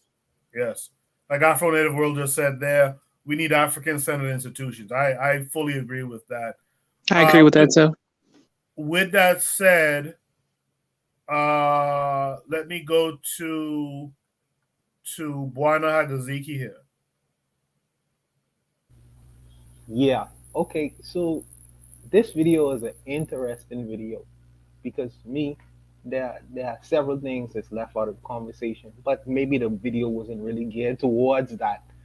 But what I would say is this: yes, the Caribbean has a lot of very good institutions in terms of higher learning and education and all these other great things. Good, that's very good. When they talk about the literacy rates, what does that actually mean? That means the regular person can write their name and they could understand what they write when they write and sign off on their name. Basic level education, basic level, the ability to write, and the basic level of being able to understand what you write. Basic level of mathematics. I could add 1 + 1 is 2. I maybe could multiply, maybe could divide. That's what passes the barometer of what literate or literacy means. So I think that there needs to be some understanding in what literacy actually means when you pass the mustard of your countries being so-called literate. The other thing is, yes, you are literate, but can you critically think? Because most of these places, yes, these people could read. No. Yes, these people could read a basic newspaper and understand. Well, basically read a newspaper and understand the words, but many of them can't critically pull together the meaning of what's being discussed in the newspaper and how it affects their lives. That's problematic because uh, you still have a population of people that you could easily sway and manipulate, and you see it done with countless politicians in these countries. You know that's why we say education is not common sense. Oh, definitely, definitely. The other thing, the other thing that is missing. Well, the other thing is my fear is I don't want this whole idea of education becoming the new religion because prior to education they had the church and you still have the church. You know, per capita, we have more churches in the Caribbean than anywhere in the world per capita. So before this whole idea of education, the colonialists brought in the church and they used to pacify us with the religion. And many of the oldest still have this idea of this is what's going to save us. Now, the youngest, they have this discussion of education, education, education is going to get us all our tangible problems. And you see many, many people become very educated, but they have yet to be able to quell or even stop the issues that concerns the people in the societies that they live in. So I'm asking, the education that we're receiving, what is it preparing us for? Is it propelling us? Is it really making us independent of? Or are we just becoming better, let me say house niggas, but are we becoming just better servants, a better class of servants? So when we go into the so-called English speaking, these metropoles, we are able to understand the language, and we are able to be better automatons to help further their states, their societies, not necessarily making our societies any better. So I don't want the education we're receiving right now for us to become the new religion for us. That's a big concern of mine. You know, I also have a problem. Let me not say I have a problem with if the education you receive, and most of us receive this education, including Barbados, because I was brought up in the same system as well. If you come out of that education and you don't know nothing about yourself, but you could tell me chapter and verse about William Shakespeare, about Churchill, about what's going on in American society, but you can't tell me nothing about yourself, you as a human being on this planet, that is a problem. Because 90% of the people are African people who live in these societies where we get an English or British or European style education. That is problematic to the 90% because it's a disservice to many of us. I am not an English person, nor am I an American. What that means, whatever that means. I am an African person. So the first education I supposed to receive is at my center. Who I am. Who am I? And if I'm not properly educated in that vein, then it becomes problematic. That's why I don't mind being at the bottom of that list. Yeah, because let me say, it ain't a disrespect for anyone who's at the top of that list. All I'm saying is that I would rather be an ignorant, backwards, not being able to understand, illiterate person who they cast down on the side of the street and say, well, he can't never learn our system, rather than being a conditioned, indoctrinated automaton who only could think like a white European person when in fact I'm an African person. It's almost like putting on a European suit and African clothes on an African person and tell them, say, now you ready to go out into the world, little boy. I'm not with that. But I'll stop there because I'm on a rant right now. That was really good. I'm sorry to cut you off. Just quickly, Buana, just out of curiosity, did you go to COB? Because they mentioned UB, the University of the Bahamas, before it was No, that. I didn't go to COB. I went off to the States, so I didn't go to all my sisters and brothers went to COB before they went, but I didn't go to COB. Yeah, I was trying to get into UE, but UE is high. That's a high starter to get it. Yeah. I went to COB before it became the UB. So I just was curious. So, Dane, do you want to say something? Go ahead. No, I wanted to say the guy that just got finished speaking, he had to know everything. So I just want to say I agree with everything he said. Now, Bobby, right in the chat, he mentioned earlier that in his hometown, the literacy rate is a big problem, and his hometown, I think, is Louisiana, I believe, Bobby. You can correct me if I'm wrong. I'm sorry if I'm wrong. I guess that takes us. Did I miss anyone on the panel? Oni, that takes us to you. What say you? What are your thoughts on these universities that you saw advertised in the Caribbean? Well, I'm just surprised Jamaica was so low. You know what I'm saying? No. Like, well, I'll go on. No, I'm just I'm messing. No, it was pretty interesting. It was pretty interesting. I didn't know. Hold on one second. You guys in the chat, how many of you were familiar with, say, all 10 of those schools, or maybe 5 of the schools? Like, drop the percentage. 8 out of 10, 7 out of 10. Let us know how many of you were familiar with those schools. Only go ahead. Yeah, so the thing I was actually pretty surprised about was that Nevis, that had it was like all medical schools, so it seemed like there was a lot of medical schools in the Caribbean, which is really a really interesting idea. Of course, we kind of peeped how a lot of it was facilitating towards, like, one of them was like a tourist economy, and it was like facilitating towards, white folk enjoying the environment type shit. But I mean, for me, I did recognize Juana's critique about, whether or not somebody who's literate could also think critically. And I also recognize that the school, the school system's not trying to teach people to think critically. But I do think that there's a good value in being literate, albeit, from the Westerners' language. But there is still, it's still better to be literate than to be illiterate, in some senses, particularly if you're trying to compete in the same economy, which is unfortunately what we're, trying to do.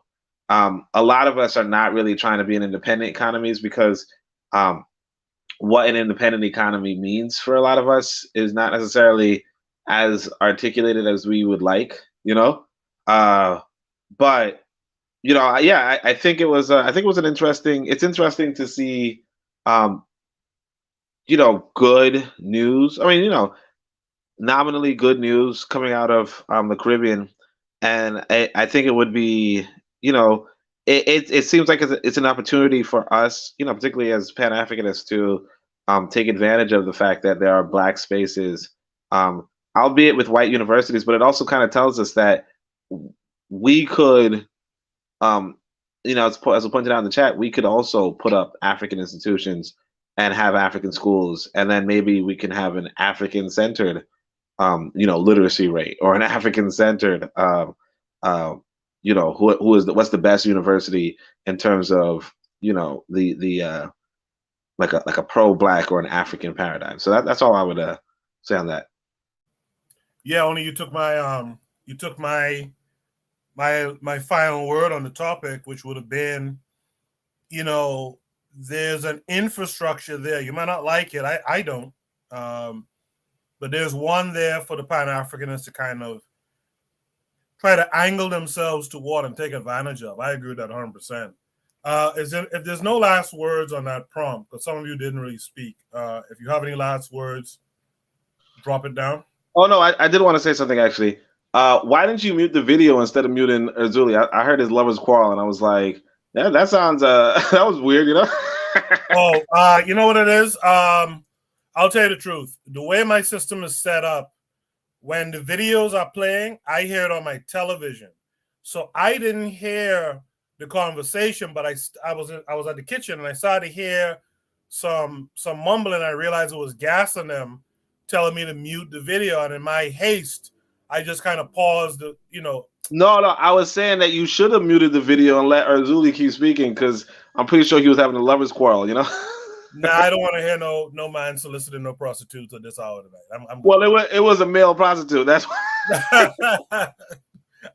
I'm super good if it was a male prostitute at that. So I don't want to hear no man haggling with another man. Yo, Shoot the Breeze topic number 6 is going to be this. But I want to do a station ID break. I want to remind you guys of the podcast network that I'm a part of. And the website is almost done, by the way. So we're going to drop that hopefully in another week or so. Shoot the Breeze topic number 6 actually references one of my podcast family members, the revolutionary matron, said interpretation is everything. What does this short cartoon mean to the panelists? Now, the cartoon is not going to be as short as the person who posted the prompt is expected. I'm going to show the whole thing because I think it's an interesting thing to watch. But first, let me give the station ID break, and on the other side, we'll discuss Shoot the Breeze topic number 6. You are listening to the Bitter Medicine Podcast on KWAZ Radio. This is D Webb with the Harsh Reality Podcast, asking you to tune in where we tackle the news of the day that affects our community, only on KWAZ Radio. Peace, family. This is Oni, inviting you to listen to the pro-black perspective, where black problems are addressed with black solutions.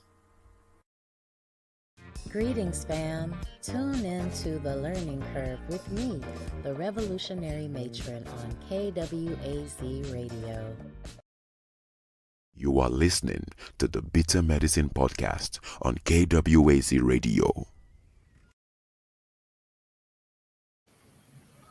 I don't know what happened there, but welcome back. Also, check out the Brother Bakari podcast, Consider Cheek podcast, the Forecast Radio, and Tanzan African Man, who's talking a bunch of crap about Caribbeans out there, talking about the only people who know about Caribbeans is Caribbeans. Y'all better recognize that we out here too. So yeah, Should the Breeze topic number 6 is about the revolutionary matron saying interpretation is everything. What does this short cartoon mean to the panel? So this cartoon is actually the full cartoon. The original prompt was a 2-minute clip of it, but I actually want y'all guys to watch the full thing. I think there's a good discussion that could come out of it. We'll end at 2 like we tend to do, but I think it's a good conversation to be had from this cartoon because it tells you something about how images and stuff is important in these conversations. So I'm moving the overlay like Oni suggested. Danger is back. I see you guys are having some problems, I guess, with the internet, knocking y'all off and whatnot. Let me share the screen. So this was like a Russian, this is like a copy of a Russian, I think it's a Russian or German film. It's almost a 15-minute film. I think it's interesting. I want everyone to watch it, and let's really have a conversation about it after. All right.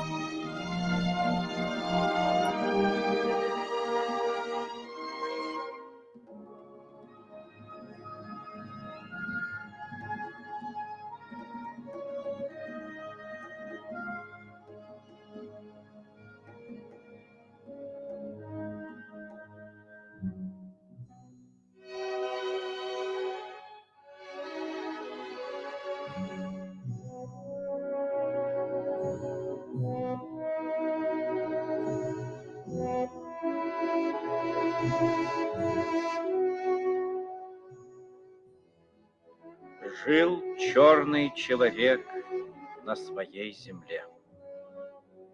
Щедро давала она свои плоды ему, ибо трудился он на ней в поте лица своего, как трудились и отец его, и дед, и прадед.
Но как-то раз на земле человека появился некий гость.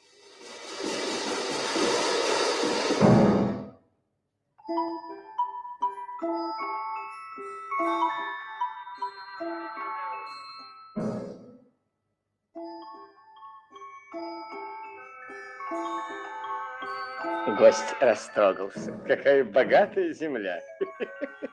Мне чертовски повезло, что я здесь первый из зверей.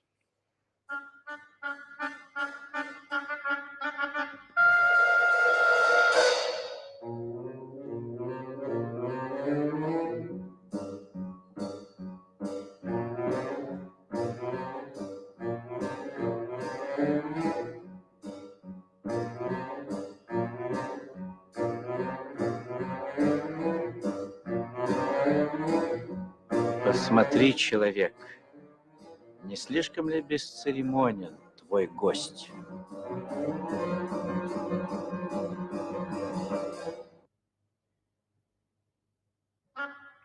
А, черт.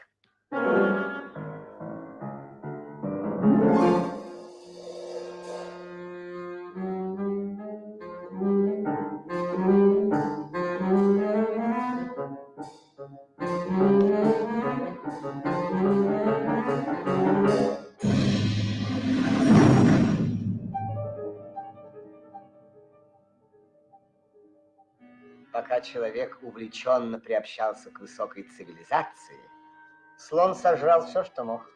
А так как пошел дождь, то настала очередь хижины. Человек обрадовался, что высокий гость лично посетил его скромное жилище. Но у слона были свои планы.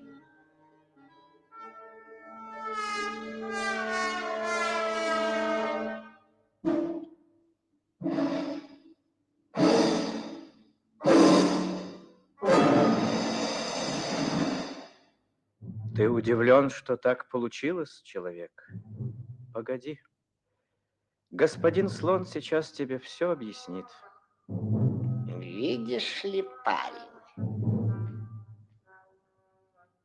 твоя черная кожа покрепче моей, да и здесь нет места для двоих, так что оставайся там, а я тут. Не скучай.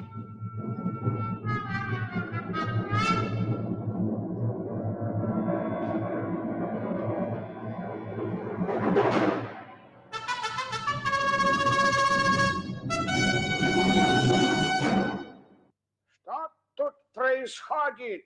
Спросил неожиданно появившийся лев.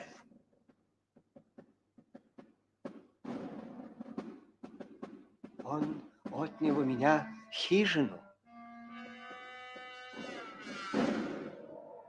Как ты смеешь клеветать на моего лучшего друга? Под суд!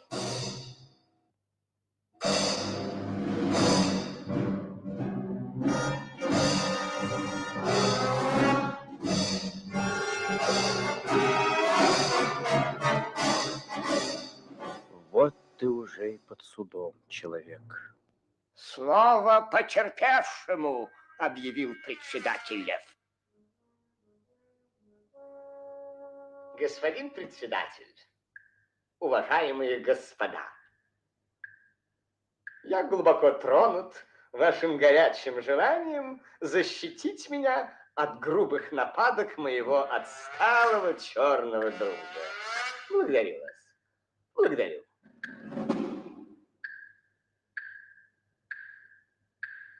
Но, господа, прошу вас, будьте снисходительны к бедному черному человеку.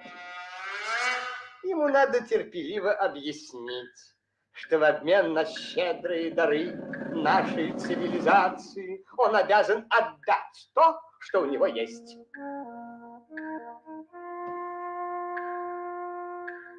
Плоды, хижину, землю, а не вызывать возбуждение безответственными протестами.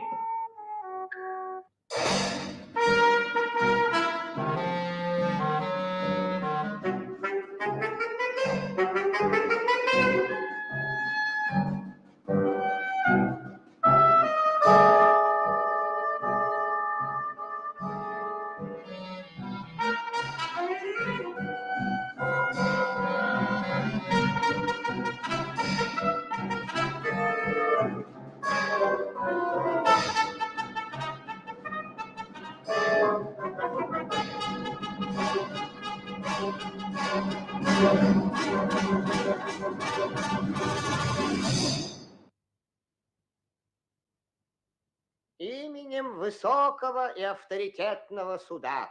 Обвинение. Человек, слушай же решение суда. Умышленное нападение на господина слона. Присвоение имущества господина слона, сигарет и журналов. Виновен. Решение наверняка будет справедливым. Попытка вломиться в хижину. Ведь господа звери известны как беспристрастные джентльмены, издавна самим Богом призваны охранять интересы низших рас. Виновен по всем пунктам и заслуживает самого строгого наказания. Но, учитывая отсталость и дикость человека, суд считает возможным на первый раз простить его и разрешить ему построить себе новую хижину. Вот видишь, какие доброжелательные судьи.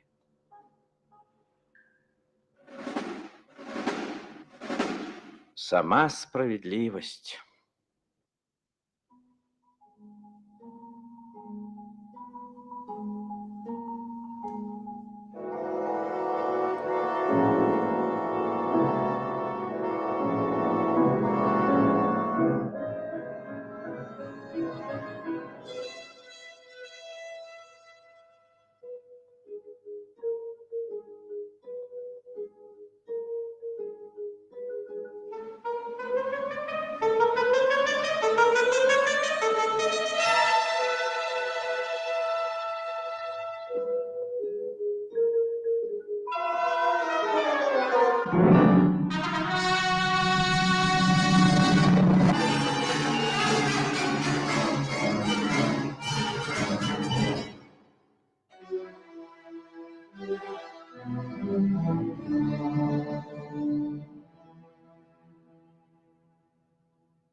Что же ты теперь будешь делать?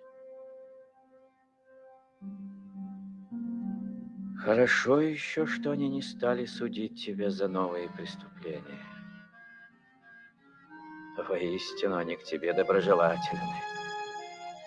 А может быть, ты действительно виновен? Виновен в том, что не похож на них. Виновен в том, что это твоя земля.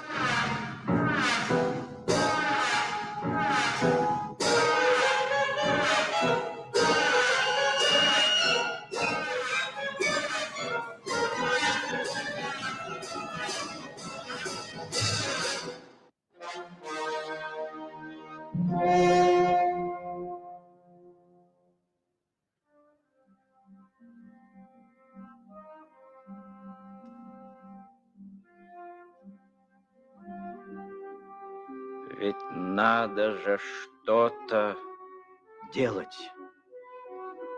И человек решил действовать.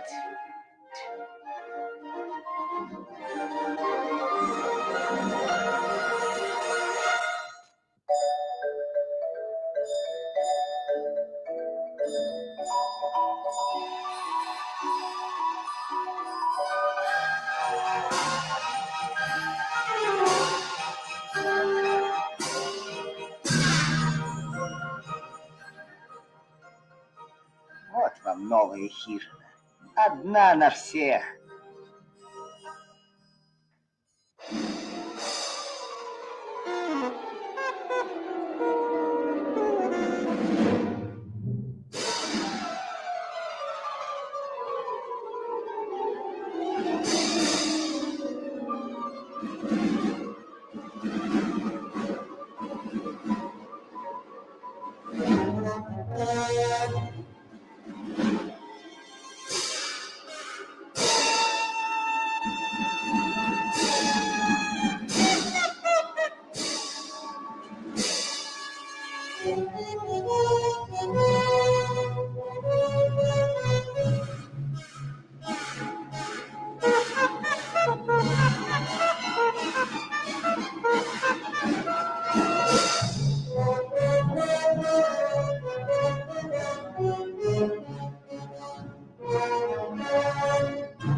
Ну, а теперь...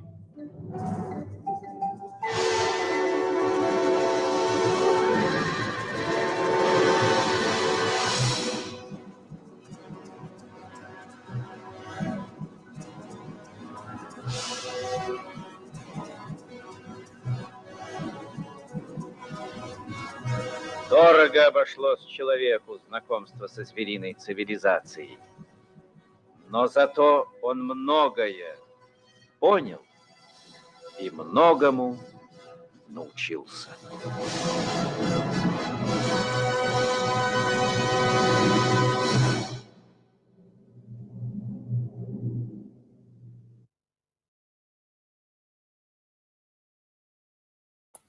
So, like I said, the original post had like a 2-minute clip of that short film, but I kind of wanted to, not kind of, I wanted to show the full film. I think it was something to get out of that. And so, as I go through the panelists, I want y'all to answer a few things about that. I want y'all to speak to who are the animals, who do they represent? I know Jose on the Discord said one of them was Salazar. Who do you think those animals were? And what do you think about the piece as a propaganda piece? And why would, I don't know if these were Russians or Greeks or Germans who put this together, but why would they put that together? And by the way, this is how I envision Russians. media.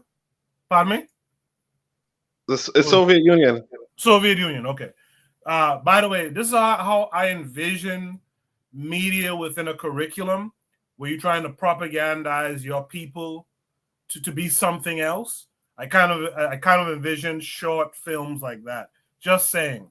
Let me start with Observing Immigrants. What did you see in that film? Did you recognize who the animal characters were? Not from a historical point of view. I mean, we saw religion, we saw politics, we saw law or justice. I'm not really, and I don't know what the other ones were, except the elephant maybe being a white man or Europeans. I don't know, but outside of that, I thought it was very interesting. The whole theme that the black man has to, be clever and not be exploited. And to take himself out of the predicament of being exploited by Europeans. And he allowed them to let their greed basically destroy them. And when they were at their weakest point, like, what I saw like after the pandemic, I thought that was the weakest point for the Europeans that we should have as a diaspora and as Africa to make our step towards making Africa stronger. Instead, Black Americans decide to separate themselves and become xenophobic. So in this case, I like that he saw their weakness and then, understood that it had to be manipulated to get rid of them once and for all, because under their system, he was never going to win, And I think as people, we should know by now, under this system, when you try to do something in the law, they'll change the law, especially here in America. I think America especially plays the game of cat and mouse with Black people and rights and human rights and all that stuff. Once there's a law and you can get by the law, they'll simply change the law. They'll just do the things to make themselves always come on top. And I think it was Bukhari maybe that says, the Europeans just doing what they do. I mean, they're creating a world where they benefit from it completely. So, it was a beautiful film. It's interesting. I liked it. Yeah, I thought it was interesting as well. Gas them up. I'm curious to hear from you what you saw in this. I know you have an interesting outlook on these things. What did you see in that film? It just kind of shows a lot of the history of the Black man in terms of engaging with the Western system. I really see Kanye West in this of recent. Talk about it. He thinks he's free, and they let him know you can't build an empire within our empire. So, I mean, I think the video is self-explanatory. So I don't have much I'm hoping if you get a chance, if you can email it to me, I'd really like to have it. Yeah, no When problem. you I can do do. that. Yeah. I can do that. Let's hear from Danger Daring. Danger Daring, what did you see in that video? Could you recognize who the animals, like what nations or peoples the animals represented? I'll be honest, no, actually I didn't. But I do. I want to say something off what the young lady has said prior. But for what I have seen is the first thing is that in the dialogue he's spoken as him observing the African man, and this is what I see a lot even today, even at the job I work at, where white people watch me and see how I move and see how I do things like white people. I mean, not black people always watching the ways of black people. And I think TikTok is the biggest way they watch how we eat, how we drink, how we talk. And this further shows that the person was observing this person in order to figure out how to maneuver around what this man had. And the second thing is that even with this film, they did not show the characters as like who they truly are. They show them as animals to still make it feel like, or I'm sure this is a white audience, for so they won't have no guiltiness or anything like that. And I would say like the third thing was that once it's all figured out, he actually did something about it instead of just talking about it. And Absolutely. Yep. yeah, and that's what black people too afraid to die, and black people too afraid to get a confrontation because they just are scared of just dying. I think I'm be honest with this. I think a lot of black people are I would say a lot of black people are mentally weak, so they don't take any type of progressive type of action to anything. But as this example, this African man, he took a progressive way, and he ended up still having his home. Oh, and the fourth thing I should have mentioned is yes, but white people always giving vices to us. Okay, oh, let me get you porn. Oh, let me give you some drugs. Oh, you know what? Let me give you this TV. Oh, let me give you this dice game. Like they always give them vices. Oh, let me set this casino right here. Let me set this liquor store in your neighborhood. Let me set this Popeyes up here. I do love Popeyes, but let me set this Popeyes up in your neighborhood. They always giving us vices to distract us and just to distract and conquer. So that was another thing too I seen. And that's all I seen. That's all I observed like from watching this. It's actually really nice, even though they don't really speak that much. I like it a lot. And something that you had said, I don't know if anybody had ever seen a video or a screenshot of the U.S. Army showing the Afghanis porn. Like they had a Playboy magazine, and the soldier was in a helicopter, and he was just going through the Playboy magazine for a bunch of like Afghanis standing up outside the thing, and I was like, well, he know that they're Muslim, but being the opposing force, he knew that he can just show this stuff to them in a effort to corrupt these people. I mean, so yeah, Exactly. it's a war tactic, and they know Exactly. weakness. Yeah, they know the weaknesses. Yeah. Yeah, that's why they use the vices like of anybody, the weakness of anybody and their vices, and that's what they play on. So you're right about that.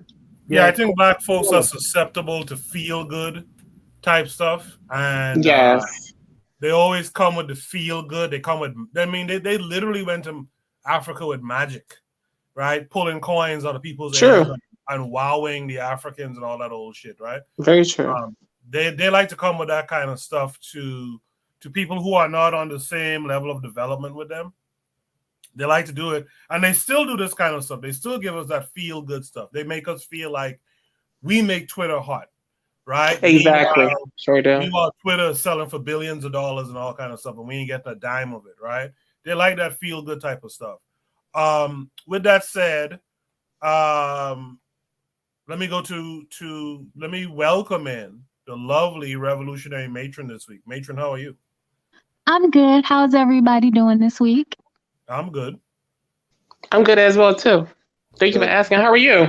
I'm doing great. I'm with Good. my niece and my nephews, and so I had to put them down to come get on because I'm glad you guys decided to talk about this week because it really caught my attention. I hope you didn't kill them when you say put them down. No, I'm just kidding. Matron. Wait, he kidding? He don't hope you ain't kill him. Interpretation is everything. Yum. Interpretation is everything. What does this short cartoon mean to you? It had, and it still has, so many messages. I feel like gas them up, I've just been looking at and analyzing it. But on a surface level, for an African understanding, is that we are the only true man, because everybody else, all the other nations represented, were some type of animal, whether it was a predatory animal, a powerful animal, an animal that we've dominated, whatever other kind of nations that came to do business with us that we were hospitable to, we were the only true man with moral conscience and a sense of right and wrong. We were hospitable and kind, and they came and they thought that their consumable trinkets entitled them to our full resource. And they then used laws and their ingenuity in an attempt to completely co-opt and consume everything we built. We build a house, they take over. I mean, like, this was our story, right?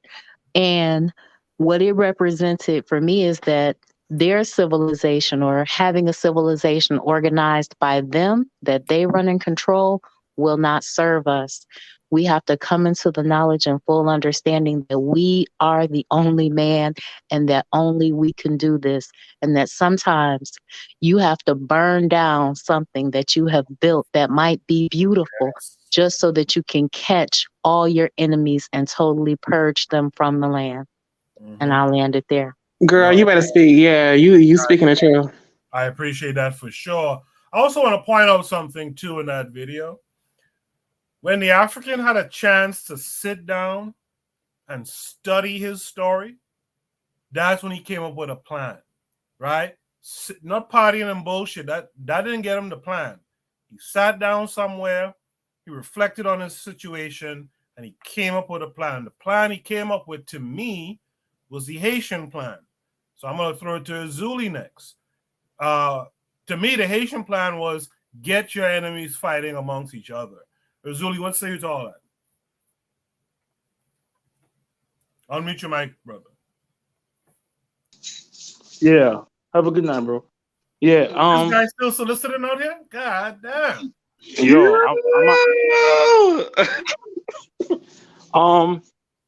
it's funny. Have a good night, bro.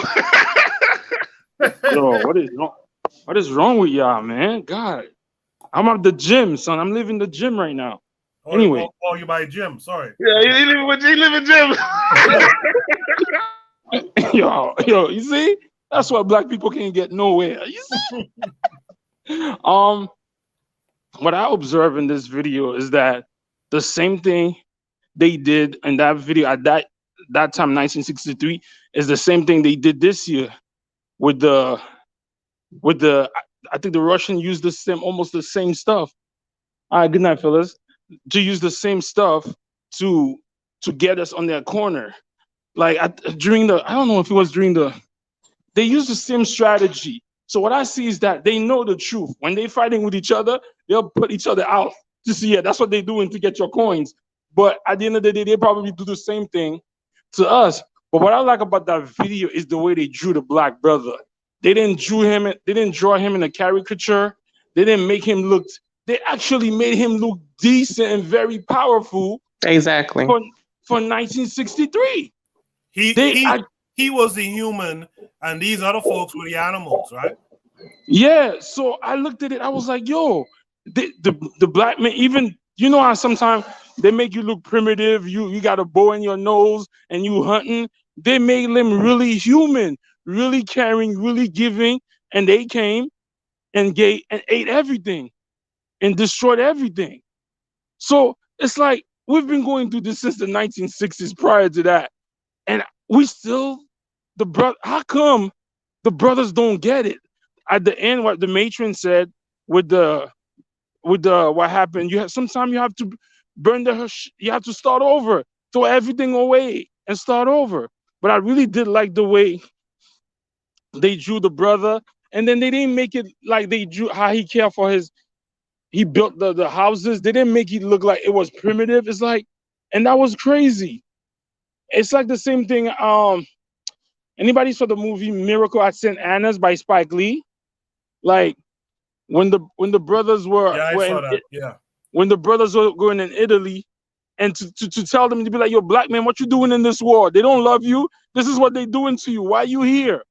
So in a way, they will tell on each other when they're fighting with each other. But when they teaming up, they will never give you that type of knowledge. You're So right about that, because this is the Cold War, and this is Cold War propaganda, right? yeah, so because they wanted to, they gave you, they tell you the truth on each other. But when they are uniting to get everything from you, they'll never tell you this. So, but I gotta give them their credit. The way they did the brother looks for 1963 when America was doing what's the shit, jigaboos and coons, zip coons. That was crazy. I really like that. So, yeah, that's all I have to say. So Zuli was propagandized by the Soviets here, just so y'all know. What? Well, you say you really loved it. So you were the target audience by the Russians, by the Soviets, and you liked it. So it worked, right? So no, I'm trying to say, are you saying that in a good, positive way, or are you saying that I got suckered? Well, I'm kind of saying both in a sense. In a weird way, I'm kind of saying both. I'm saying that they targeted this to the African 60s who were fighting for their independence and all that kind of stuff. And it one of the first questions I had was, well, why would they say this? And I remember the history, and I know, like Afro Native World said in the chat, it's a socialist propaganda to win over the African. And we're looking at this, 60 years later, and some of us like it. But it means that their juju, their propaganda juju was strong, right? But Goku, they didn't really win any African because most African then goes toward them. But was there a lie in what they were saying? Because the only Caribbean country that went communist was Cuba, and I think did Grenada was about to, or Guyana with Maurice Bishop. Which country was that? Grenada. They stopped that shit cold in the west side of the earth. So did it work? Did these Africans buy into this? Did they believe they were this? Actually, well, a lot of African leaders were socialists, though. How many, Goku? I mean, I don't know the raw number, but seemingly many were socialist leaning, at least. I mean, even Kwame Ture and them was talking about socialism. So what happened? So what? They Yeah, they have were talking about TVs. socialism. You have propaganda, but in the 60s, how many people had televisions? And at that time, most of the Caribbean was now getting independence. So who saw this video and how many people did? So, yeah, this is crazy. Let's hear from. Oh, sorry. Go ahead. I'm sorry, Matron. Go ahead. I was just going to also say that even if they were internally socialist and understood that they too were a man, or that they were the only man, which is one of my main conclusions, that they still need a tool to be able to do business with other nations that is equitable. So this is a good starting point, but then there's that next step. That's why us being able to think for ourselves is so important. Well, go ahead. Matron, should we take from the old saying, chew the meat, spit out the bones? Should we take from this that the strategy is to is like what Haiti did, get these powers to fight amongst themselves, right? And you get from under them while they're squabbling. Should we take that at least from the film? Absolutely, we should, because they're going to fight amongst themselves. Right. We have consistently and historically been their pressure valve, and we're the ones that actually hold all the resources. They only get strong against us because they come together against us. White is an inclusionary status to the exclusion of the African. Always has, always will be. Thank you for that, Matron. Who am I missing? Buana, what say you? I thought it was an interesting video. I thought it was a very, very good video. And I think that for people, you don't necessarily even have to speak the language to understand the cartoon and the implications of the cartoon. So I would understand why the revolutions that happened in Africa was so effective in what they did, because you could bring this into an African village and show them this actual cartoon in the 60s, and people would be inclined to fight after it because they would get some political understanding without actually even going through the process of reading books and doing all that things. You could use these symbolisms in terms of, and use the analogies in it to really educate people in terms of what's going on in a very primitive, let me say primitive, in a very elementary way. You don't even have to speak the language. And what's understood in the video is, if you allow these people to come in and do certain things, here's what's gonna happen. And I found the different animals. I draw some conclusions on who the different animals were. And in terms of this person, he Talk could be about that. Talk about that. Who are the the, different animals? I know America's the elephant, right? yeah, America is the elephant, mainly because when you see the CIA in Africa, you usually was pale and had the shades, them glasses, them darkers. We call them darkers in the Bahamas. They would usually wear them, and the alligator who had the monocle. For me, that's a representation of Germany, because the Germans, the Germans and the English, but in particular the German businessman, he used to have the monocle, that one eye glasses and things like that. That was his style. You know what I mean? That was his style. The the British, I had a problem with really finding out whether the alligator was the British, or the I or the think the lion. eagle was the British. No, the weasel was the French. Oh, yeah, right. The French, yeah. Right, because he was wearing a hat. But I was trying to distinguish whether the alligator was either the Germans or the British. But I decided that the lion was the British, because if you go downtown, well, if you go downtown London in particular, I forget, something circus, you would see the representation of all the lions that was around in that square area, as far as the Yeah, that's Piccadilly. Piccadilly Circle, and then also the stogie. The stogie is a representation of Churchill. Churchill used to like to walk around with that British cigar. So I say, I figure that's the British. That have to be the British. The Italians, it's interesting that Italians represent the hippo in two fronts, Rome. because Rome, and it's in Italy. So that's the that's the Italians. And really and truly, all of these different nations, one time or another, was inside of Africa doing their establishment. But my problem with the video is the Russians take themselves out of it, because they wasn't a part of the colonization expansion into Africa, but they still colonize us. I ain't letting them off of the table that easy. Because you're not gonna tell me workers of the world unite and that's the end of the story. Because I don't want to put Marxism into Africa, because for me Marxism is problematic too. That gotta go too. That gotta go too. So yes, there's some truths in the cartoon itself, and the fact that it has a high appeal to even illiterate people. You don't have to even be able to read to understand what's going on.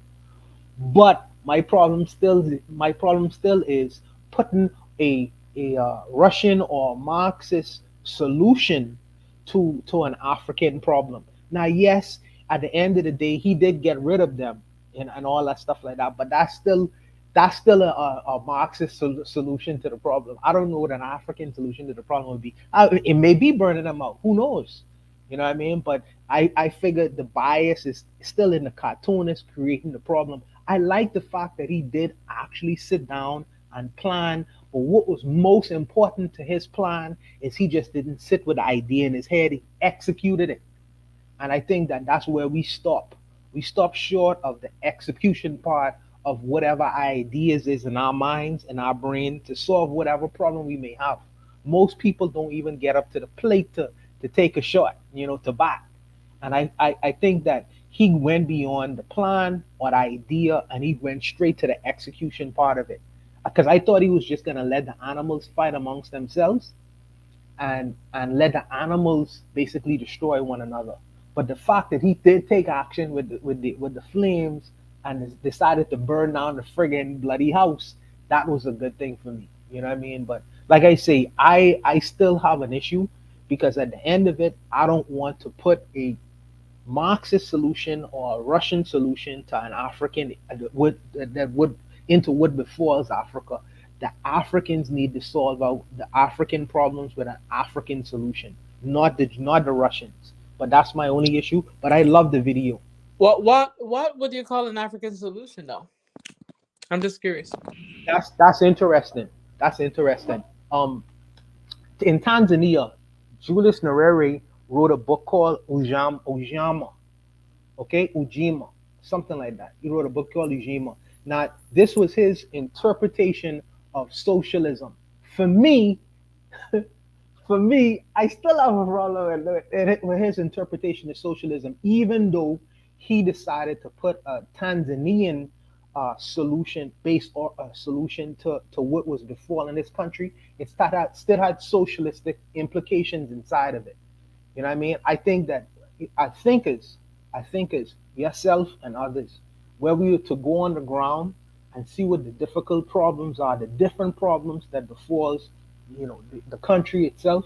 You have to sit down and then plan and strategize and then execute what the solution would be. Because one size doesn't fit all. If I'm in Tanzania, my solution to a problem that befalls Tanzania may be different than the solution that I would have for Zimbabwe, with them going off of the American standard and using their own gold coins to solve the inflation crisis in Zimbabwe. So it varies. It's just not a one fit one.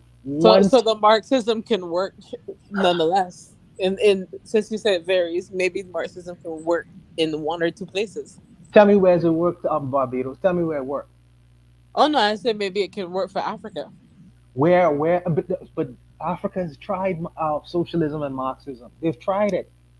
But I think we've been stuck on pontificating on solutions for the last 400 years, and at this rate, we'll continue for the next 400 more in terms of pontificating on what is the solution, how to implement it, when to do it, et cetera, et cetera. Like we've been talking about. I think from the time we've been on the slave ships coming here, we've been trying to figure out a solution to get off, and we've gone through history, and we're still pontificating on how to escape this nightmare, basically. Barbados, when the Ethiopians instituted Marxism, they call it the Derg. There are hundreds of thousands of people who died in that plan with Mengistu tried to institute inside Ethiopia. Even the so-called Haile Selassie died in the whole Marxism kind of game they was trying to play in Ethiopia. But how many people died during? How many hundred of thousand died during capitalism? Like, what are you saying? I'm not saying that capitalism is the perfect solution either. I'm saying that it has to be an African solution. But what this solution is telling you got to get the boot off your ass. That's it. That's what you have to do first. But what other solution than get the freaking monkey off your back? No, the video is actually showing you that it was the African right here. The African came up with his solution. It wasn't. They didn't show you him being whispered to by, some animal that represents the USSR or something like that. Or the white Jesus. Figure it out. Go ahead. After you see the people think the hard part, when it is hard, is to get the monkey off your back. But that's just one part of the fight. The other part of the fight is rebuilding, creating something that is. Bro, we get to that part when we get to that part after we get the monkey off your back. No, that's not true. No, I that's think not. no. I think he's trying to say. I think he's trying to say that the fact that like African solution is it's not one dimensional. Like is like because we are a unique group of people. We are not the same, even though we share the same tree.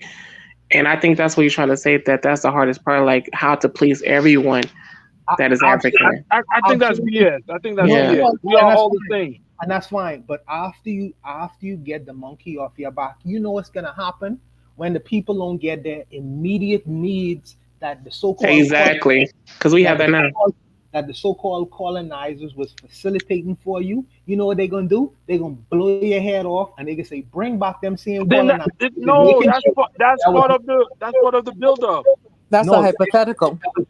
that was making no. It's happened. Look at the Congo. Look at the The Congo didn't fight for shit. what's the leader of the Congo name? I ain't worrying about you, man. You want Starker. What's the leader of the Congo name? Lumumba. Lumumba. When Lumumba said what he said in front of the Belgian king or prince, and he wanted to recreate something inside the Congo. What happened to him? The same thing happened in Zimbabwe. The same. Bro, Lumumba didn't fight. Lumumba got killed, bro. Don't worry about it, bro. Don't worry about it, bro. Did Y'all Lumumba got not it. get killed? I'm done.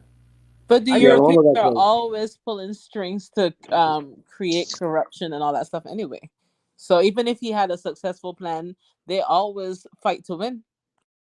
Yeah, that's the thing I think Buana is trying to say to Zuli is when you get these folks off your back, if you don't have a plan for what happens next, your people will tear you to pieces. Because if they can't get what they need immediately after you get this man off your back, you know what I'm saying? So you have to plan. You can't just plan for, well, we're going to get them off our back and then we will see what it is. So that sounds like we're never gonna get them off our backs then at this rate. Because if these are poor countries that can't provide the basics for the people, well, you run the risk, Marcus because Garvey, the Europeans you have run left, the then risk that of means this. we have no choice. We're never gonna No, Marcus Garvey. No, Marcus You Garvey. run the risk of this. You run the risk of if you get the man off your back and you cannot come through for your people will want to go right back under that man again. Marcus Garvey, Barbados. If I want independence, right? If I like how the Bajans wanted independence, right?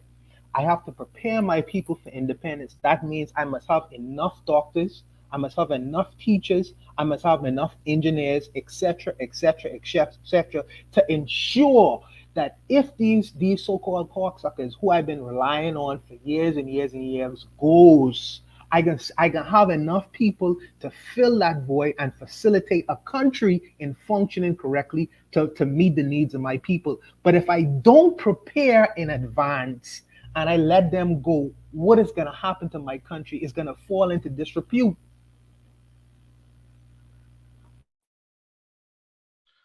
Okay, so I like what Bakari said. Why don't we talking about socialism and Marxism, all this stuff? Why don't we just use Garveyism, what a black man created? But with that, I'll go to Oni. Oni, what say you? Yeah, I'll say that I don't think it's a fair criticism to say that this was a Marxist propaganda because it didn't really end with any sort of Marxism, you know. I think it was actually a pretty interesting. It was Marxist by omission. They don't represent the USSR in this. Well, yeah, but I think because like the conversation was in the chat about because if it were the case that they were representing the countries that the scramble for Africa, right, then it would make sense not to include the USSR because one, Russia wasn't a part of the scramble for Africa, partially, but also the USSR, the Soviet Union, wasn't necessarily a part of this, the Belgium conference because the USSR was, I think it was like 1920 or something like that, Well, Oni, isn't that the brilliance of it though?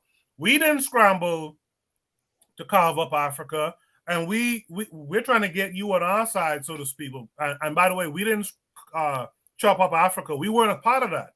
Isn't that brilliant? A part of the brilliance of the propaganda? Well, the thing is that, I think people familiar with Soviet propaganda or are people familiar with socialism, unfortunately, it comes to how much you believe that they believe what they're saying. So if we go by the argument that white folk are just disingenuous, period, then of course it would be like, yeah, they're just disingenuous and they're just pulling a fast one on you, right?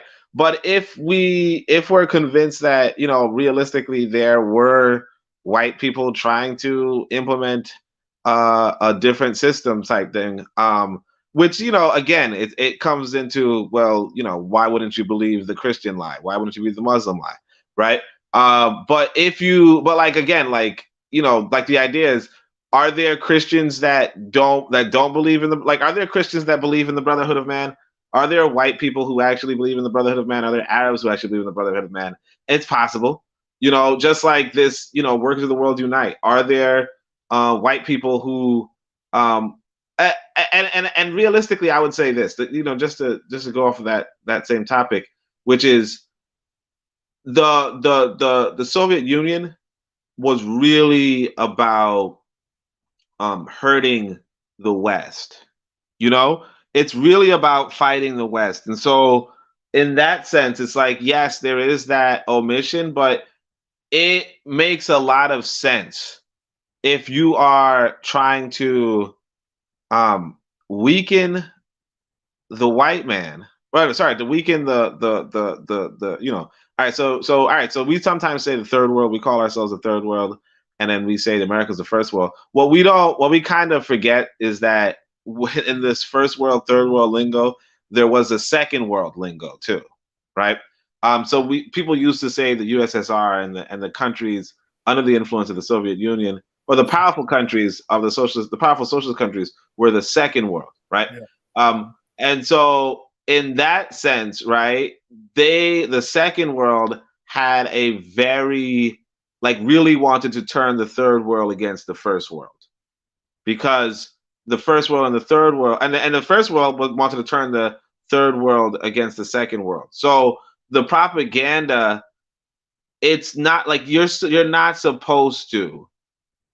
If you're making propaganda, you're not supposed to turn it like the idea that they should be like, oh no, third world, the second world's bad too, and they're the second world. Like, it would just be like, it wouldn't pass, like they wouldn't finance it. And that's another thing that I wanted to point out, because I was like, this cartoon's cool. I'm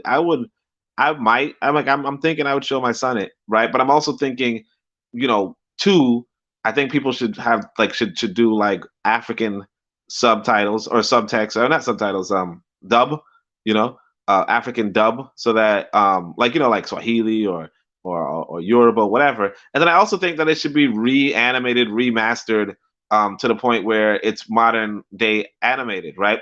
But and to that note, I would say that is a costly enterprise, and it's probably costed a lot more, honestly, if we're being honest, back in those days. So when we're asking people, hey, your propaganda is not making you look like the bad guy, it's like, well, yeah, because I'm spending how many, it might not look like much, this animation style, we could do this for cheap, this same animation style pretty cheaply, right? But probably back then it kind of could have been like $1 million, in today's value, to make something like this bad, obviously, right?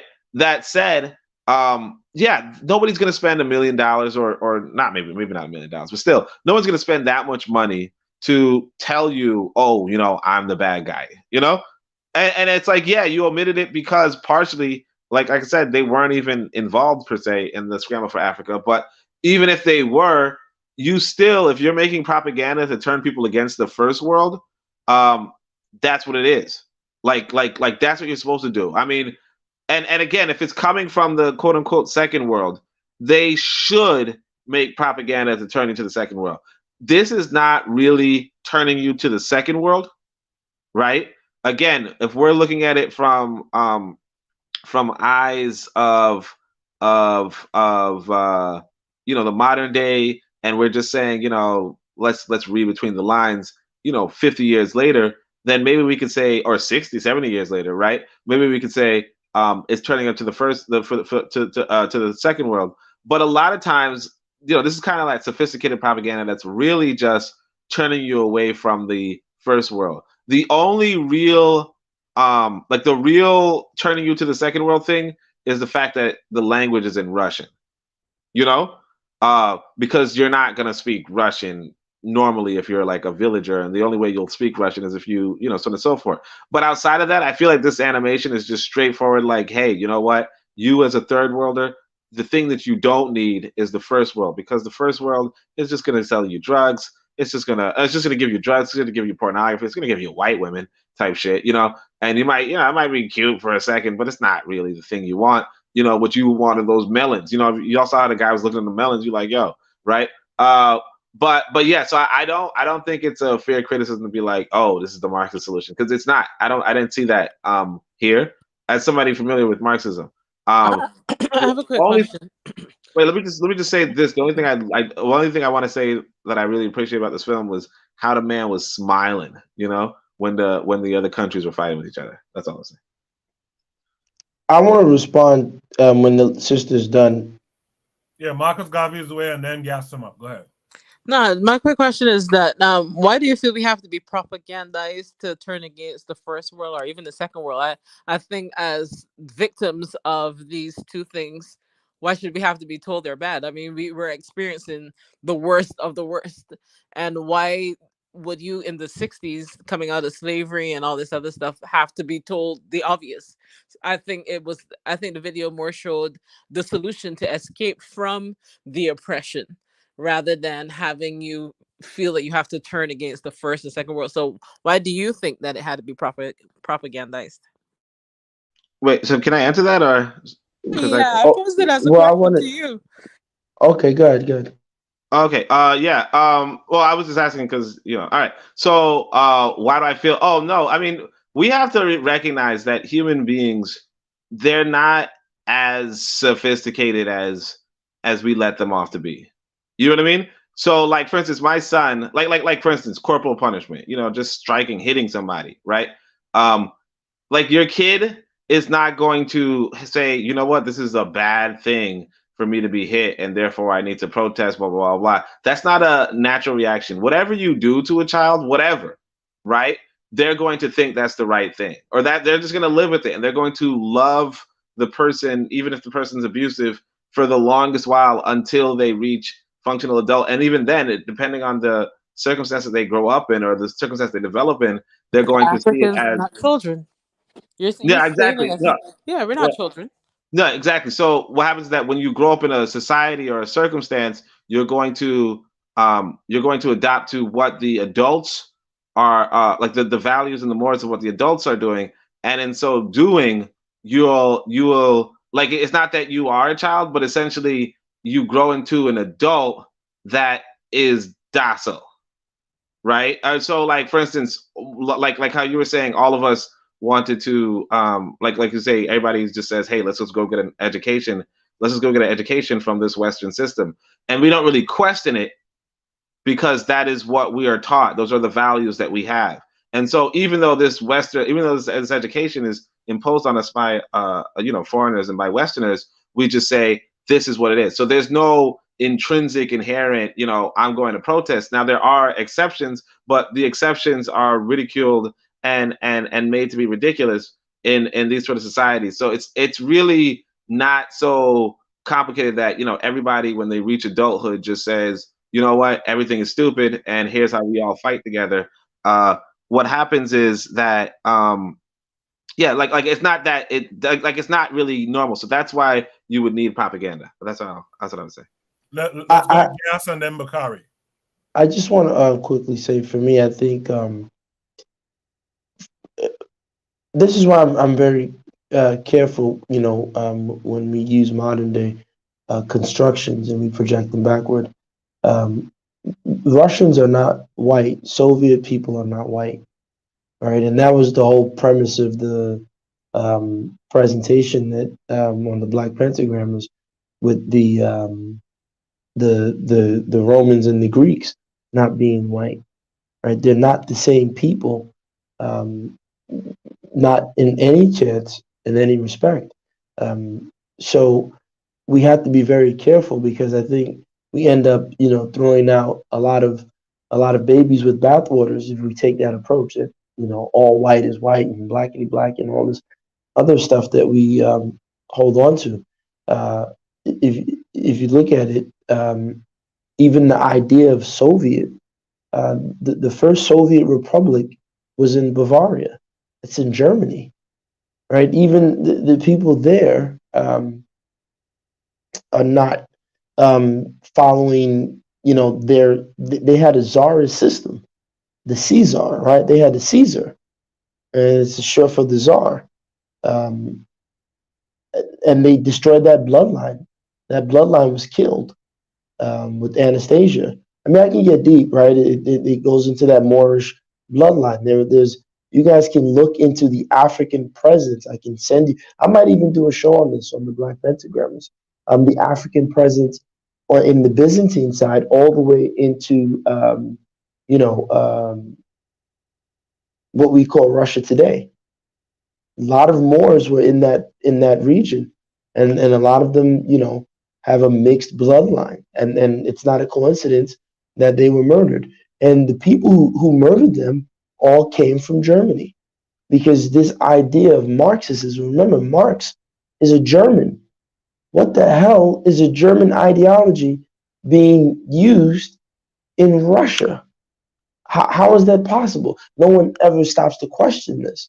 So even what we think of as the so-called Soviet or whatever we're assuming is right, that's not even their ideology. It's a German playbook, and it failed in Germany. And these extremists, who were in many senses of words, they were terrorists. They were blowing up things, attacking the Tsar.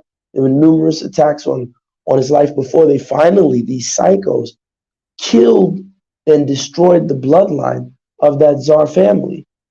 So, me, I'm always thinking a cult. We have to be very, very, in my opinion, very, very careful when we're just, assuming, oh, they're just white people. No, that's a lie.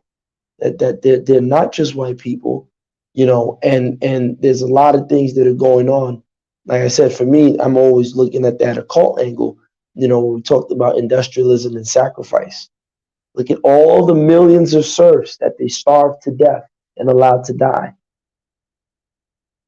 Yet you wouldn't just let millions of your people just die. It's interesting. Every time that Marxist playbook is used, whether it's China or it's Russia, millions of people have to die in order for your industrial, power to rise. Just the most interesting thing. So I just want to put that out there. I'm not saying anyone's right or wrong, but let's just be very careful of always using these categories. You're black, you're white. These are modern day inventions. But that's just my 3 cents on that. I appreciate that, Gas. Let's hear from Bakari.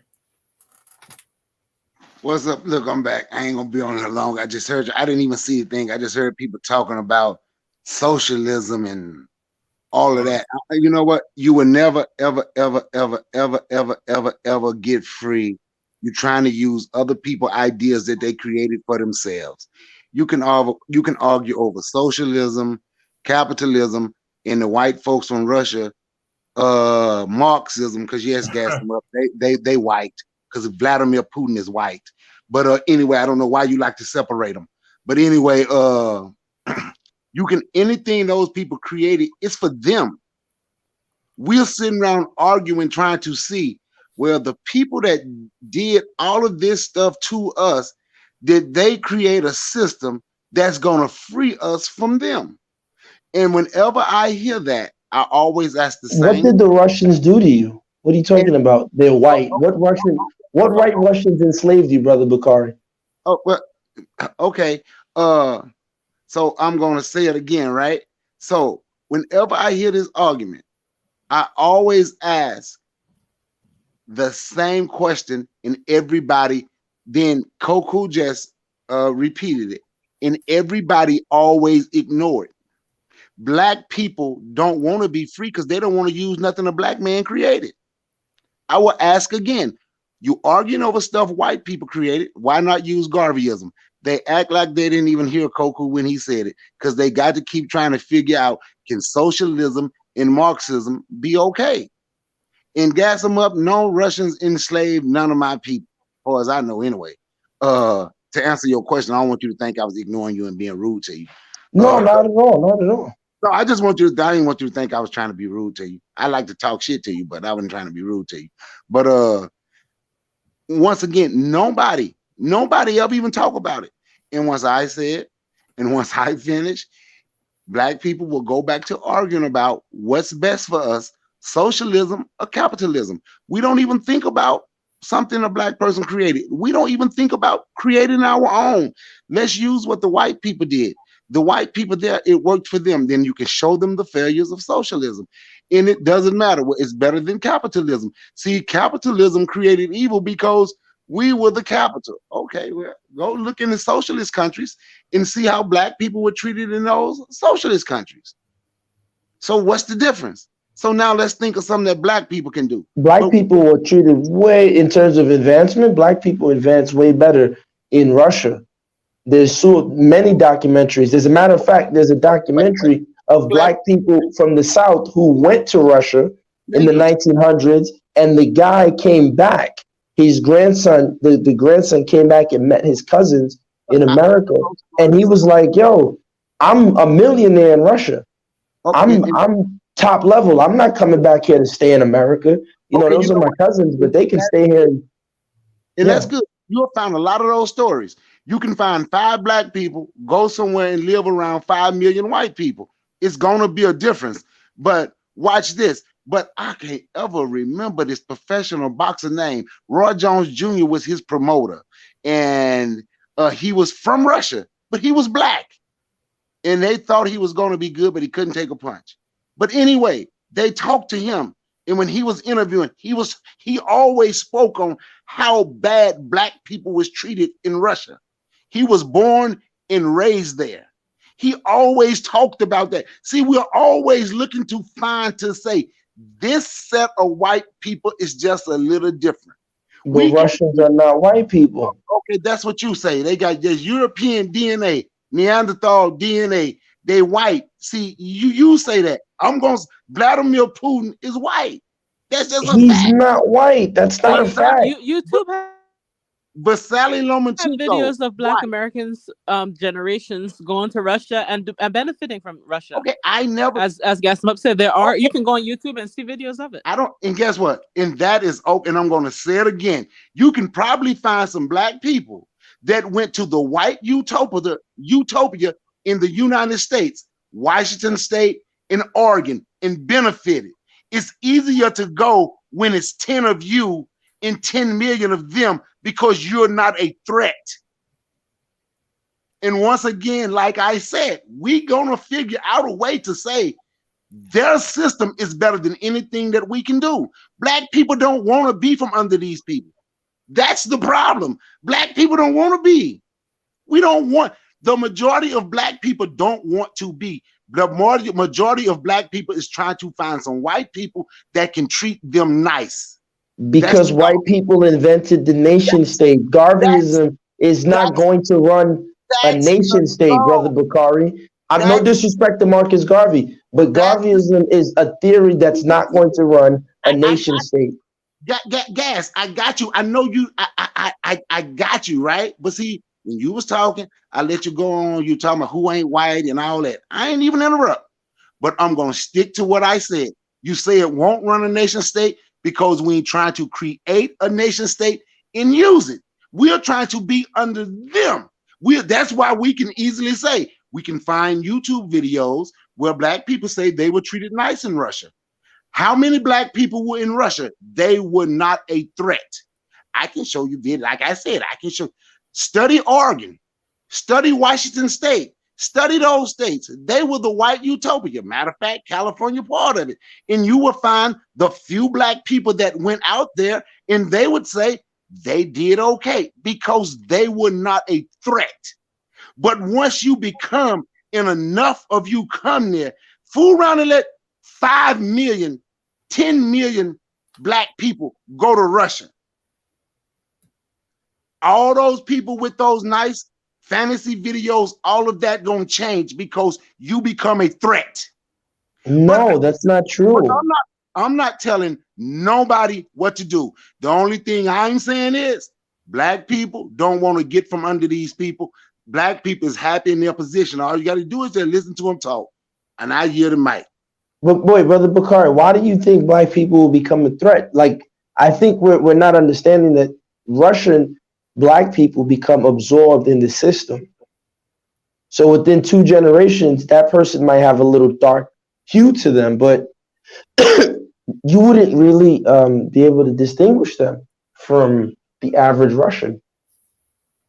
The only thing I can say, and I'm going to get his name, and the next time we do a video, I'm going to tell you the name, and I'm going to let you the person that was born and raised. I ain't talking about nobody who they say moved there and came back and gave you their family. I'm the person who was born and raised. And I'm telling you, a person who was born and raised there too. Even when him and Koloff, when they spoke in Russian, he was talking about how disrespectful he was to the black guy. What's the other little Russian guy named who fought the African guy? What did they call him? In our country, you're not the champion, you're the champion. But we look for a reason to find something good because we don't think we can do nothing on our own. We don't think that. No, I think most black people want to be under them. That's why we look to find and we want to differentiate. They don't differentiate. And for anybody who don't think Russia had a foothold and did any colonizing in Africa, I just tell you, look it up for yourself. But what did Russia do in Africa? Can you tell me what they did in Africa? Because look, just look it up. I have looked it up. Maybe you can help me. I can't find it. I've been to many libraries, Brother Bakari. I'm lost. Help me out. But what I'm saying is, can you tell the difference between a German and a Russian if they don't speak? No. Say that again. Can you tell the difference between a German and a Russian if they don't speak? No. Again, I'm not going into these type of. Yes or no? Listen, hold on, Azuli. You see, what you're doing is no different. It's like saying, can you tell the difference between a Nigerian and a Jamaican? You guys are taking, and this is why I say, get out of Babylon. We're mentally in a clinch with these people. Whiteness, because if whiteness was the way you guys are describing it, then Russia would not be killing Ukrainians. Keep in mind, more Russians have killed more Americans than they have killed any Africans with World War I and World War II. So what are we talking about here? I think, look, I'm not telling you that in the modern day that you don't have racist skinhead gangs in Russia. Of course you do. And you don't have racist skinhead gangs in Germany. I'm just saying historically, when we're looking at the narrative that should be said as intellectual people, we should be able to make distinctions to say, listen, this thing that we are existing in today called whiteness is a fiction. That doesn't mean it's a fiction that can't kill you. Yeah, it's a fiction that can kill you, but it's still a fiction. And we shouldn't sit down there. Go ahead. Yes. Bakari, hold on. Azuli, hold on. Because we're kind of extending this prompt here, and I want to be done at 2 a.m. I will say this, guys. Do me this favor. Come up with a prompt on this topic here so we could have a fuller discussion just on what you and Bakari are going back and forth on right now. You know, add a video to the prompt, and we'll have a full discussion on the next Shoot the Breeze about. This is why I said, too, I like the subject matter idea that I have for Shoot the Breeze now. One of the things we could talk about is propaganda, colonialism, all that kind of stuff, too. So that's, what is whiteness? What isn't? So not a problem. I'll send it to you. But remember, we discussed this with the Romans and the Greeks and whiteness. We talked about this. I know. So you guys could check out that video on Gas Them Up channel. But if you want to have that conversation here, we could have Bakari, or Zuli, all of us here. We could do it on Shoot the Breeze next week as well. All right.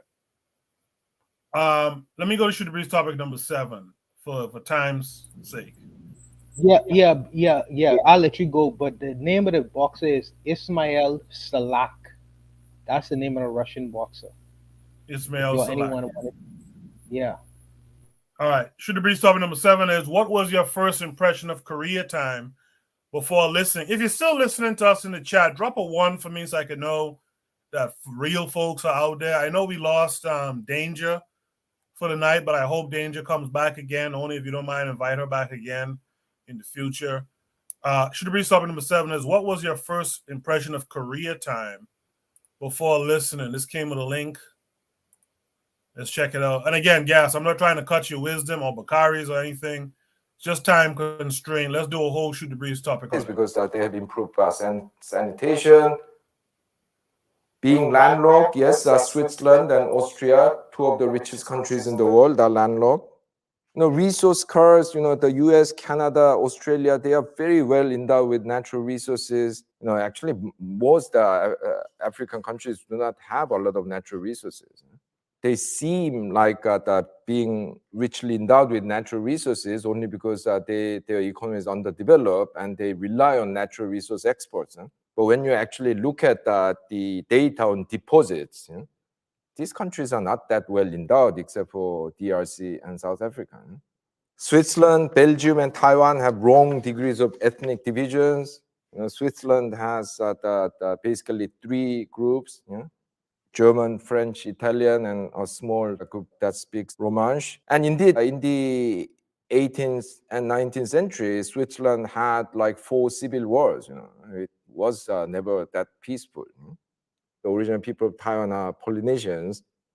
A tiny number of them still exist, called Kaoshan people.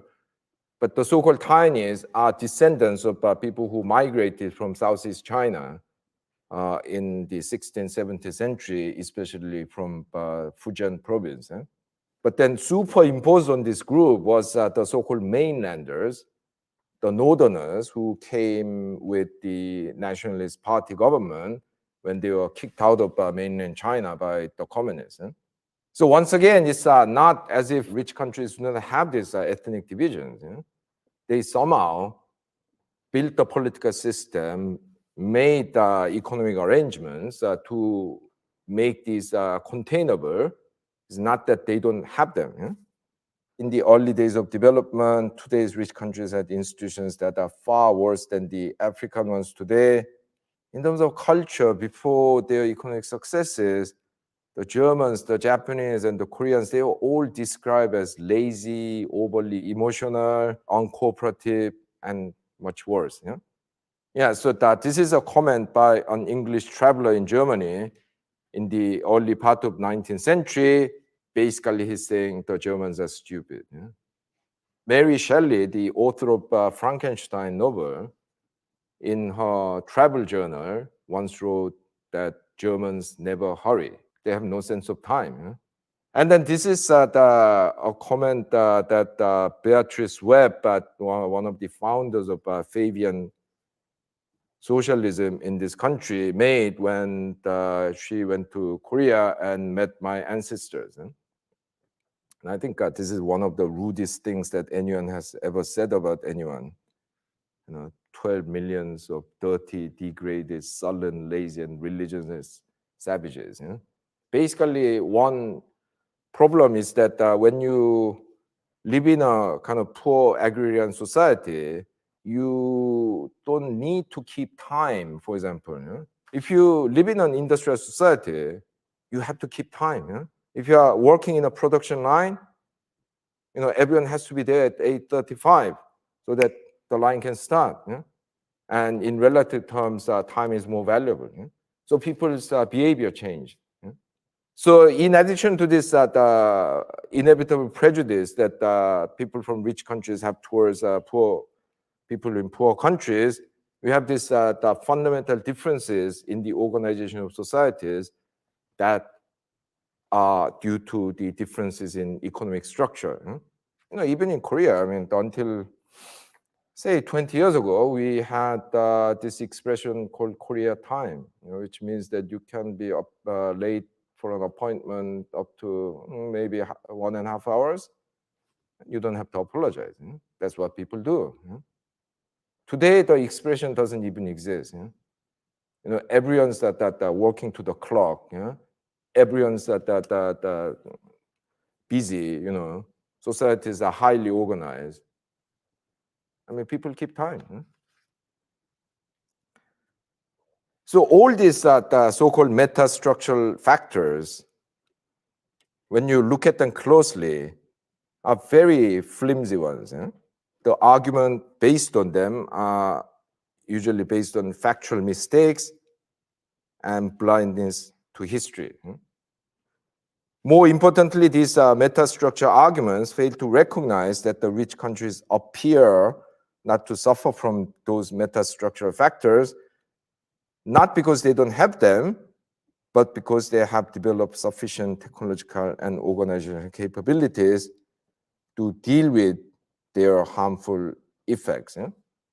Indeed, I would go even further and argue that these metastructural arguments have become prominent only because the mainstream economists could not explain why the developing countries have done poorly since the 1980s, despite starting to use the good policies that they were recommending and the World Bank and the IMF were forcing on them.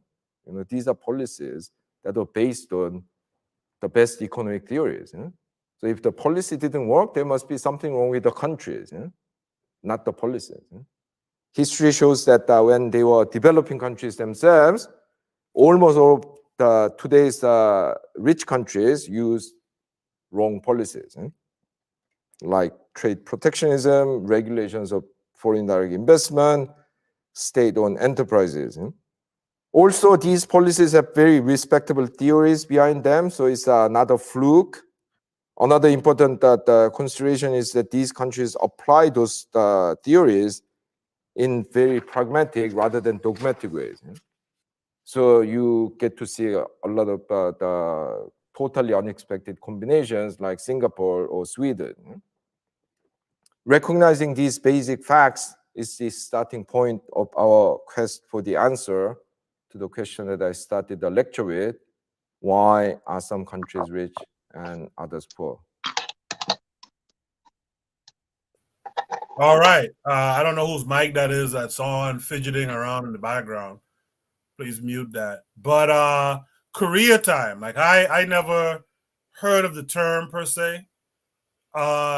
But it's interesting that Korea time sounds like CP time, right? Let's make our responses pretty brief. I have one more topic I want to deal with before 2 a.m. So let's make our responses brief. And again, I just want to say to gas them up and for the Bakari, let's do a whole shoot the breeze segment on that discussion you were having. I didn't mean to cut your wisdom, but just for time's sake, right? Observing immigrants. What was your impression of Korea time before this video? I don't know what is Korea time. What is it? Well, these dudes said they could reach to a place up to an hour and a half late, and it's cool. I think looking at other cultures, that only Europeans are sticklers for being on time, like every other culture that I've come across, from in terms of time. But I didn't get that was what he was talking about, so I don't know what the connection is. All right, thank you for that. Let's mix it up a little bit. Oni, what say you? What was your impression of Korea time before you saw this video? Well, I mean, I thought it was interesting because a lot of us, what we hear about is African people time or colored people time, and basically, we use it like as a badge of honor. Say, our culture, means that we don't show up on time. We don't react to whatever. Whereas, my mentality is that realistically, what we're describing a lot of times is agricultural cultures. And agricultural cultures around the world, while not, identical, obviously, they were similar in the sense of, realistically, the people obsessed with clocks, because the guy says it too, are the industrialized people. So, obviously, I did not know that Koreans weren't sticklers for time, and he's saying even 20 years ago. Right. But yeah, because what most people think about when they think about particularly the Asian countries of today is that they all are just on point when it comes to discipline, and so what this guy does, especially since the video kind of jumps in a little later, right? But what this guy does is he kind of shows how there's a lot of meta arguments against why Africa isn't rich. And a lot of times we tend to blame, African culture and African corruption and all. There's too many ethnic groups and so on and so forth. And what he goes down the list is he says, you know what, those conditions that we say impoverish people, are not actually poverty inducing around the world. Like the four ethnic groups, Nigeria has, three major ethnic groups, and that's a problem, as opposed to another country that might have 200 ethnic groups or just two or one ethnic group. And he's like, but what about Switzerland, which has three major ethnic groups and had 4 civil wars, and why are they so rich if not for that reason? And so, he does say, spoiler alert, he does say, how you manage your protectionism is how you would advance your economy, and falling for the World Trade Organization's gimmick about free trade is going to destroy your economy, and then they're going to blame it on something else. But as far as what my impression of Koreatime was, is that I thought that I thought I was buying into the same propaganda that we tend to repeat, which is, why can't we be like the Asians? Why can't we do this? Why can't we do that? And it's like, realistically, the model minority, exactly. And like, realistically, that wasn't a thing. And I think it kind of goes back to I don't know if Trigger Happy is still here, but it goes back to the question that Trigger Happy was pointing out, where he says, well, how do we change this thing? How do we change something in Africa, so on and so forth? And it's like, realistically, human cultures, human experiences are just so malleable that even 20 years, like from 20 years ago, you might have had somebody showing up an hour and a half late and being like, yeah, I came, didn't I? Right? And now it's like they're on the fucking clock. Like, they're like, yo, it's 12:32. That's the time of the appointment. You know what I mean? So it's like, yeah, we can. It tells us that we can transform our economy for better or worse, right? But we can transform, and that's really what we have to really understand when it comes to not just talking about power, but also talking about social change. All right, let's that was a great response, only, by the way. But let's keep it a little bit brief, because I want to get to one more topic here. Matron, what say you? What did you think Koreatime was before listening to this? I didn't even know there was Koreatime, to be honest. I assumed like only these people were punctual or on top of all that shit. Matron, what say you? Yeah, I didn't have a construct for Koreatime before I heard this. I think that it's interesting that he's messaging to people that, listen, these people came in and drastically changed our way of life with their modernization and industrialization. And yes, that has to happen, but if it wasn't willingly, then they have to analyze that. And I think we all have to look at what he's saying on a larger scale. But no, I had no idea about what Koreatime was before that. I appreciate that, Matron. By the way, if you guys want to look up this whole video, it's Why Are Some Countries Rich and Others Poor? Economics for People with Ha Jun Chang. So you guys can look up the whole video. I intend to watch the whole thing now, because he said something else in there. I can't remember what it is now, but it was really interesting. I want to check it out. Erzuliism. Did you know about Koreatime? I did not know about Koreatime, but I think I misunderstood the video. I think I tuned out as soon as he said. He said something about Africa is not rich because it doesn't have that much natural resources. Is that what I heard? That's what I got to go back and watch. That's what I want to go back to, the lead-in to that conversation. No, I tuned out after that. Like, I didn't even care what you're talking about, because that's not what as soon as he said that, I was like, what? I tuned out. And with the time, I didn't need to know this thing, because I don't know if anybody, I think Tenzin spoke about this Dr. Joy DeGruy. Yeah. She's in her book, she went to South Africa, and she said that there was a meeting at 8, but people, when she said because she was trying to be on time, she got there at like 6:30 or 7 to be on time. And the meeting, when they got there, the meeting didn't start till 9, and people were still late. And when the people came late, she said they were not chastised, they were not looked down upon. The people just apologized, and they continued with the meeting until everything that they wanted to discuss was over. So, and she was talking about maybe that's why Black people are not a stickler for time because it's not in us subconsciously to do that.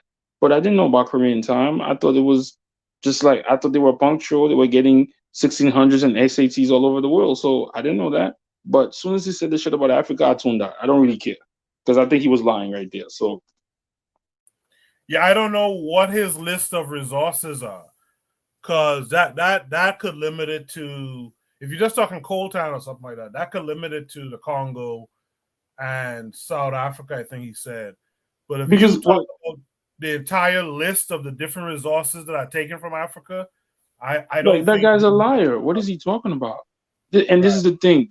It's like it takes me back. What they have to shit on you in order to take your shit to dehumanize. That's where he was going. So I tuned them out. Like I'm not watching that shit. Like what?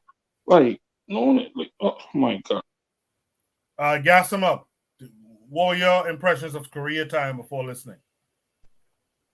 It's typical of most people who are coming in from the so-called agrarian, or when you're prior to fully embracing modernity, right? You look at the ancient Korean people and how they behaved. It was much different than the so-called modern day Korean. I think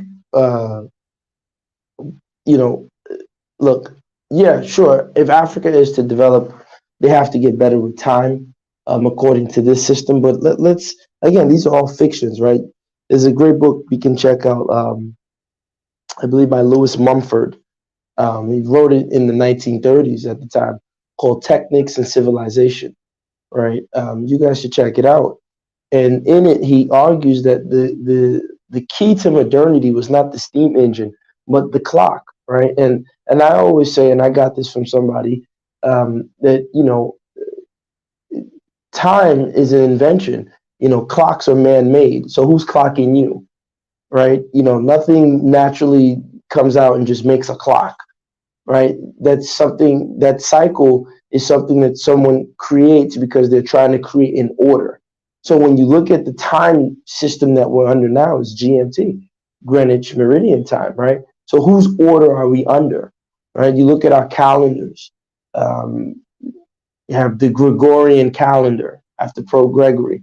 And they have August after August, and July after Julius Caesar, and all these things. So whose time are we under, right? In certain African societies, you had an 8-day week. In some, you had a 4-day week, right? They were still on the same earth, but they had different interpretations of cycles. So is time this one linear thing that all of us have to observe, right? And so I think, again, if we're going to develop according to the parameters of the West, yeah, sure, we have to be on point with time. But I'll end with this, and I put it in the chat. I said that this factory time model that we're under in the world is really equivalent to Pavlov, right? Pavlov would give the dog, I think, a treat and click a bell and watch the dog salivate. And then it got so good, so much to the point that you could just click the bell and you would see the dog salivate without a treat being present. And that's what we're under. So, we get up at 4 and rush to this place, get to the meeting and do this and do this and do this. And that's the order that we're under. So, for better or worse, at least if we recognize that we're under an order, we can be able to take a step back and dial back from that techniques and civilization control. So I'll say this last sentence. If we're really going to be revolutionary, it's not only just removing ourselves from, the church or Abrahamic faiths. It's also removing ourselves from Western conceptions of time as well. But that's a whole nother conversation. But go ahead. No, that's a great point, Gad. That sounds like a pentagram conversation. That's a great conversation. That could also be a prompt too. Just FYI. Bakari, Korea time. Did you know about Korea time before watching this video? I had never heard of it, and I lived in Korea for 365 days. I did a whole year straight. But you know what? I never heard nobody say Korea time. But they were never on time at work because they used to work with us. They was our KPs in the kitchen. They were always at least 30 minutes late. And when they came to work there, and when they finally got there, they would always sit down for about an hour before they do anything. But I never heard nobody call it career time, though. But when they said that, it made me think about that I used to work with them. When they used to come to work, when I was in this man's military, they were always late. Always late. Never started. Even when they got, like I said, they'll go sit down. They go sit down. But I never heard of I never heard it called career time. And when he was talking about being poor, and he said something about Africa. Now I haven't been to Korea since 1994. What's that for? 95, right? Didn't want to go back, right? Even though I enjoyed my time over there, I met a lot of good friends in the military. I'm still cool with, right? But when he talk about something being poor, like if you walk down the street where y'all live and you see somebody getting food out the trash, you're gonna think something wrong with that, right? But I promise you, at least 3 days a week, you will see people that come to the kitchen. That was normal for them.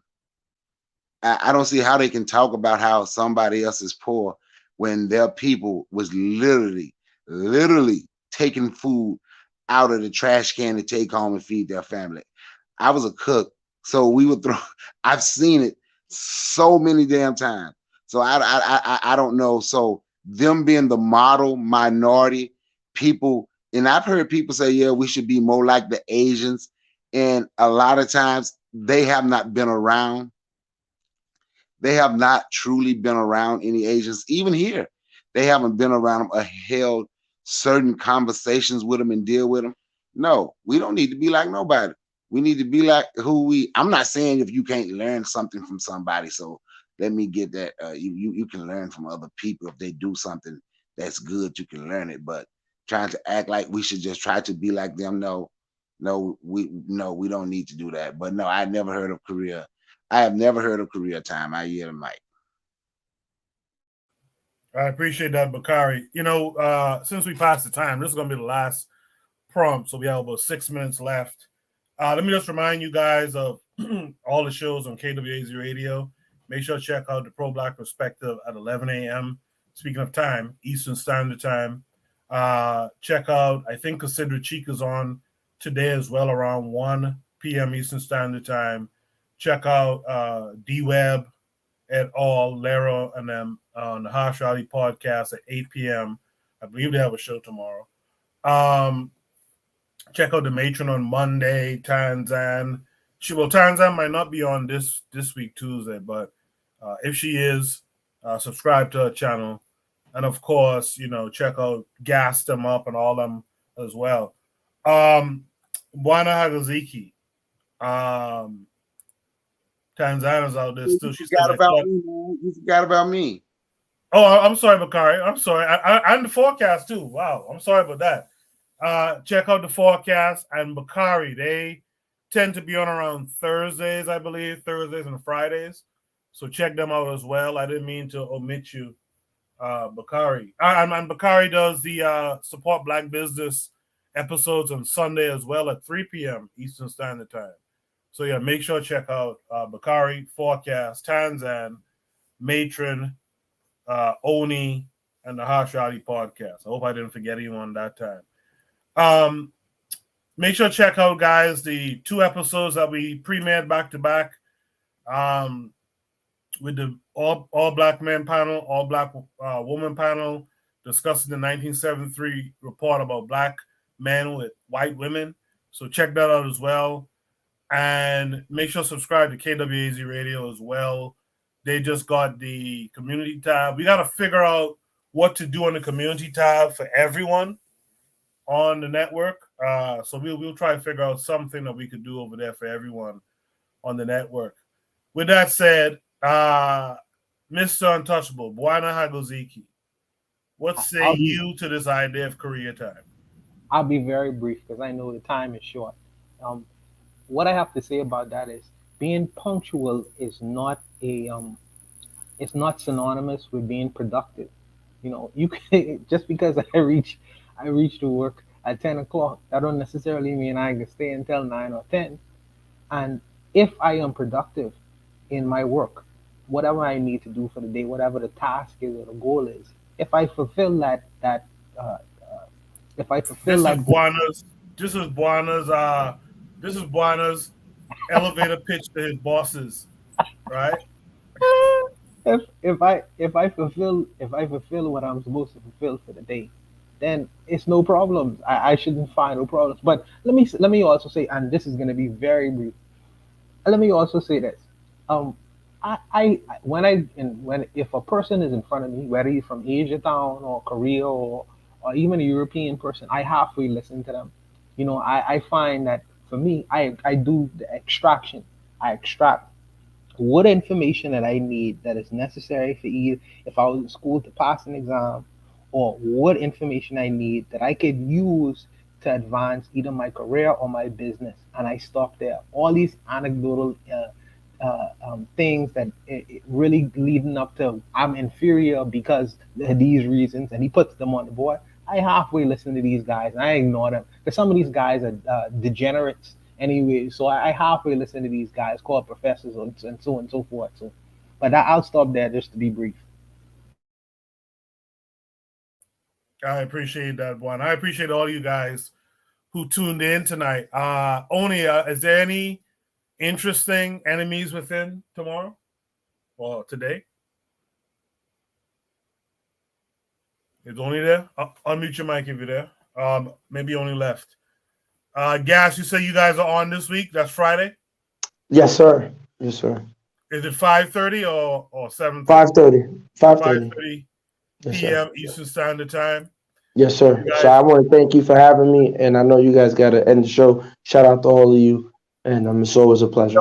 Don't go yet, guys. I got something I want to say to you. Bakari, go ahead. Hey, guys, I want to let you know, man, when I be messing with you, I like to talk noise to you because you come with a little fire. But I mess with you because you come with that fire, and I do like the stuff that you say. I don't want you to think I got no beef or nothing with you because I know it sounds like that sometimes, and I do it like that intent, but I don't have no beef with you. I enjoy I enjoy when we go back and forth. I'm just letting you know that. I don't want you to think there's no problem. No, not at all, brother. I appreciate that. Not at all. See, that's what I like right there. That's the kind of stuff I like right there. Yeah, Yo, gas it's him all up. love. Just gassed us today, man. With that shit, don't like dick women. Shut up, gas. Don't communication guy. Cool. I got to run, but can you explain to them what I was saying? Because I don't think they understood what I was saying. Yeah. Gas, thanks again. I'll see you on your stream this week. All right. Yeah. So Gas was just saying he wants them. He doesn't want them who's thick in the brain, meaning that they're dumb. So I just want to clarify. People thought he meant thick in the brain as a good thing. No, he didn't mean that. Matron, what are we to look forward to this coming Monday? This coming Monday, we're going to continue our reading of The Rebirth of African Civilization by Chancellor Williams. We're on chapter 9, I believe, and we're just going in deep, talking about the things that he observed when he was there and how we can birth out a new African within ourselves based on his recipe. Yes. Chapter 9 is the one I've been looking forward to because that's where he talks about the African economy, the economics in Africa. Quickly, Koku. Barbados asked me a question. She said that what system should we put in place, or what system would I use in particular? I would respond to that.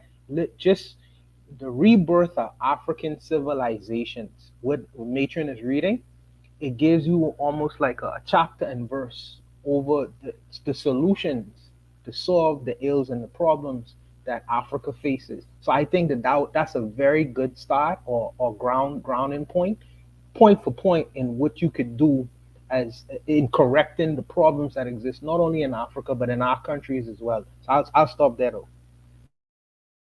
Thank you. The thing that I have to say about that is in the forward and in the opening chapter, he says that the shortest distance to the African mind is through his religion.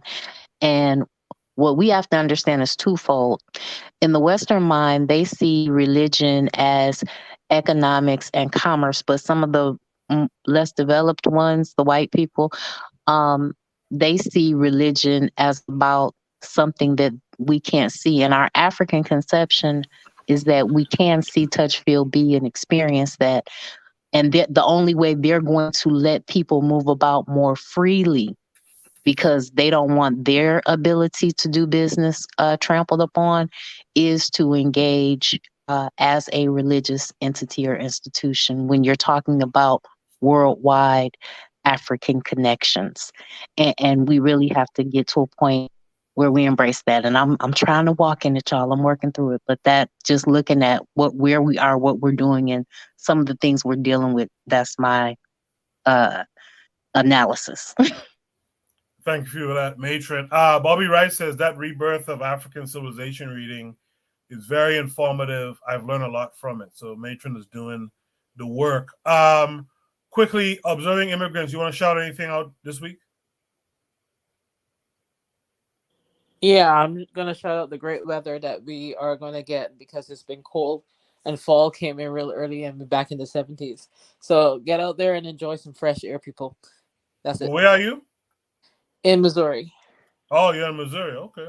Yeah, we had fall when fall started, and this week we're gonna have some 70s because we've had some 30s and 40s, 60s. So get out there and enjoy the weather before we get stuck in winter. Thank you for that. Urzuli, you want to shout something out? Yeah, I want to shout out to all the thick women with small waists and nice hips. Shout out to my skinny women. Shout out to my big girls too. Get in the gym, and that's it. Shout out, but take your big ass to the gym. Okay. Bakari, what should we look forward to? Are we gonna get the Black business? Yeah, I'm gonna do it tomorrow. I have a sister from the UK that I talked to for a couple minutes. She's gonna plug her business. I have a couple more business. The one I think that's special to me. I told you, I know y'all heard me talk about how me and my oldest son used to didn't get along. For a long time, we was like Floyd Mayweather Jr. and Floyd Mayweather Sr., right? But we father and son again. And I got to show him. I recorded him. I went to work with him. He needed some help.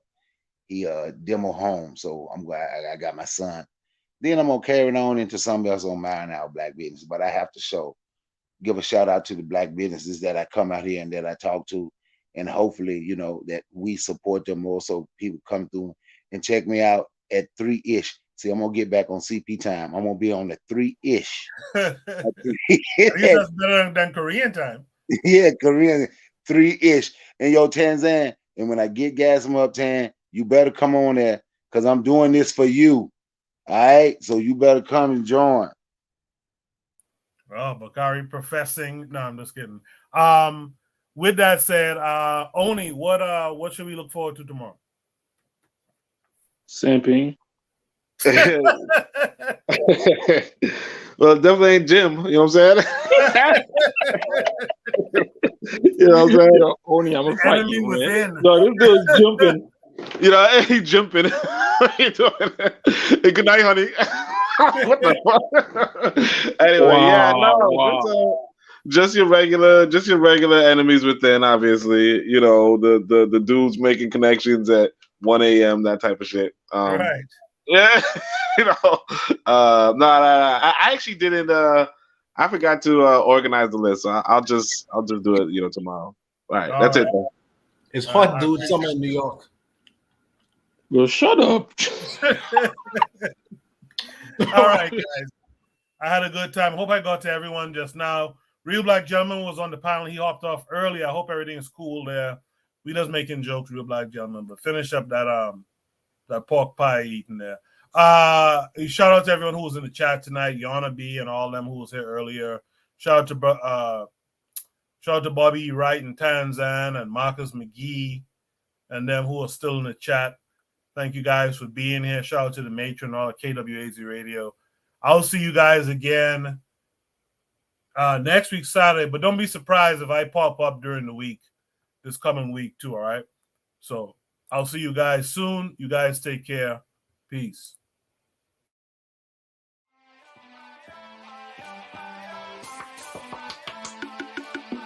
Thanks for listening to the Bitter Medicine Podcast with your host, Koku. If you like what you just heard, we hope you pass along our web address, bitamedicineblogs.com, to your friends and colleagues, and share our show to all your social media. Be sure to check out our archive section on our website for previous podcasts. This has been a KWAZ radio production. Join us next time for another session of the Beta Medicine Podcast. Follow us on Facebook at Beta Medicine Show, Twitter, Beta Meds, Tumblr, Beta Meds, Instagram, Beta Medicine.